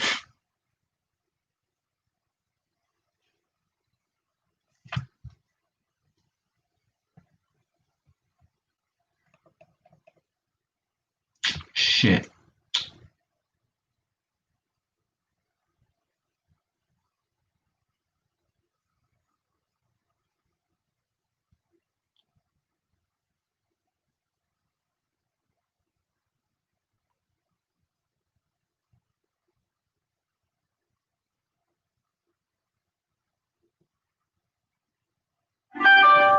You know what? Urban Burn Block, that's a flipping rhetorical question, man. I tell you. Yeah, that has no answer.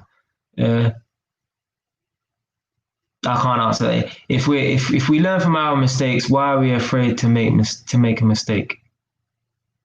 I think it's a natural human instinct to not want to step out of their comfort zone.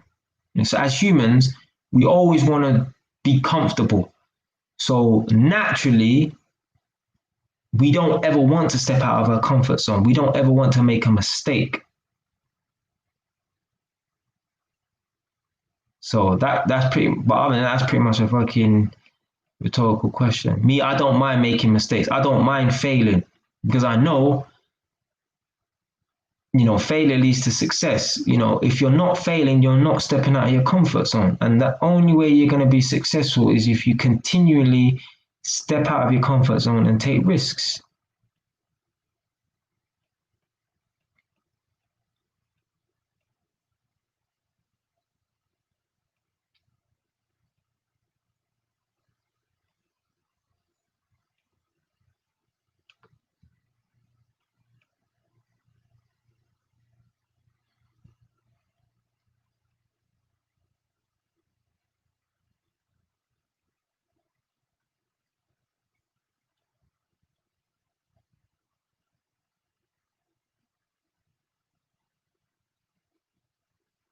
Fucking hell, £100 for 1 milliliter, bomber clot. Shit, boy.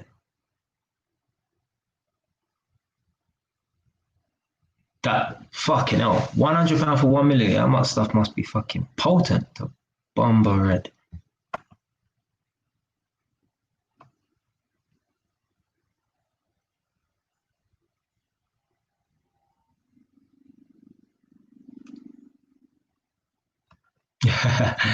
So yeah, he's saying that Dawn Butler Black was racially targeted. I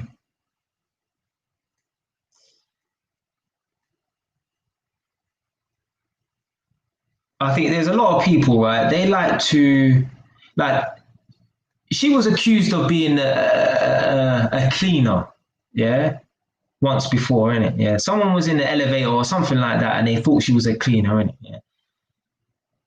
There's certain people they just feel like they need to make everything public, yeah.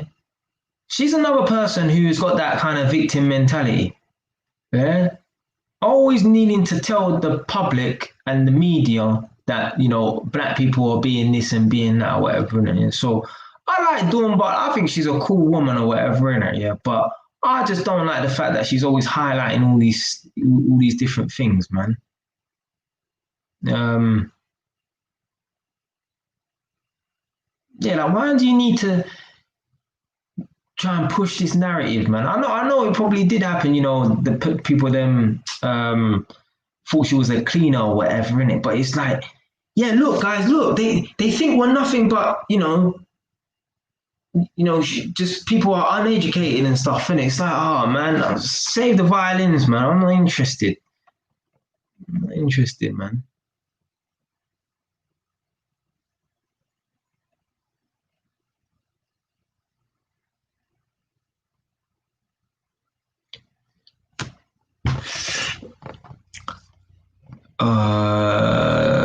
This is exactly what I told me.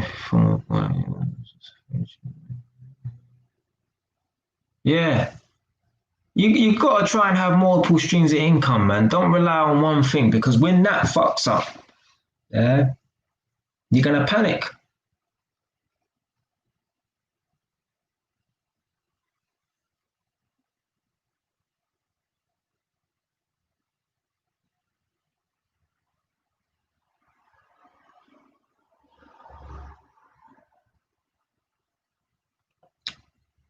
Right. So obviously, I don't know if the urban bourbon bloke was said this for me because obviously I'm always behind on the messages in it. But where would you most like to go and why? Now, if YouTube shut me down, yeah, or whatever in it, yeah. Now I would make another account, but let's say they kept on blocking me, whatever in it. Well, then I'm gonna have to go out and I'm not say go out on the street, but yeah, I'm gonna do like I'm gonna go on stage anyway and talk to people, whatever in here. So yeah. Oh, you did. Okay. Yeah. So yeah, I'm gonna have to find people in person. Like I'm gonna go into schools in it because people keep telling me to do it in it. So yeah, I'm gonna go into schools and talk to people because for me, I don't see myself getting like millions of subscribers or whatever in it, and I'm fine with that in it. Yeah, I'm not gonna stop doing this or whatever in it. Like I enjoy doing this in it. This is fun for me in it. I like interacting with people and stuff like that in it. So yeah, I'm gonna go out to schools and that. Yeah, and talk to people in real life, man. You can't hide behind a camera for the rest of your life. You know what I mean? Like this is what's wrong with these people on YouTube. They just expect to be successful on YouTube, and when it don't work out, they're puzzled as to why. Well, try new things. So yeah, if YouTube shut me down, I had no platform on YouTube no more, then yeah, I'll just do what I said I was gonna do anyway, whilst being on YouTube, go into schools and that. Yeah. Also, I make sure I go there with my book. Like, I'm trying to, yeah, it's all well and good going on stage and talking this and talking that, but there's actually something that someone can read over and over again. Yeah. Me, I want to be on TV. Like, I want to be like the black Jeremy Carl. Yeah. Because this live stuff is simple. Yeah. People make it difficult. Yeah. So yeah, I'd love to go on TV as well. Yeah. Like for me, I don't really care about like the school speaking, that kind of thing, whatever. Oh, dream locations. Fucking hell. All right, let me just finish what I'm saying anyway. Um, I would love to have my own TV show on it. That's me. You see, like how Steve Harvey has his own TV show, or whatever. Yeah, I don't really like the advice he gives out to men, but anyway, but yeah, I'd love to have my own TV show, just helping people with their problem because I think this stuff is simple. Yeah, I think a lot of people make life harder than what it is. Yeah, I think people make life harder than what it really is, isn't it? But yeah, dream location. But you know what? Yeah, I don't really care about going to Jamaica, and off the top of my head, I can't think of anywhere really. But that's probably because I'm not well traveled. Where have I been? I've been to I've been to Jamaica twice. I've been to Dordrecht in the Netherlands. Yeah, so I've been to the Netherlands once. I've been to Luxembourg, yeah. So I went to Dordrecht in the Netherlands for Taekwondo. I went to Luxembourg for a Taekwondo competition. I've been to Prague, which is in Czech Republic. I've been to Dubai, and that's it. 5 countries or four, whatever in it. Can't count. It's late. Yeah. I'm not well traveled, so I don't know where the hell I would go. Yeah. Yeah. But if it was within the UK, my dream location within the UK, but the Cotswolds, man, somewhere out in the countryside, big, nice. So remember earlier, I don't know if he was in the, I don't know if Urban Burglar, I don't know if he was actually in the stream when I was talking about marriage and that. And I was saying, yeah, if I was to get married, which I won't, no, I ain't getting married, but if I did get married, it would be in a big country house. Yeah. They call it like a manor house. Yeah. One day I will own one of those, right? Like that's my goal, to own one of those big country houses, isn't it? Yeah. And yeah, in the Cotswolds. The Cotswolds is a big, massive region. It's like near Wiltshire and Bath and those kind of places, whatever. And it's like a 2.5 hour drive from London. Yeah, for me, just a big, massive house with no neighbors, no fucking barking dogs, none of that bullshit. Yeah, just a big house in the middle of nowhere, no neighbors. I'll literally live in a big house on my fucking own. Yeah, that's me. Obviously, Mr. Euro's gonna say Jamaican, cause he's a Jamaican. So yeah, yeah. Me personally, I find Jamaica boring. Yeah, it's not fast enough for me. Yeah, maybe Kingston is, but when I've been to Jamaica, I always just stay around Old Chirias, them sides, in it. So um, yeah, it's not fast enough for me in it. So yeah, I get bored of Jamaica easily. But yeah, I personally want to be moving to Jamaica and that. Yeah, yeah. Obviously, nice place to go and that, but I get homesick easily. Yeah, I'm a proper British youth. Yeah, like yeah, I love the UK. Well, fuck the UK. I love London. I don't give a fuck. I don't care what's going on outside of London. I'm just interested in the perimeters of London. Yeah, like what's going on within the perimeters of London. Anywhere outside of London ain't got nothing to do with me. Yeah, I live in a house in Northampton. Like my house where I live is in Northampton, but my mind's in London. Yeah, like yeah. I don't give a fuck what's going on in Northampton or outside of London or whatever. Innit? Yeah, my mind is in London. So yeah, yeah. Right, guys, I'm gonna wrap up in like 1 minute. Yeah, like no, this ain't a prank or this ain't one of those ones. Yeah, JY's is going in 1 minute. No, I'm literally gonna go in 1 minute. Yeah, so if you guys just post your last comments or whatever, yeah, so I don't cut you lot off or whatever. And yeah, literally, I'm probably just gonna eat some mackerel. I got some rice here, eat some mackerel, fling that in the microwave, eat that, and then I was gonna jump in my car and I'm going down to my mum's house in London. There won't be no live stream tomorrow because I'll be at my mum's house. So it's gonna be too loud to be live streaming, and I won't be able to talk as loud because although I'm from a Jamaican house, obviously we ain't yardy or nothing like that. We ain't, yeah, we're all English born Jamaicans. Yeah, we ain't loud or nothing like that. Yeah, because some people think that all Jamaicans are a certain way. No, my house is a quiet house and that. So yeah, I won't be able to talk loud. Like, put it this way, everyone's in bed by 8:30 at night in my mum's house, in here. So I won't be able to talk loud or nothing like that. So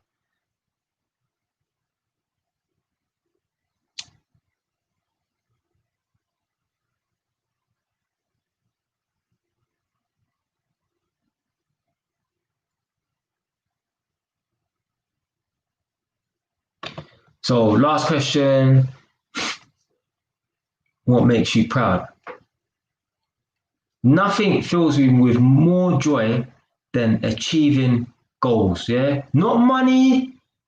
Yeah, I love money. Yeah, I'm obsessed with money. Don't get it twisted. Yeah, but I feel so fulfilled, right? When I've even stuff like passing exams. Yeah, I take exams really seriously. Yeah? So when I pass an exam, right, like that really makes me feel good. Yeah, some people are just pass exam. For some people, it's nothing. But when I pass an exam, right, or I achieve something new, I really feel like that makes me proud. Yeah. So yeah, hopefully that answers your question. That makes me proud, passing exams and achieving new things. Like I was really proud of myself when I bought this house, not because I purchased the house. So I weren't proud of myself necessarily for purchasing the house. It's the sacrifice and the long-term strategy I had to get the house. Yeah. Anyone can go out and buy a house. Yeah. It's just an exchange of money. But it's how you got to that stage to buy the house, right? You had to sacrifice because again, yeah, before I bought the house, I had what about 33 grand to my name or something like that, right? A few months before I bought the house. I could have spent all that money on all the stuff that I talk about you shouldn't spend your money on. So I'm proud of myself for getting to the stage to buy the house, right? Making that sacrifice for 3 years, yeah. So yeah, that makes me proud, whatever, innit? But yeah, save my brothers, save my sisters if there's any females in there apart from Nadia. Yeah. All right, I'll drive safe, yeah. Stay wise.